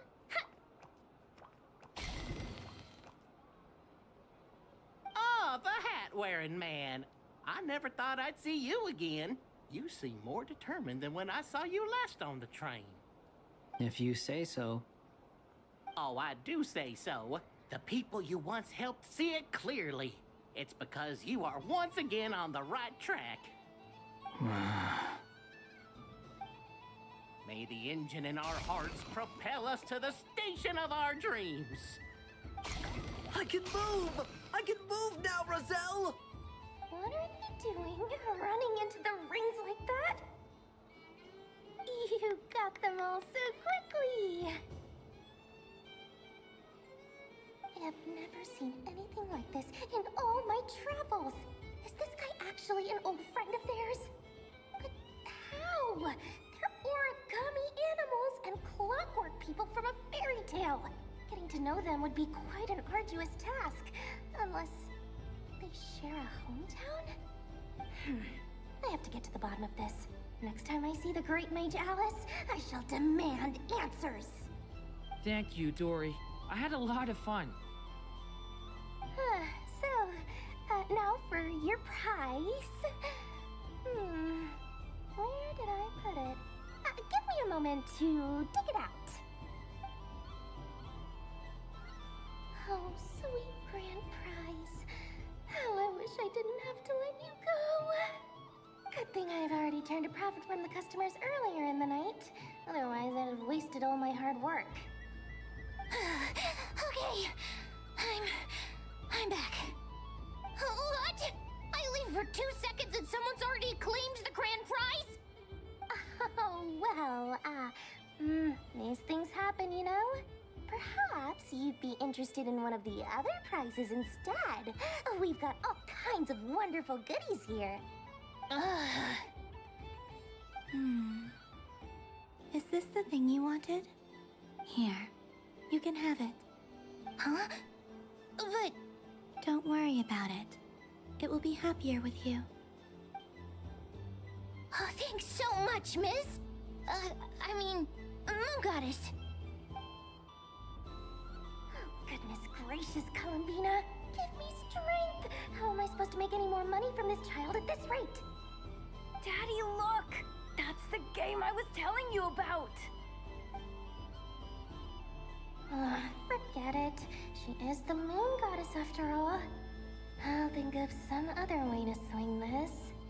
Maybe I can try to hook this new kid. Huh? Oh, someone already won the grand prize. You can take mine if you want. What?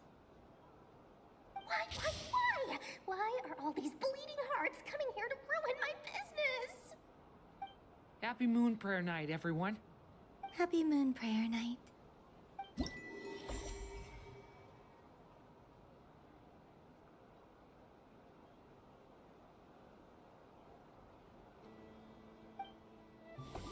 Dory, she doesn't that coming.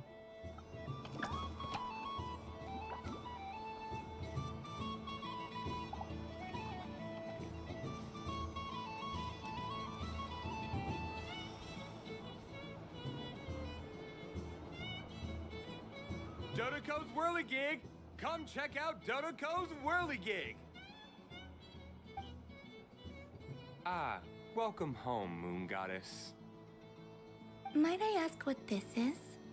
Ah, it's a very special amusement sponsored by the Great Mage herself. Ride on a soft and furry Dodoco and embark on an unforgettable adventure. I say that, but I'm just following a script here. Who is this mage, anyway? And what the heck is a Dodoco? I'd like to ride. No problem. But, are you by yourself? Is that not okay? Oh, no, it's fine. It's just that each Dodoco can accommodate 2 passengers. Would you like to bring a friend along? My friends... That should do it. Now, we just need to get everyone else to draw something on it too. But we gotta keep it a secret from Columbina. Traveler.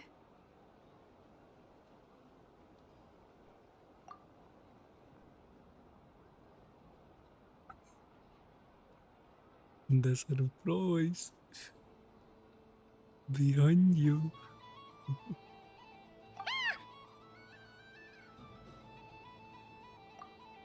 I want to go on that ride. Will you join me?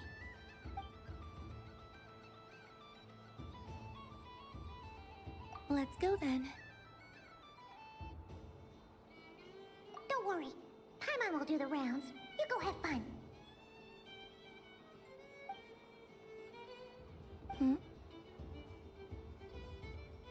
All right. I think we have to wait in line over there.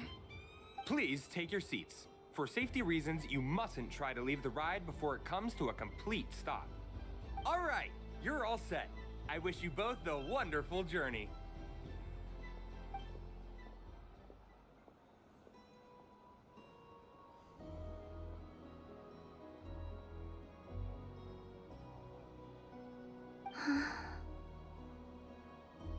Not bad. It reminds me of riding a moon lane. Sometimes, the Kuhenki circle around me like this, playing their beautiful melodies. Yeah, I'm going to miss them.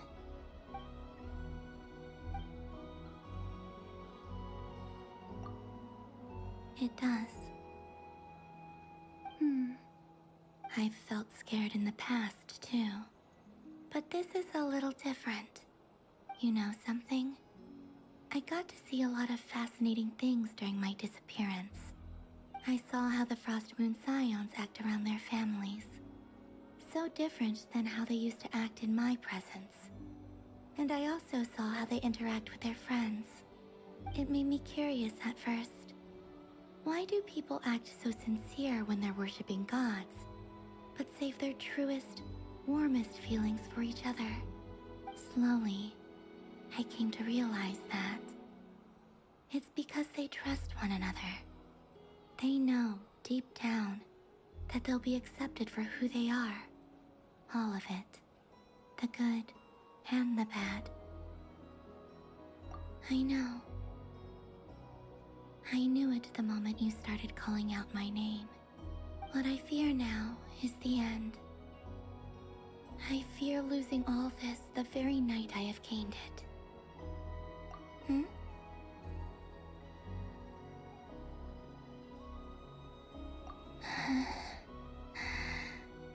Thank you for this conversation. Thank you for listening to me. Don't worry. This fear I have, and the unknown that awaits me, they cannot hurt me. Not when I possess a treasure far greater. I just want you to remember this version of me, the real me, on this final night together.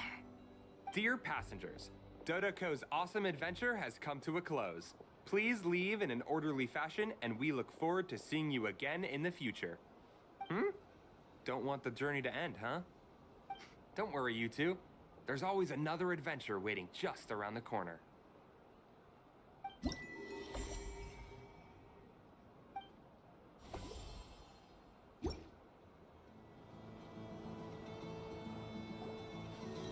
So this is the Frost Moon Scions area. It feels very... Sunny days! I prefer sunny days.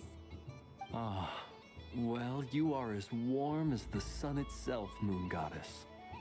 Very well. I believe your spirit animal has to be this most adorable chic badger. No way, that's Flint's, bro. Thank you, Mr. Talking Magic Lamp. Seriously, Flint's is doing Have this a now? very happy festival, Moon Goddess. Flint? That's you, isn't it? Shh. It's our little secret, my dear traveler in Paimon. Okay, sure, but why are you here selling sugar sculptures? Everyone celebrates in their own way. After gazing into the abyss and spending time around gravestones all year, what better way to relax than to see sunny smiles on the faces of the living? Besides that, I like to think of myself as a fair judge of character. I dare say matching personalities to confection suits me rather well. That's not what Paimon was talking about. Aren't you afraid that your true identity might be exposed? Should I be? There is all manner of magic in the air this moon prayer night, thanks to the work of the great mages. I see Miss Columbina is hiding in plain sight. Why should I not do the same? Why miss this rare opportunity to enjoy a special evening in my true form? Fair enough. You got a point there. People who don't know you will probably think you're just a talking lantern. Well, now that we see eye to eye, what brings you here? Not a search for your spirit animal, I presume? Ah, well, actually... Here, see for yourself. Oh, this is... How wonderful. A beautiful idea. Yeah, we just met Barca, and He said that having everyone draw their own section was kind of boring. So, he did your bit for you. Ah, Varka. Ever the maverick. I see his artistic skills are truly one of a kind. In that case, I shall paint something on Mr. Albedo's behalf in a short while. What? Why not now? Ahem. Welcome home, Moon Goddess. Phew, that was close. Hello, Flint. She recognized you right away! What keen eyes you have, Miss Columbina. Especially considering they are shut. I did not see you. Rather, I sensed you. I can sense the fluctuations in Kuvaki all around me. One would expect no less of the Moon Goddess. Might I interest you in some candy? Yes, please. Excellent. I shall make some for you right away. Hmm? Something the matter, Miss Columbina? What about my spirit animal? All the other children carrying sugar sculptures are talking about it. Wait, is she taking the test seriously? Ah, my apologies. How could I neglect that? You are quite right, Miss Columbina. Every one of us has a magical creature living in their heart. Would you permit me to help you find yours? Yes, please. Do you prefer the day or the night? Night. Which of the 4 seasons is your favorite? Winter. Think of a perfect day. What is the She weather like? likes winter Sun up, just like me. rain, or perhaps Yay. cloudy? Rainy in the morning, sunny at night. What kind of answer is that? Forests, lakes, and Bro, open that's seas. perfect. Which do you prefer of these? I like them all. Imagine you opened your very own shop. What would you sell there? Moonlight, I think. Wow! Paimon would totally shop there. It wouldn't cost anything. You'd just need to visit. Aha! I believe I know what your spirit animal is. Here, for you. Oh, it's a Kohenki! Indeed. A free-spirited being with a deep love for all things here in Nodcry, who selflessly lends her aid to as many people as she can reach. It is the perfect fit for you, Miss Columbina. Thank you.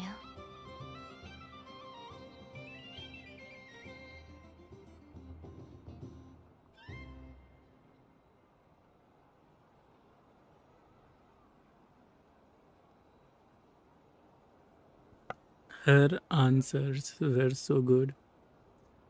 My god. What am I supposed to say now? My mic just fell down. Okay, I'm not gonna say anything.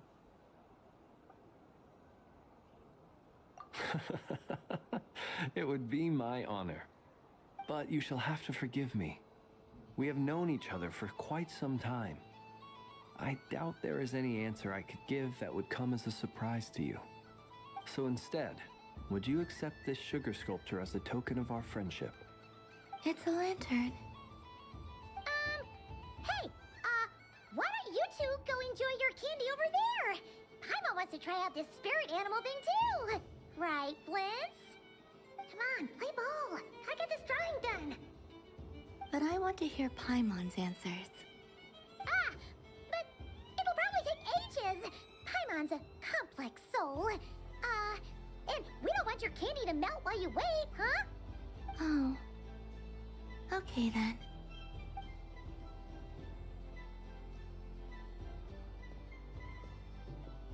Phew. Nice excuse, Lady Paimon. That was some quick thinking. Yeah, no thanks to you. Although, help next time.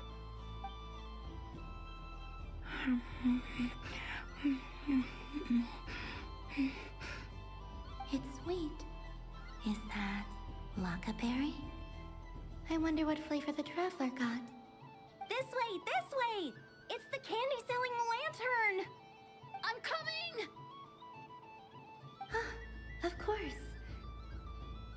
sampler. Maybe we can share? Yes. I found out recently that people share their food sometimes, so I'd like to try it. Or... is that a no? Thank you.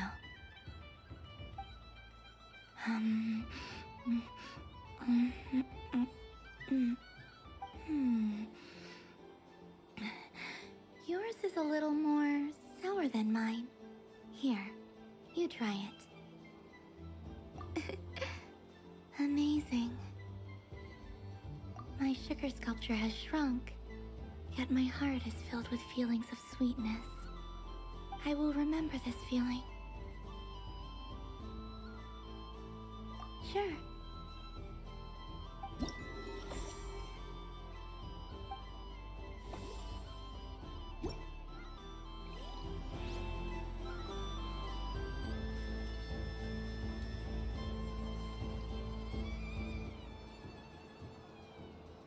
I wish for a never-ending supply of laka berries. What a humble wish. Probably written by a child.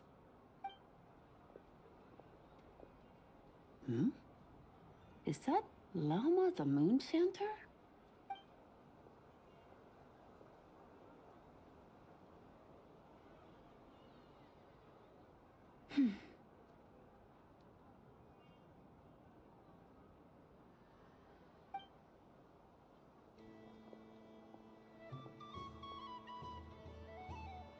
I wish that the long plume ibises would stop biting me. Oh dear, poor Llama.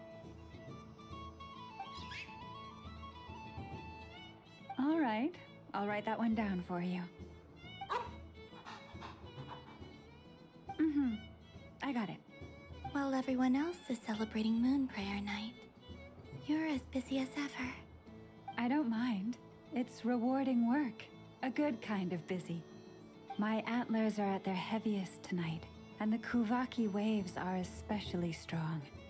But as I help these dear friends hang their wishes up, I feel a great peace within myself that is hard to describe.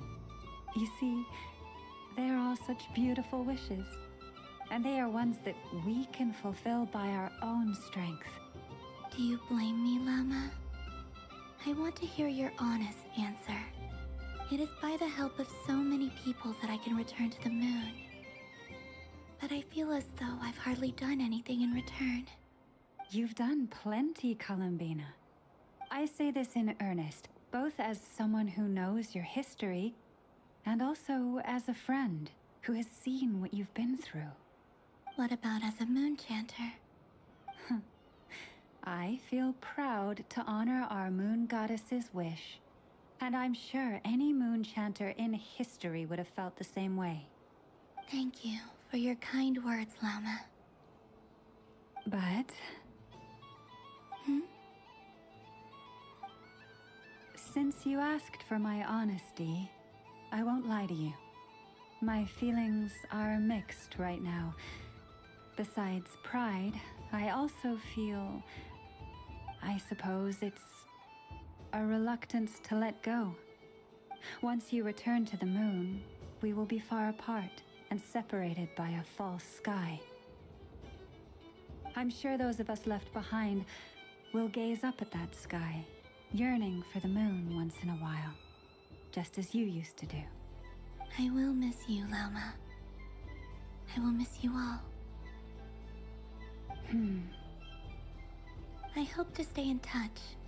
I will try and find some way to send messages down from the moon. Perhaps you could use Kuvaki. I've heard Yehoda say that signals can be sent using long and short waves, or strong and weak lights. That sounds a little complicated. What if we forget what the signals mean? We could prepare a codebook beforehand, but... You're right. It wouldn't really suit you. Still, whatever happens, I believe that you will find your own unique way of communicating with us. And now that I think about that, my heart feels lighter. Because you trust in me? Yes. I have faith in you, and in the power of truth. In my experience, the truth tends to be difficult, but that's what makes it stand out from what is false. So I'm confident that your thoughts and your love will shine through the curtain of lies. We will know it when we see it. Thank you. Now, could you help me hang up my wish? Is this? I wish that all who dwell in this moonlit world can find a place to belong. And I wish that I shall one day see my friends again. It's 2 wishes. I hope that's not too greedy of me. Not at all. And I think you speak for us all with the second one.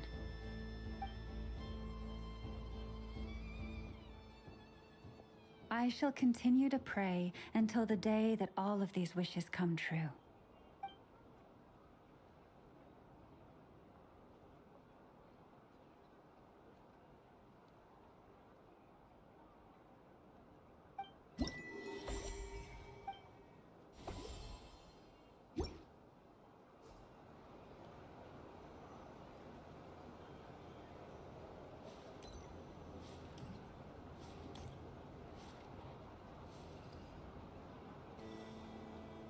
Wow, the Frost Moon Scion stall looks kind of plain, but it's pretty cool once you get into it.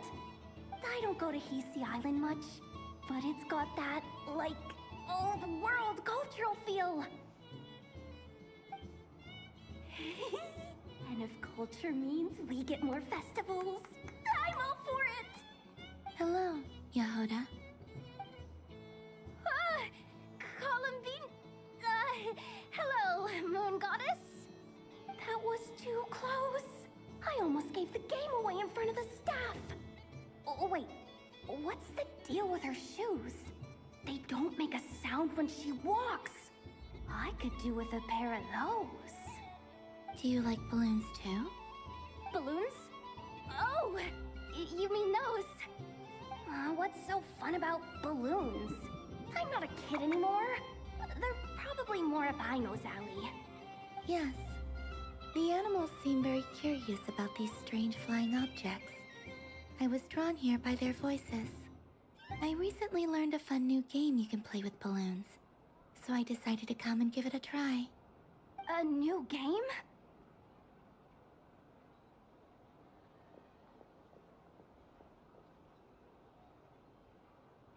Hello.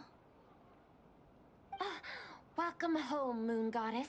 Here to buy some balloons? Yes. Could you give me a few that haven't been inflated yet? Are you sure? I guess it's not a problem, but... Yes, please. Thank you. Uninflated balloons? But those are just little rubber pouches. What does she want with those? Would you like to play the balloon game, Yahoda? Huh? Sure. I guess. How do you play it? Wait here a moment.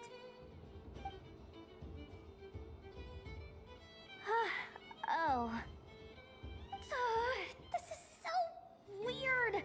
What have I got myself into now? I thought I saw Columbina nearby. Uh-oh! That's the 4th Harbinger! Although she's helped us out quite a bit, she's good people, right? Is she looking for Columbina? Oh, guess that's my ticket out of here. I'm not sure my heart can take being sandwiched between 2 Harbingers.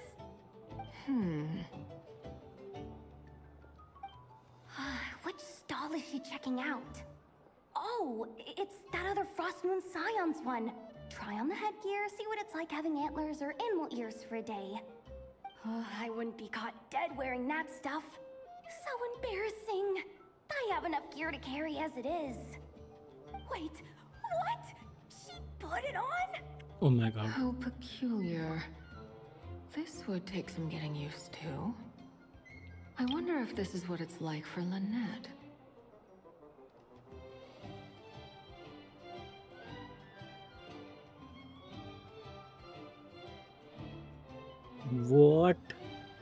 The hell? I'm getting this image in my brain. I'm setting it free, getting it for free. That whoa, that's a wallpaper right over here. Oh my god, what? This is fan service. Genshin Impact. Thanks for this. Oh my god, we got it for free. We did not even have to see some fan art or something. They just gave it in game. Genshin Impact, I love you all.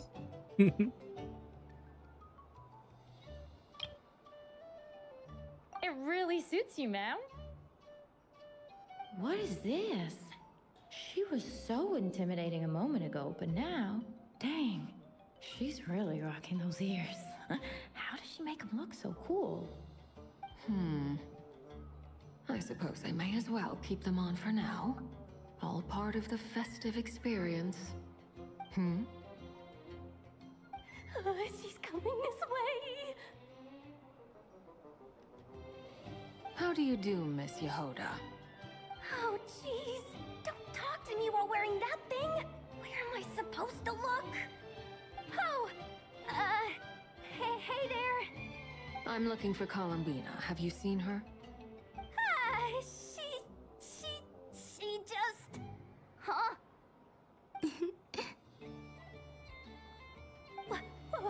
Wait, is that what she meant by balloon game? Yeah. Huh? No fair! How come I get caught in the crossfire? An ambush from the rear? Is this a declaration of war, Columbina? Would you like to play too, Arlecchino? Seriously? Are they gonna start some beef right here, right now? Gladly. That said, I believe there is another who would like to join. Boss Nev! Thank goodness! You've gotta get me out of here! Things are kicking off big time! Hello there. I'd like 10... no, make that 20 balloons, please. Uninflated. What? Miss Moon Goddess, I hope you're prepared to pay the price for assaulting my employee. Welcome to the game, Nefer. Just to be clear, let's keep this a fair fight, okay? No strange powers, please and thank you. Naturally. Don't just stand there, Yehoda. Aren't you going to team up with me? Huh? Do I have to? Of course. Don't forget, the Curatorium has a reputation to uphold. I knew something like this was gonna happen.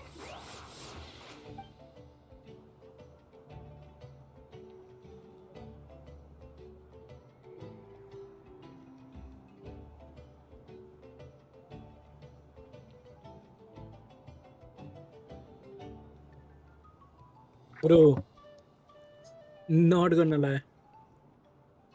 What am I? I want this. I want this. Oh, this can be my lock screen. Oh, wait.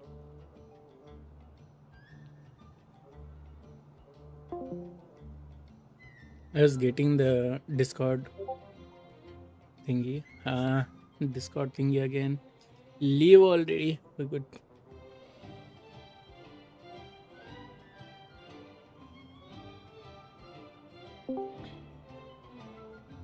Okay.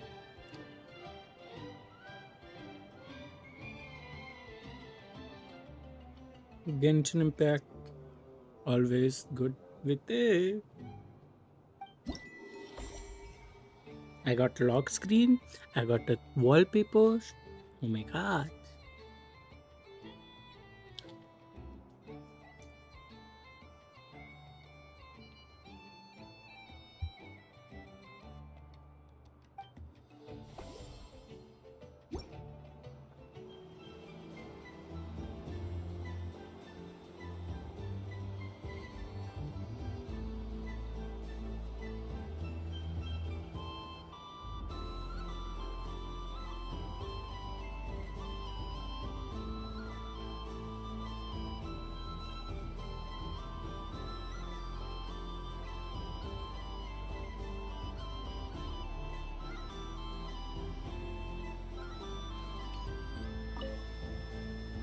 I've seen Linny and the other.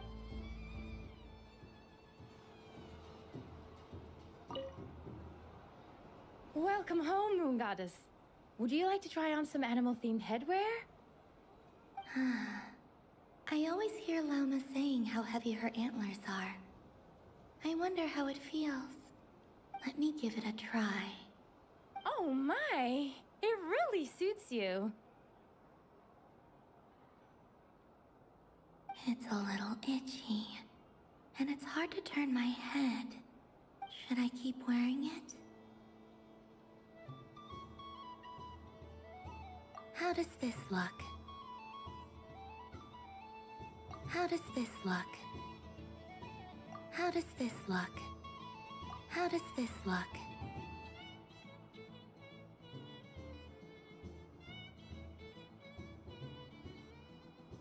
How does this look?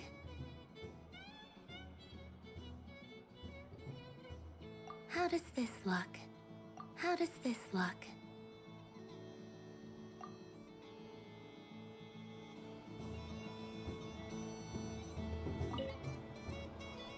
Welcome home, Moon Goddess.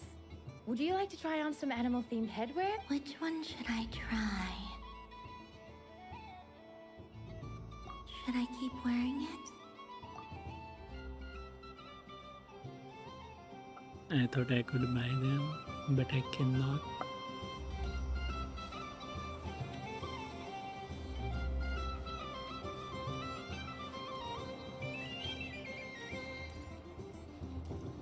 What's this?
What's this?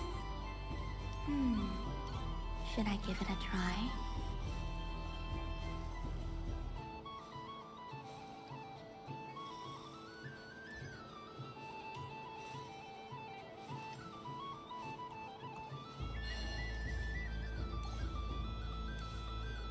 There are so many attractions here. Since I rarely get out, I might as well make the most of it.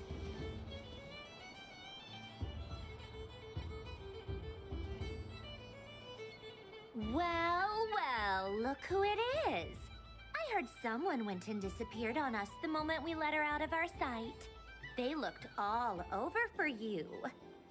Frankly, I didn't think you'd be back for Moon Prayer Night. Were you worried about me, Sandrone?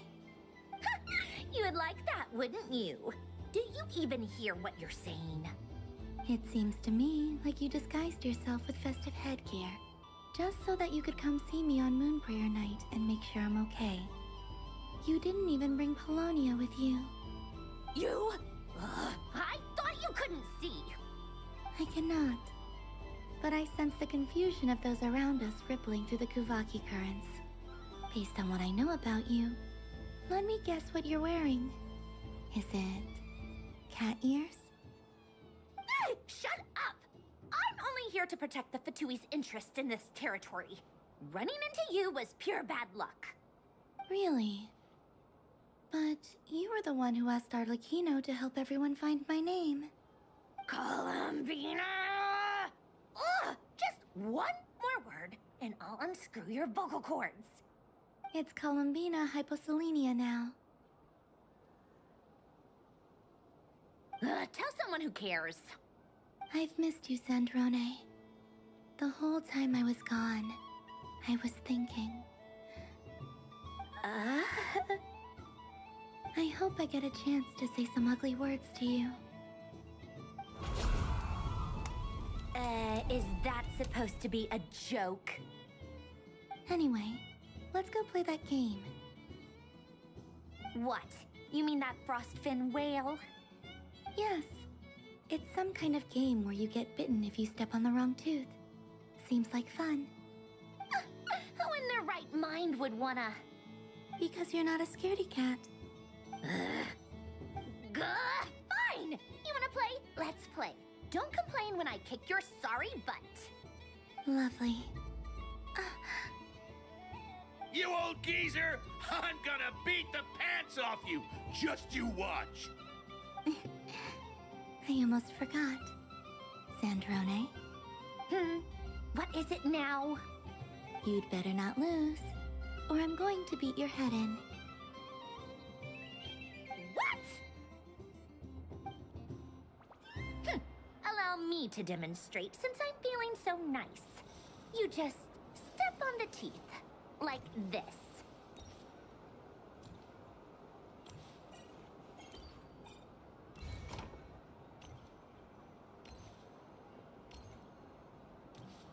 Which should I pick? Your turn, Sandrone.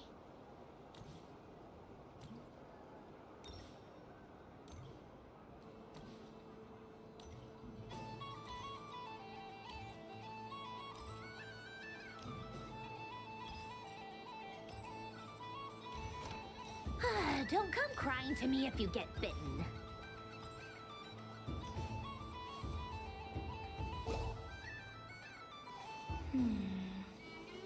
I'm getting a bad feeling from this one.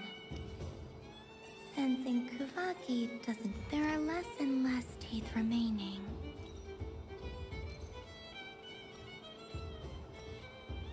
We are just cheating over here.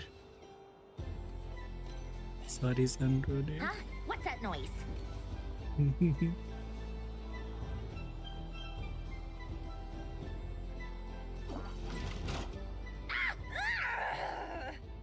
I think you might have picked a bad tooth, Sandrone.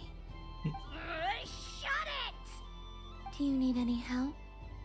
It seems like you're stuck. No!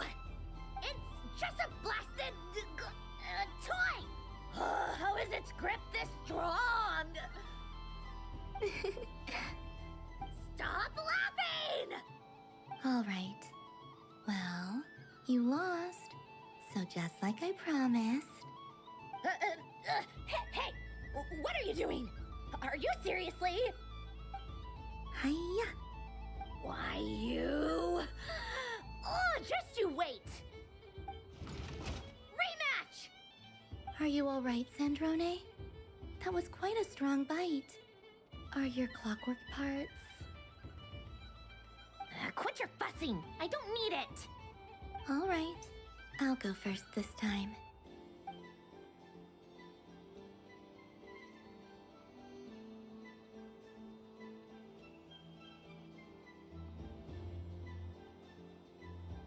I see it now. She can sense which teeth are rigged. So I just need to avoid the same ones that she does.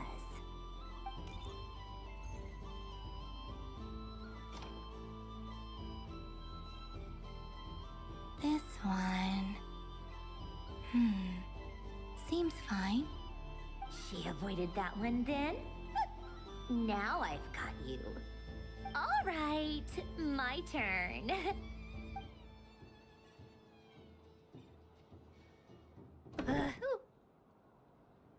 What? Looks like you lost again, Sandrone. Wait! There's more than one bad tooth! bonk. Peak.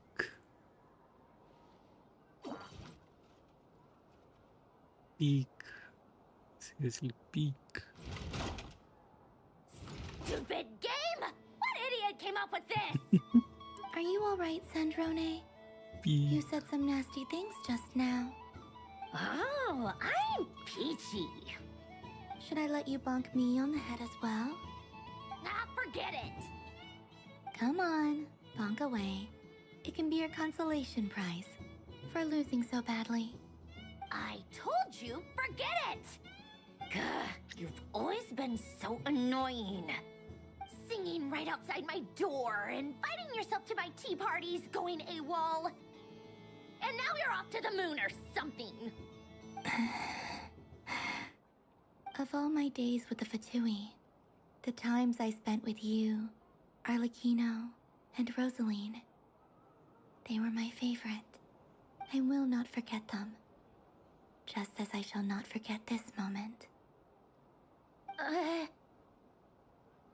We'll always be friends, no matter where we are, right? Who would want to be your...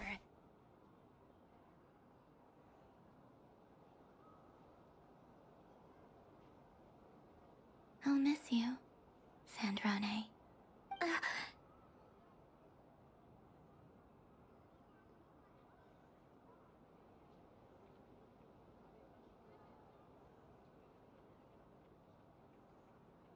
Goodbye, Sandrone.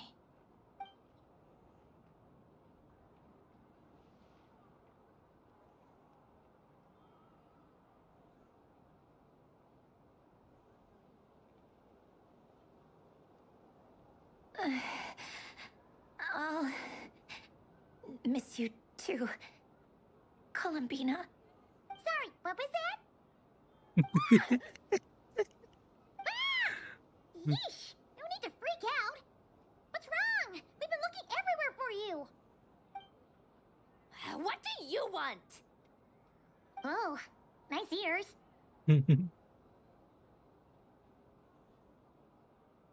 What do you want? This. Huh? It's your turn to draw something. You're one of her friends too, aren't you?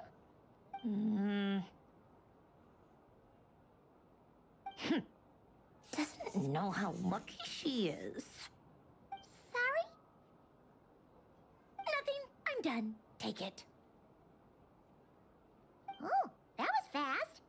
Oh, and one more thing. Last time we spoke, you mentioned you were interested in the Narcissan Kreuz Ordo's research, remember?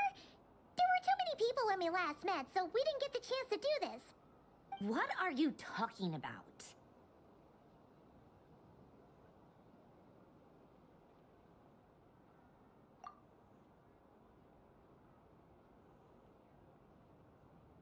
This is... Oh. Alain, Renee, and Marianne. Huh. The Holy Blade.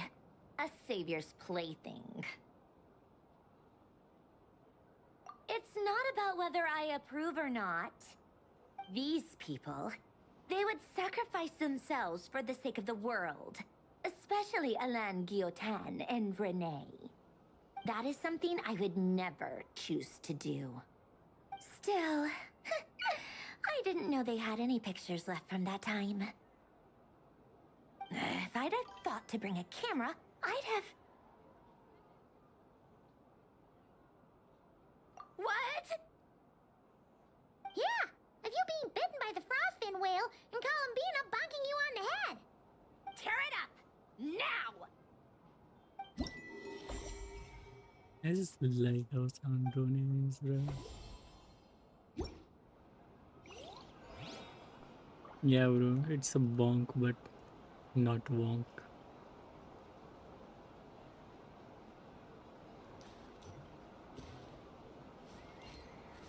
That will continue the quest, so I don't want to continue my quest right now. I will go meet Aino and her first.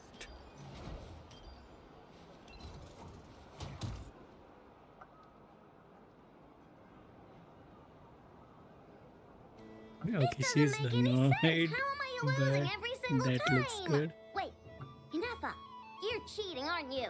Yeah, that must be it. I am not cheating, I know. Uh-oh, sounds like Inefa's turning into a big baloney bot. I think it's time for some serious maintenance. Moon Goddess, help me. Miss Columbina, I know, is attempting to cheat. What the? I'm not the cheater. You're the cheater. How dare you throw it back at me?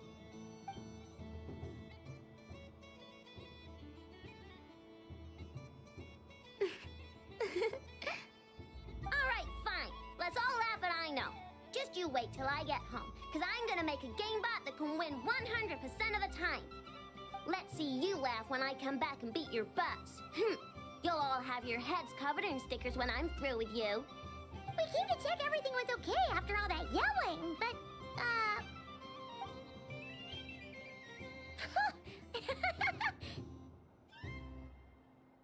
Whatever it is, it sounds like cheating is allowed. Kuhenki concentration. Each player starts with differently colored kuhenki. Each round, they draw one kuhenki from their opponent. When a player has two kuhenki of the same color, they make a pair and can be discarded. Any that can't form a pair must be kept. The round ends when a player can't form any more kuhenki pairs, and that player gets a sticker.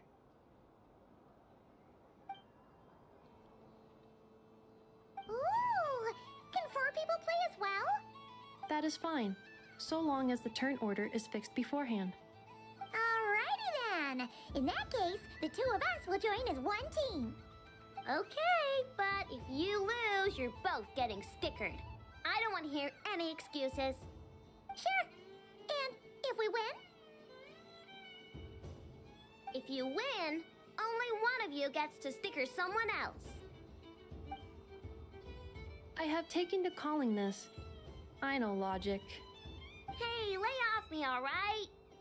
Okay, so we're starting the game from scratch again, which means all my stickers so far don't count. Looks like Luanatar is the Kuhenki of honor for this game. Anyway, let's go clockwise, starting from Inefa.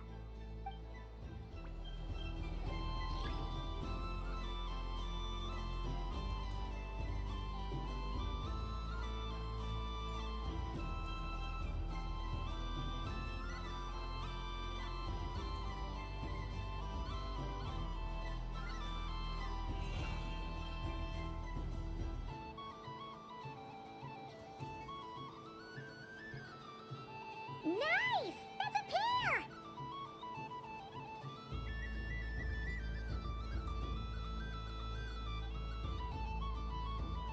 Go, go, fly!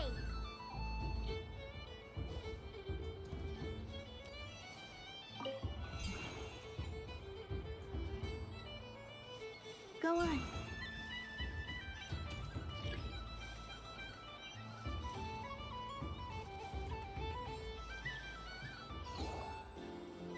I have a pair.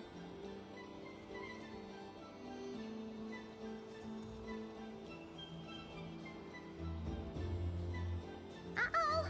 We gotta pick up the pace!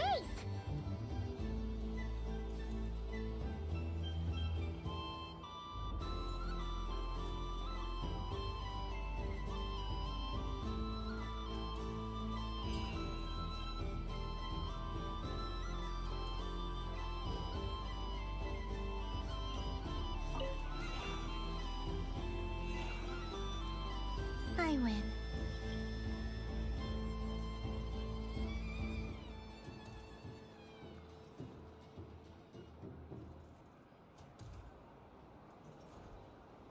Phew, that was too close.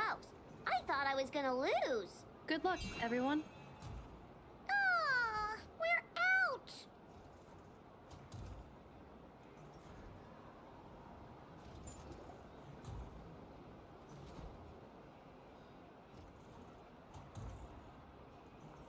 Let me pick a good one. What's it gonna be? You're looking very pleased with yourself there. What happened to being a huge Grumposaurus? I won. Duh.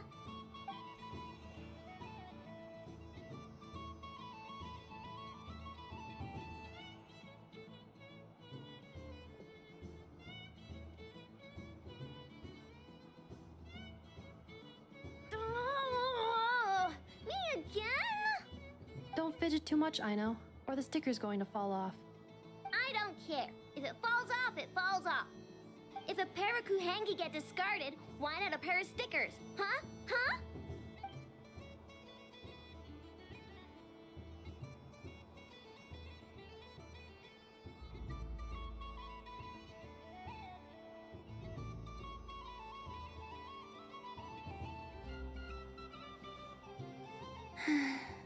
I've lost.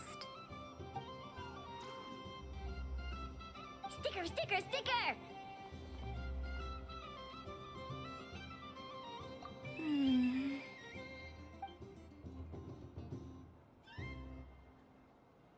Cute! You think so? Shame. I can't see it for myself.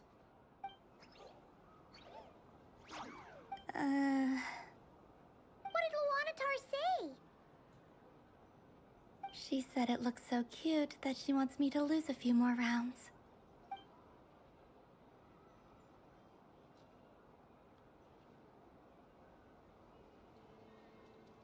Who put these stickers on Paima's eyebrows? Ugh, she can barely see.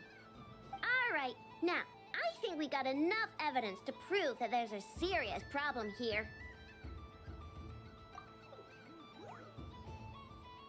Yes, I agree as well. The culprit is... Inefa! Culprit? What did I do? Quit acting dumb, Inefa. You're not wriggling your way out of this one. I've been watching you. Not only did you remember whose side Luanatar started at, but every time someone drew a Kuhenki, you were logging it and calculating every last possibility. Which Kuhenki pairs were gone, who had what color Kuhenki in their hand, even our facial expressions. You were keeping track of it the entire time. Exactly! What I know said! Putting aside the fact that running calculations is not against the game rules, do you have any evidence to support your allegations? But that's not against the rules either. So she admits it. She certainly does. All right, everyone grab a sticker. It's time to get Inefa back. But... Take that!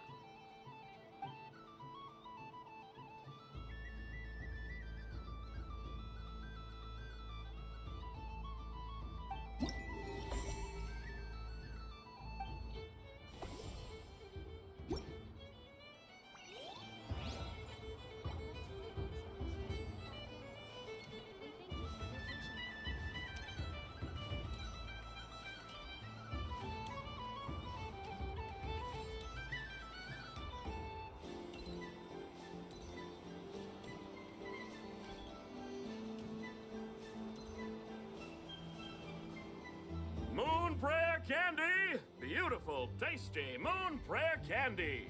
Buy a whole box, share it with your friends and family! Candy? To share? I wonder what flavors everyone would like. Welcome home, Moon Goddess. Fancy a box of Moon Prayer Candy? Sure. I knew you would. Now, what flavor would you like? I'm not sure. What flavors do you have? Is this for yourself or as a gift? A gift for my friends. Ah, I see. In that case, I'd recommend apple, lockaberry, or midsummerberry. Those are the most popular. Do you have nocturnal blossom flavor? Huh. I've seen couples give those as gifts before, but I did not know they were edible. No? Okay then. Moonfall silver? You did say this was for friends, right?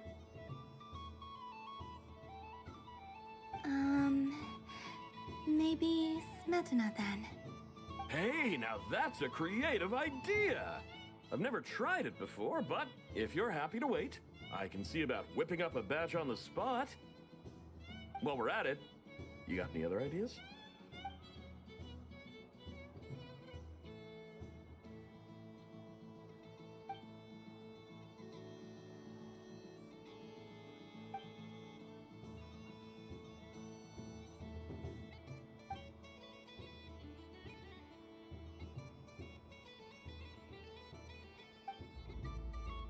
Here you go. Every flavor you asked for is in there. Thank you. I should be the one thanking you. You brought me a whole bunch of new business. It's like a genuine blessing from the moon goddess. I hope you and your friends have a lovely night.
Traveler. Hey there, Columbina! Are you done checking out the festive amusements already? Are you sure you don't want to look around some more? You might not get another opportunity like this for a while. Right now, what I'd like to do is...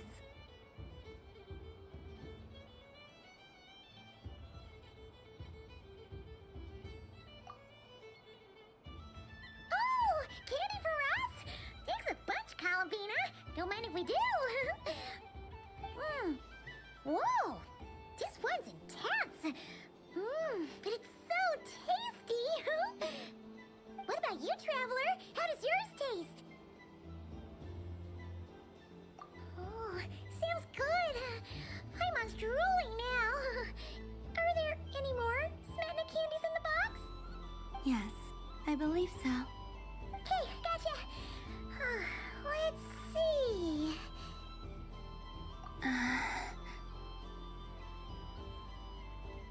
Sure! This one, and yep, this one looks right too. Okay, that's 3. Here we go. 1 per person. It's so sweet.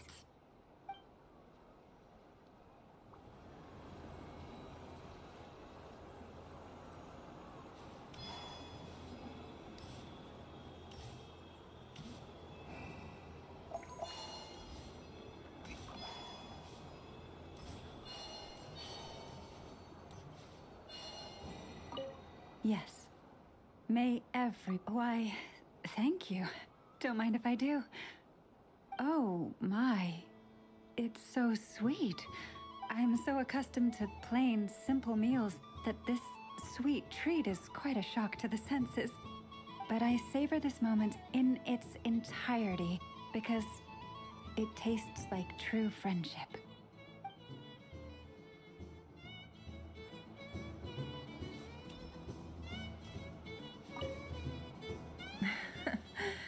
That was fun. It's a shame Ashru doesn't like playing with water, or I'd have roped him in as well. Oh, a gift? You shouldn't have, Miss Columbina. Very nice indeed. Candy is one of many luxuries that the desert folk could never afford. How I yearned for candy when I could not have it. Yet, now that it is readily available to me, I never seem to crave it. May your moon prayer night be one free from regrets.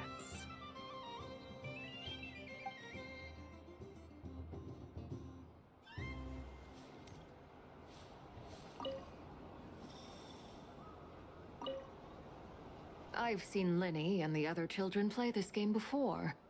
It would seem that it's not a bad way to relax, once in a while. Candy? Would you mind if I took a handful extra? I'm sure the children will enjoy them. I must say, Columbina, you really have changed. You never used to show this much consideration for other people, even when prompted. I'm sure Sandrone would agree when I say, I like the present version of you better.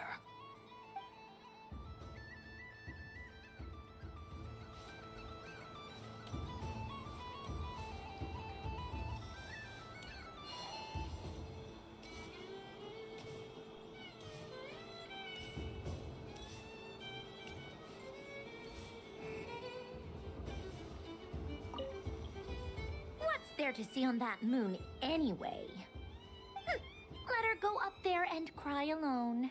See if I care. You're giving me candy? That isn't like you. This had better not be some weird prank. Coffee flavor? I thought you hated coffee. It's extra strong too. Huh. You didn't do all this just for me, did you? Hey! Don't take it away! I never said I didn't want it. I mean, you can't unmake the candy now.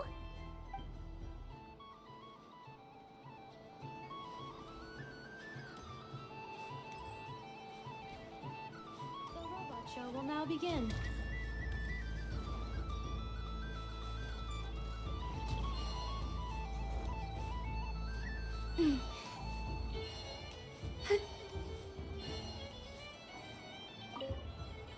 Done being a do-gooder yet? Thanks for coming here with me, Hat Guy. Are there any games you'd like to play? It's your turn to pick. I'll come with you. Why does that hamster think you've grown up? You haven't changed at all. I know you don't mean that. You're just taking the opportunity to make fun of me, aren't you? Even if you won't admit that taking some time to compose yourself is important, I can see that you're doing it in practice. Otherwise, you'd have taken off your hat and flown away by now. Looks like Albedo's socialization program has been far more useful to you than all those Vahumana textbooks. A moon prayer candy for me? Huh, thank you. It smells like baked apples and butter. Reminds me of Good Hunter, a restaurant in Mondstadt. I always have to resist the temptation to go there unless I'm ordering food. I understand your homesickness, Miss Columbina. I have a double dose of it, because both Simulanka and Mondstadt are my home.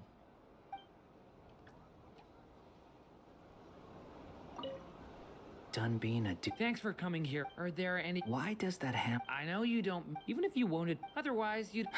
Looks like Albedo's socialism. I thought you'd actually spend your precious time doing something more worthwhile. Everyone has to take one? Well, fine. I'll take mine.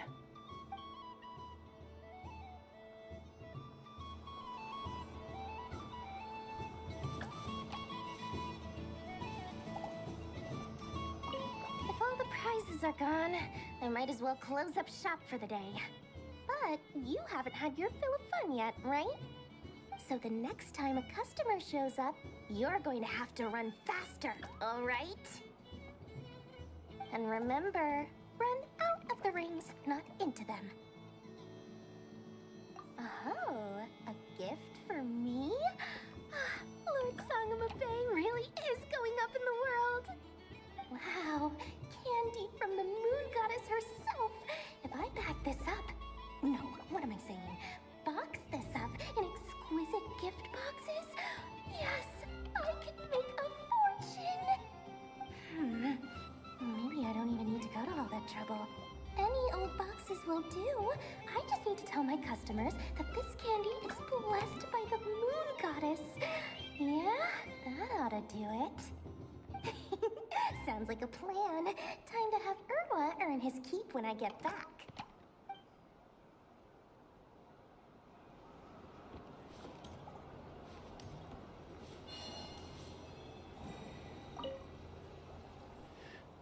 Huh?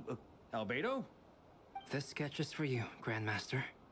Oh, a gift for me. Thanks. Let's see what you've done for me. The North Wind left in the lurch.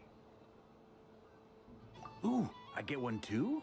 Nice, thanks. What is that? Oh, it's so familiar. Don't tell me. Oh, I got it.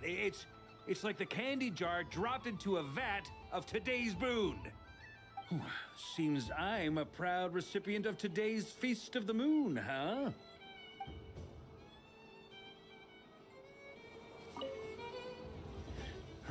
It'd be rude to just leave without saying anything. But at the same time, I don't want to barge into their lively conversation just to announce that I'm leaving. I guess I'll just wait a little longer. Huh? Albedo? This sketch is for you, Grandmaster. Oh, a gift for me. The North Wind left in the lurch. Thank you. It seems I've picked lemon. It strikes a good balance between sweet and sour. This has piqued my curiosity. What if we were to add citrus and other spices, then enhance the flavor via caramelization? I wonder what the end product would be like. Perhaps I should take the time to try this out.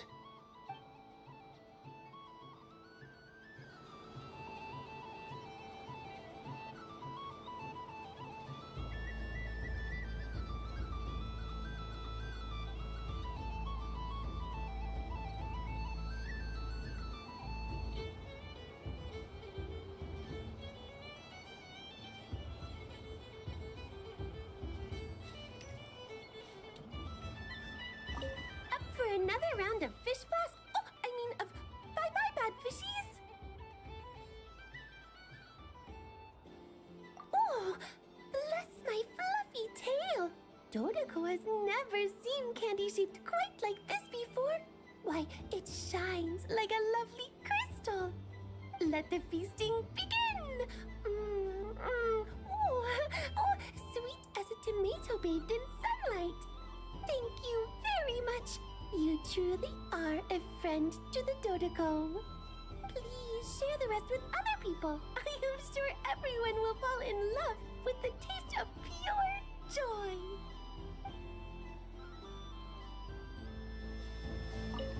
I don't suppose you'd like to play again, by any chance? Don't get me wrong, once is plenty. You're under no obligation to indulge me any further. And besides, I don't have any other prizes for you.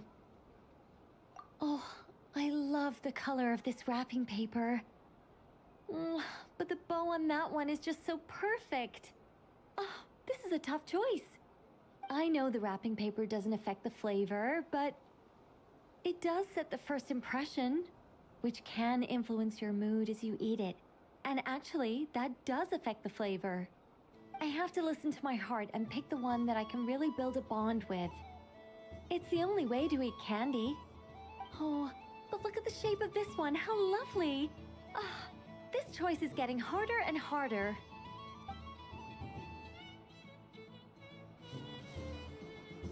The death card made a most enigmatic appearance.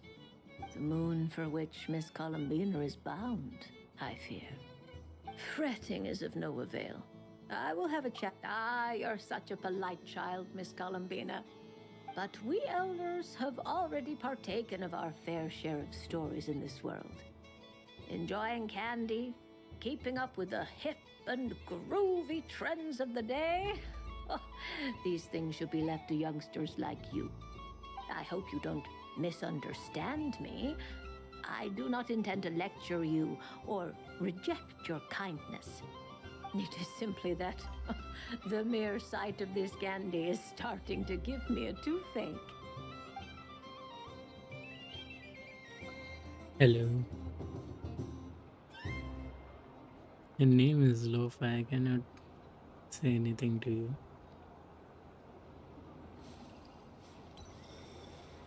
Let's give candy to Flint's and continue the. Oh, that looks good. Something about festive lighting always has a way of putting the warmest smiles on people's faces. This is most thoughtful of you, Miss Columbina. Kindness exudes from your heart like benevolent moonlight. Forgive me, but I shall have to enjoy this gift a little later. I hope that the flavor I chose is not the only one of its kind. If others were denied the chance to sample such kindness as you have shown to me, it would be a great pity indeed.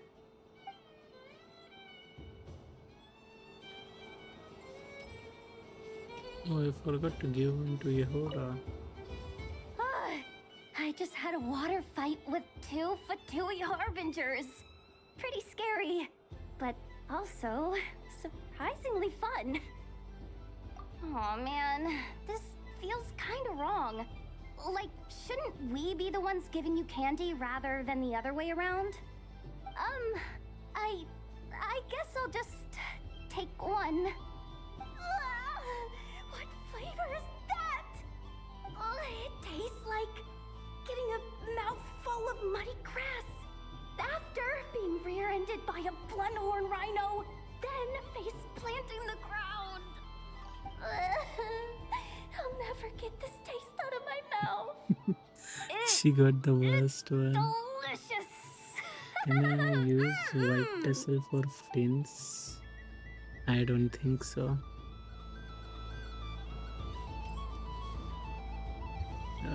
I cannot show you, otherwise I would have shown you. I'm in Prestia right now. Wait, let me finish the story. Traveler. You do normal attack, right? Yeah, he does normal attack. Finished with the festival already? Really? You sure you don't want to have a little more fun out there? But yes, I am sure.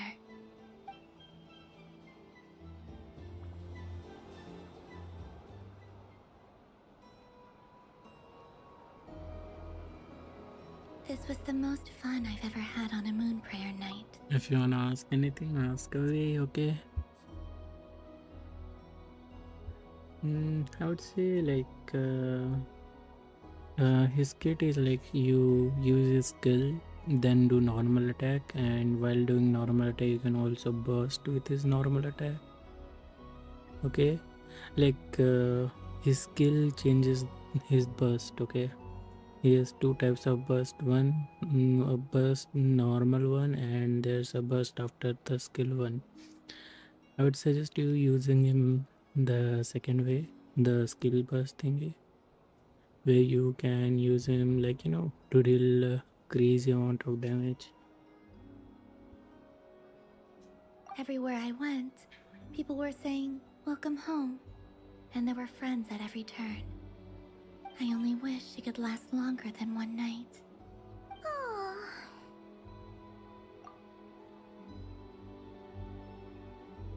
So what about our package to boost his burst and burst crit?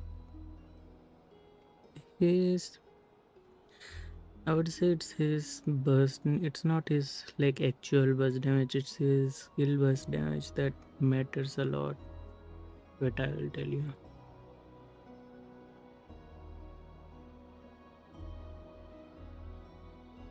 Your force, your F2P complete now. So if you wanna go for any weapons for Flints, if you have primordial jet, that would be a good weapon too. But if you want to go for 4 stars only, you can craft the prospector shovel. It's a good weapon for him.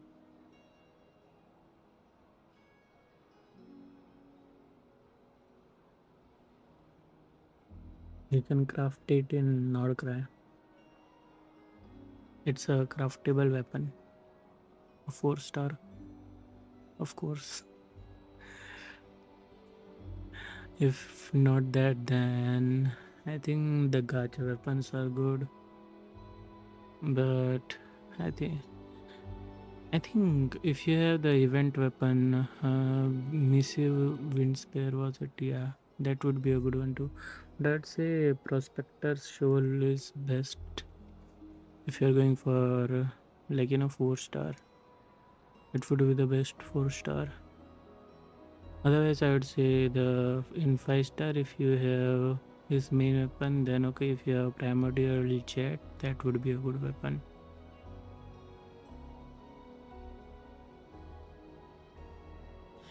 And for teams, if you are like building an F2P team, F2P teams might have kind of little bit tough. You can go with Shinkyu, Aino and Sucrose, or if you have enough, then Aino enough or Sucrose. That's a good thing for him. Trying to get that material for his craftable weapon by fighting weekly bosses, not lucky yet. Wait, what? Wait, let me check. But I cannot check. Sad, bro. If I could have checked, I would have checked it right now. Do you have Steam though, right? For now, if you have Steam, then good. But you will definitely need the craftable weapon, and you need to R5 too.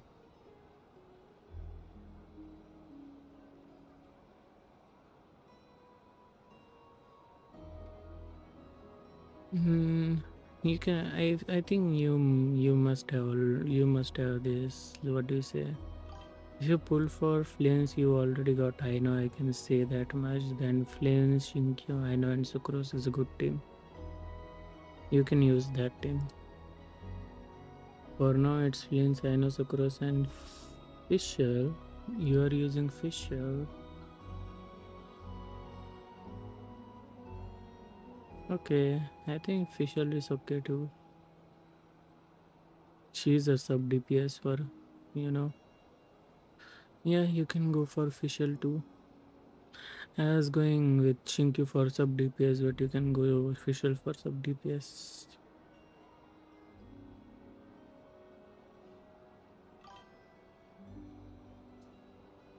Yeah, for that chest buff. Okay. Which chest buff you say? Nice.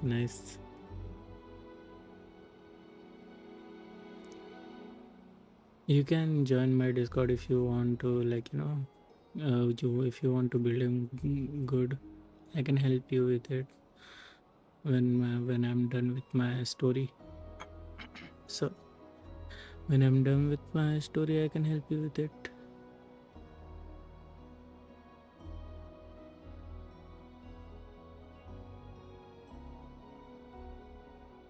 Okay, let me continue. Yes, you're right. The moon prayer blossoms. Okay, you can carry on. Yeah, bro. Have fun building Moon flames. prayer night has come.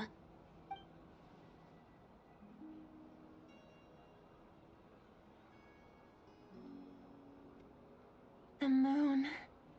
It's so beautiful. Happy Moon Prayer Night, dear. Who can say? Happy moon prayer night. Whom will say? They must know that the sky they enjoy is fake. Happy Moon Prayer Night. Thank you for your time. It's okay, bro. Anytime. Just ask away. I'm over here. Aww.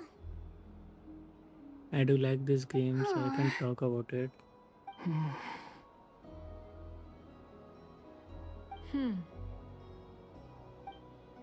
They all feel sad.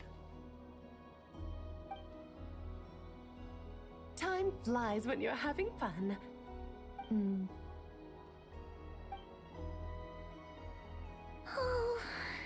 The time. Looks like the time has come. Columbina. You're heading off then? Yes, to the ruins you mentioned. And from there, back home to the moon. Wait! I know? At least... Take one of our craft shop's crumb cookies up to the moon with you. You know, for a snack. Sure, why not? The Curatorium of Secrets believes in proper farewells. No story should be left without a satisfactory endnote. Never. Farewells are an important affair for the Ratniki, too. We never know when we might meet again. Haha! And here I thought grand farewells wouldn't suit tonight's mood. But I suppose friendly passion is not to be stopped, eh?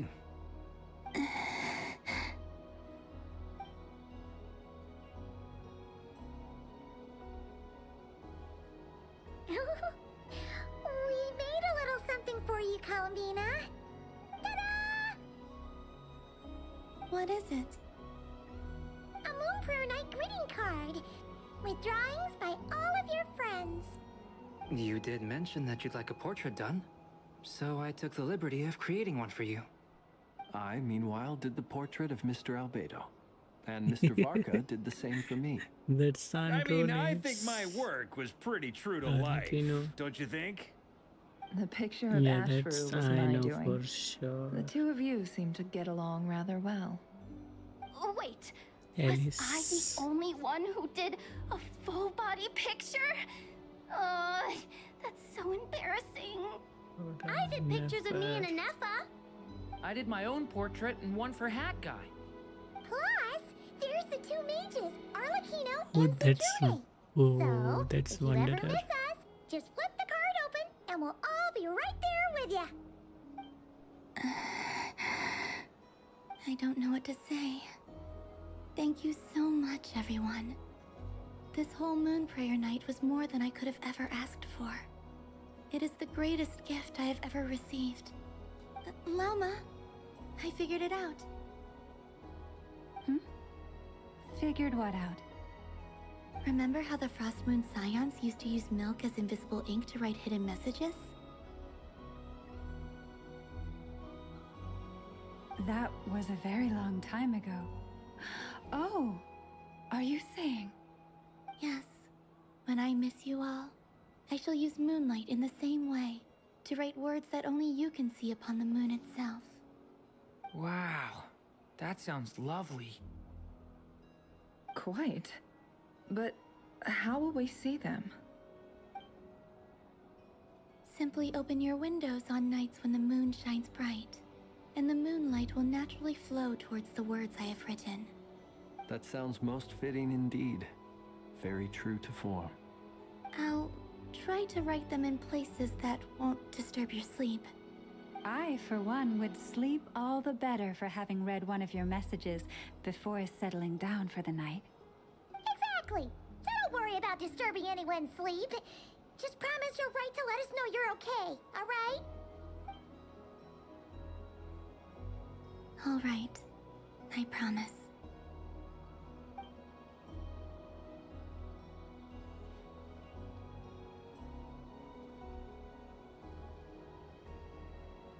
In that case, Columbina. I'm ready.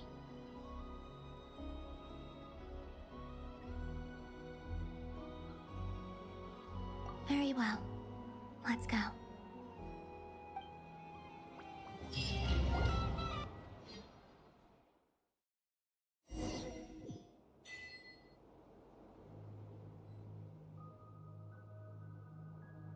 In just a few moments, I will be gone. I still don't know what to expect on the moon. Will I really be able to send messages to my friends? The Kuhenki, the animals of Not Cry. I'll never get to see them again. I wonder where I'll be when the next Moon Prayer Night comes.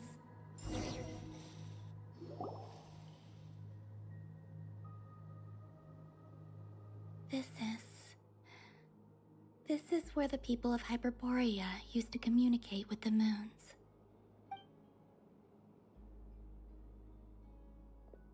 Eternal moon, frost moon, iridescent moon. When the power of all three converge, the gate to the moons shall open. Moon marrow preparations are complete. Only the final step remains. I'm sure Nasha Town is livelier than ever at this moment. Yeah, it's a shame you couldn't be there for it, but it's now or never, right? It's fine. I'm more than happy with this. My last piece of luggage. My only piece of luggage.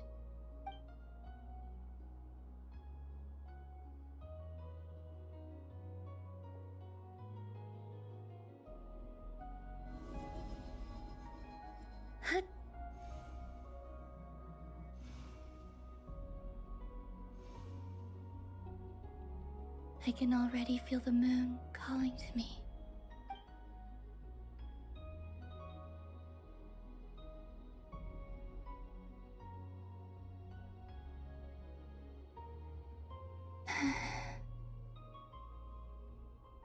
Your home lies on the far side of this light, Columbina.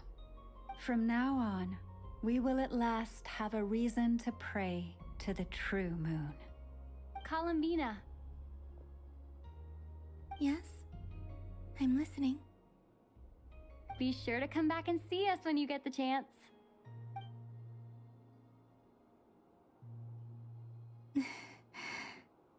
Of course.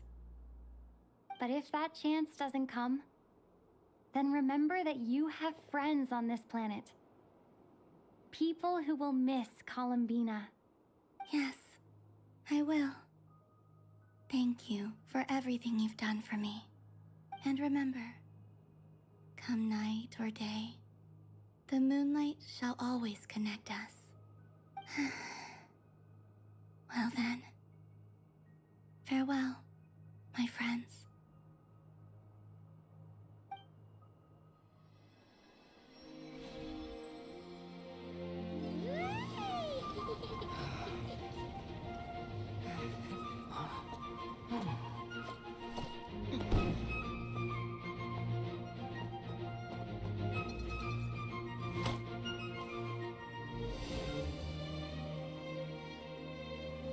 Thank you. This was my happiest night in Tevat. Farewell, Columbina.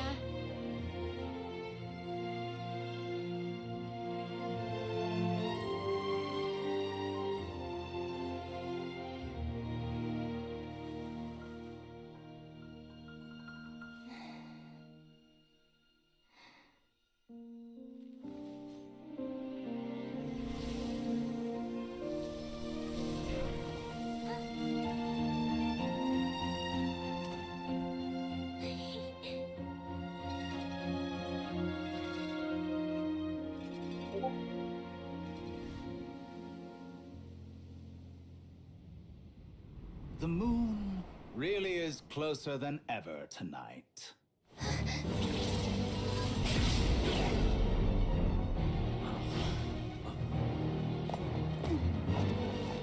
Columbina. All three moons in one place. Time for one final experiment. Reason, life, death, time and space. They all believed I would fail.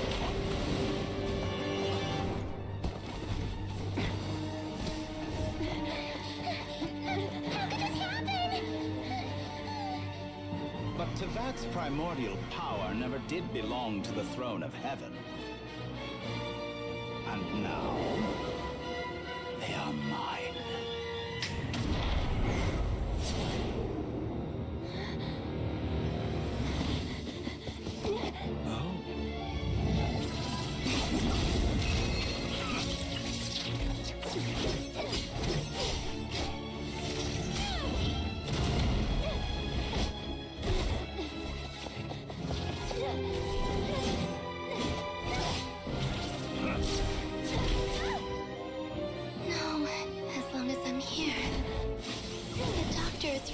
feel the three moons' power.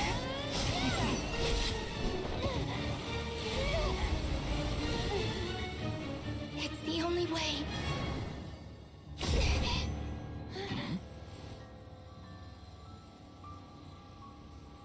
I guess I won't be going home today. Columbina! No!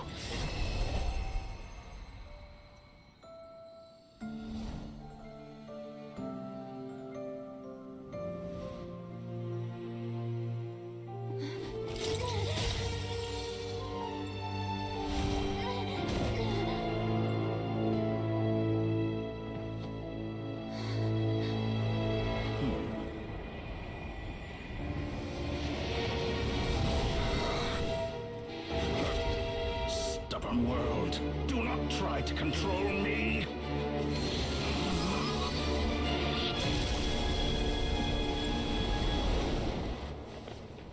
Columbina.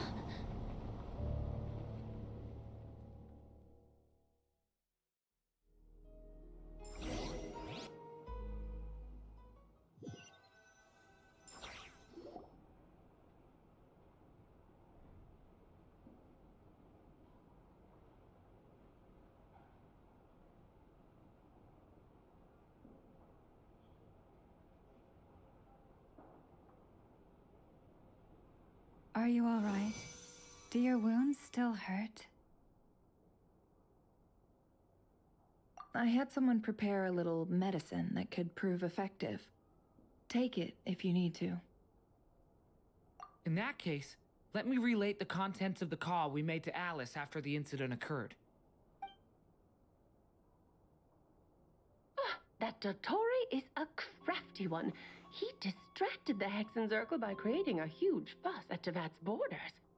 I'd assumed that the cause was an abyssal intrusion from the outside world, which in fairness is a rather common occurrence.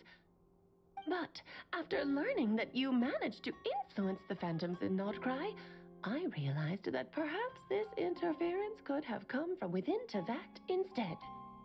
But we weren't able to change their fates. True, you couldn't change how their stories ended, but you did build some variables around yourself. Variables? Yes, things you heard that you could not otherwise have learned, ideas that would otherwise have never crossed your mind. All these things are variables. Of course, most variables usually pale into insignificance with the myriad of possibilities floating around. But the moment you start treating them as building blocks and intentionally stacking them, that changes things. That's what Dottore did, and it's how he created the necessary conditions so that when you activated the portal tonight, it played right into his plan. However, we have no way of knowing exactly what he did. Yeah, we also need to ascertain Columbina's status. And that about sums it up. As I suspected, Dottore has disappeared completely. If it's any consolation, he wasn't able to control Columbina as he might have wished to. Oh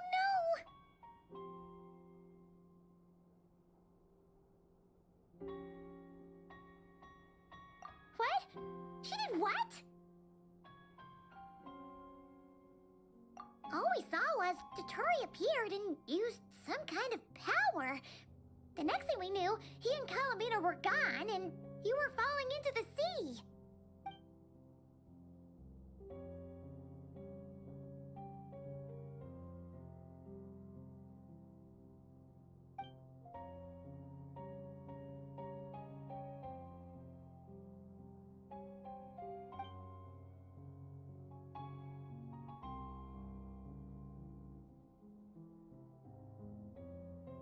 So, Columbina intentionally opened the Moon Gate and escaped into the same mysterious world as Rarier and Thalindis. Sounds like bad news.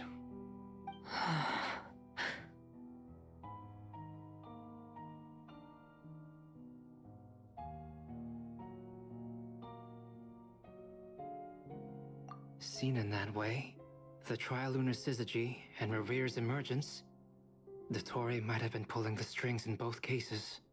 According to Miss Alice, he is attempting to transcend his destiny and finish an experiment that only a god might complete. An utter lunatic. Wait a sec. Where's Hat Guy? Seems like he'd want to be here for this. He took off with the Dodo communication device after we spoke to Alice. He said he had a hunch that he wanted to investigate by himself. The look on his face was terrifying. I've never seen him like that before.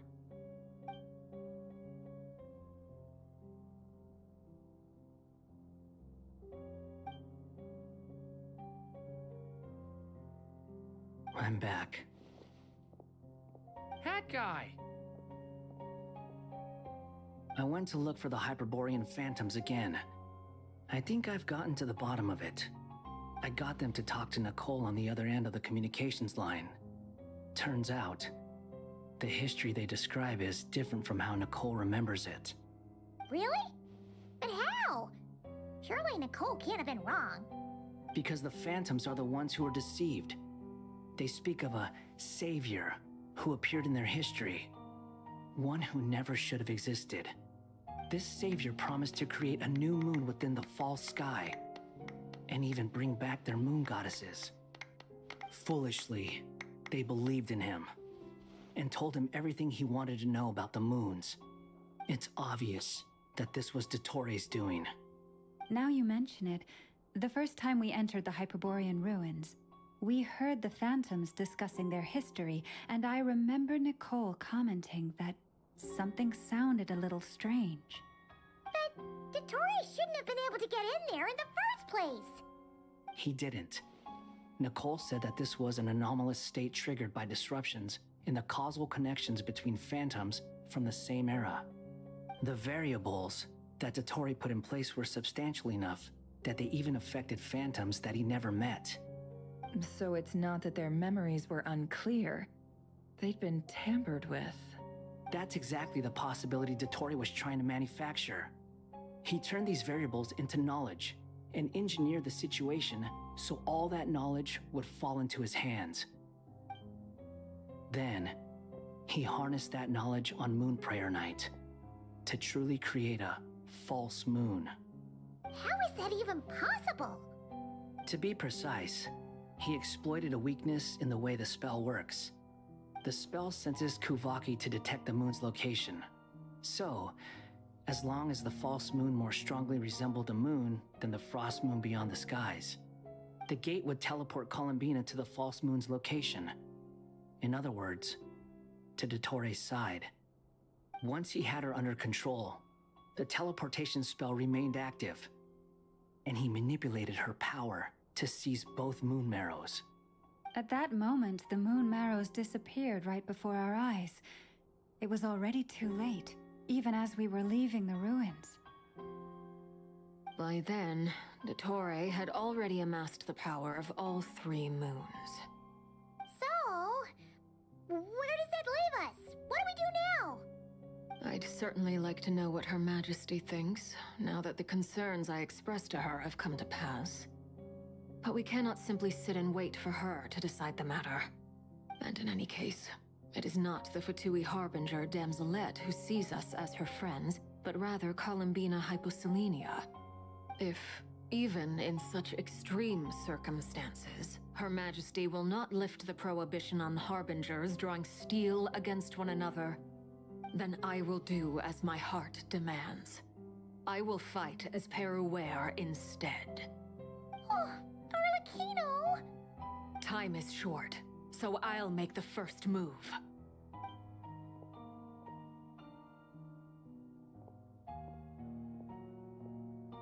Whew. Even Arlecchino seems to be losing her cool now.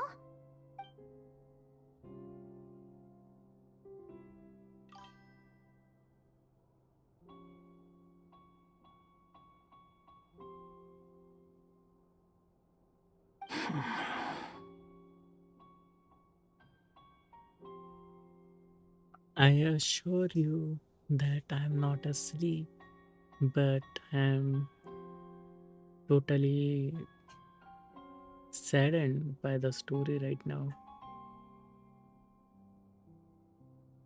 The thing that happened right in front of my eyes. Wow. I wanna literally kill Tature. Man, who is the doctor's voice actor? Bring him in front of me. I wanna talk to him. Make that guy feel embarrassed. Genshin, I demand the worst death ever for the Totore. Okay, Genshin Impact. You must do something to that guy. So he must not leave anymore. So he is Genshin? No. The doctor is a character in Genshin. He's the second of the Patui Harbingers. And he just ruined a very good farewell for Columbina. And just how this story comes in. I wanna know more. What happens in the future? What will the Genshin story be like? And how the doctor ends. Now I want the doctor to end by Diluc's hand even more. Diluc, kill this guy already. Genshin, bring Diluc to North Korea and defeat this person already.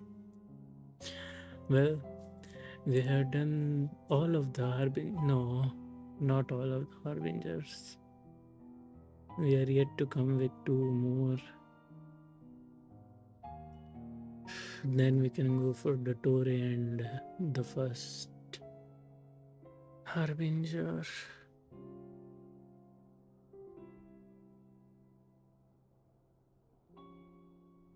Not the first, I mean the 0th, you can say. Not the 0th. What the hell is a 0th? But the 0. The first is Capitano, the second is Daughter. Fuck you, Daughter. Is this the finale? No. I think the finale is a very long, not very long, but I think the finale will take longer time. Not longer time, but 2026 would have finale for the Fatuis, I think. At least the Fatuis, I think. Then we can focus on the principals.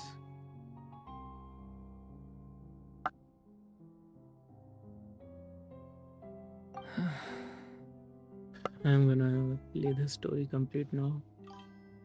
I think it's to the end of the story now. Lose those dejected looks for a moment and let me get a word in.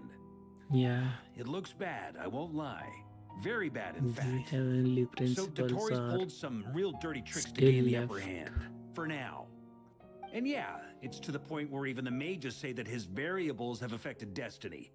I'm not so sure, though. Many have told me that Tevat's destiny is fixed, and that does appear to be the case. Well, what makes Dotori so sure he'll be the exception?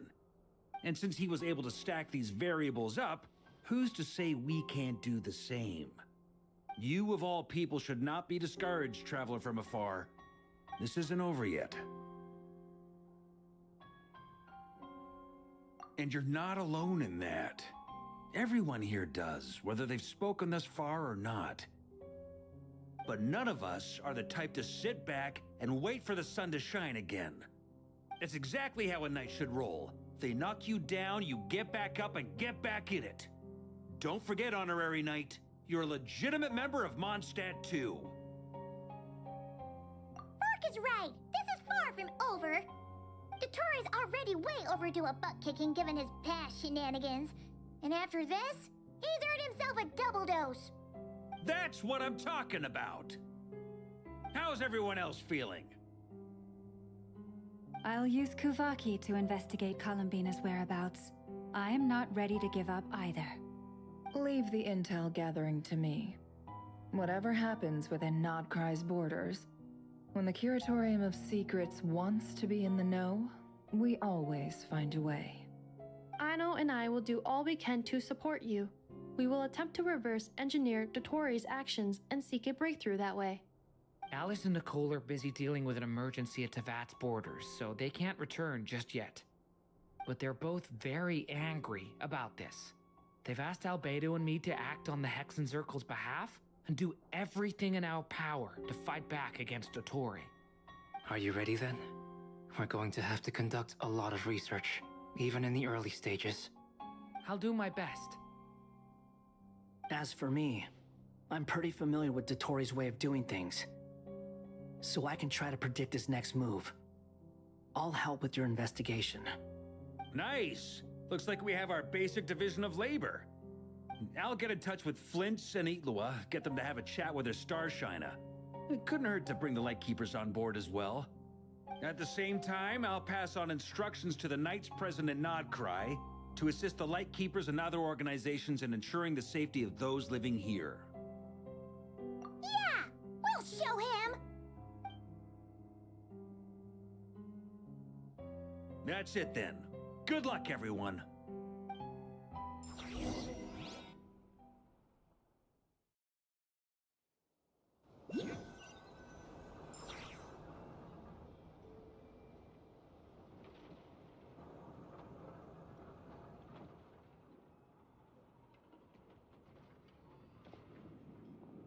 I never thought that Columbina would become my real name.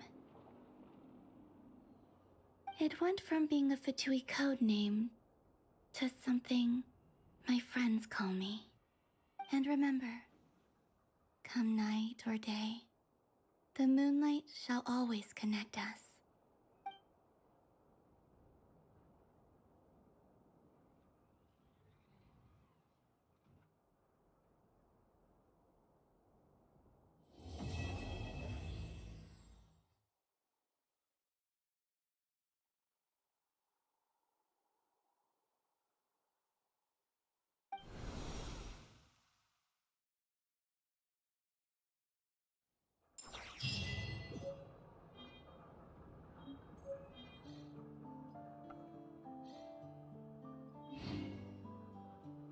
The Genshin has completely surrendered the whole freaking, community, I think so. Right now, everyone must be so sad. Not must, and everyone will be so sad. Reading, not reading. I mean, hearing this story, watching this story.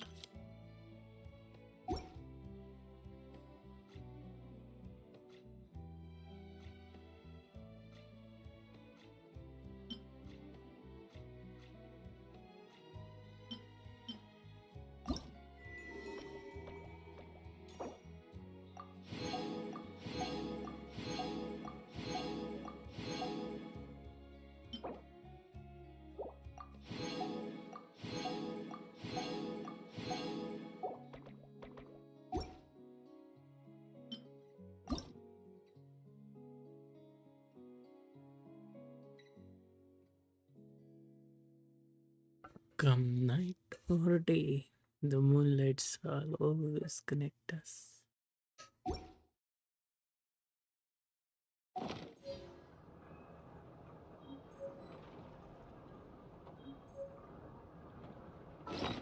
There's still something. What's this?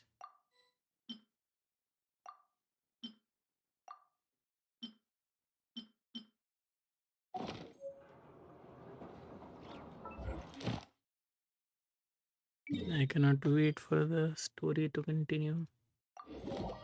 I mean, there should be something. Ad Astra Abyssosk. Welcome to the...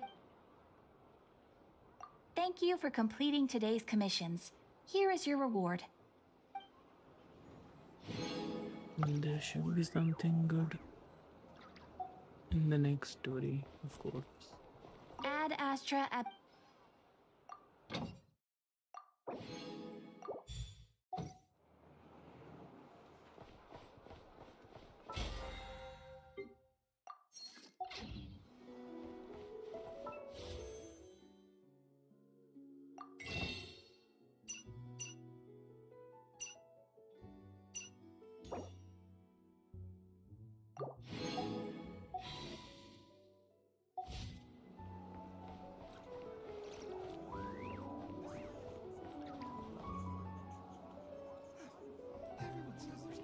Okay, I'm gonna stop my stream now.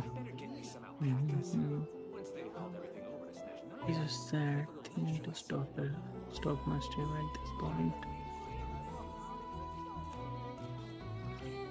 I really want to go traveling.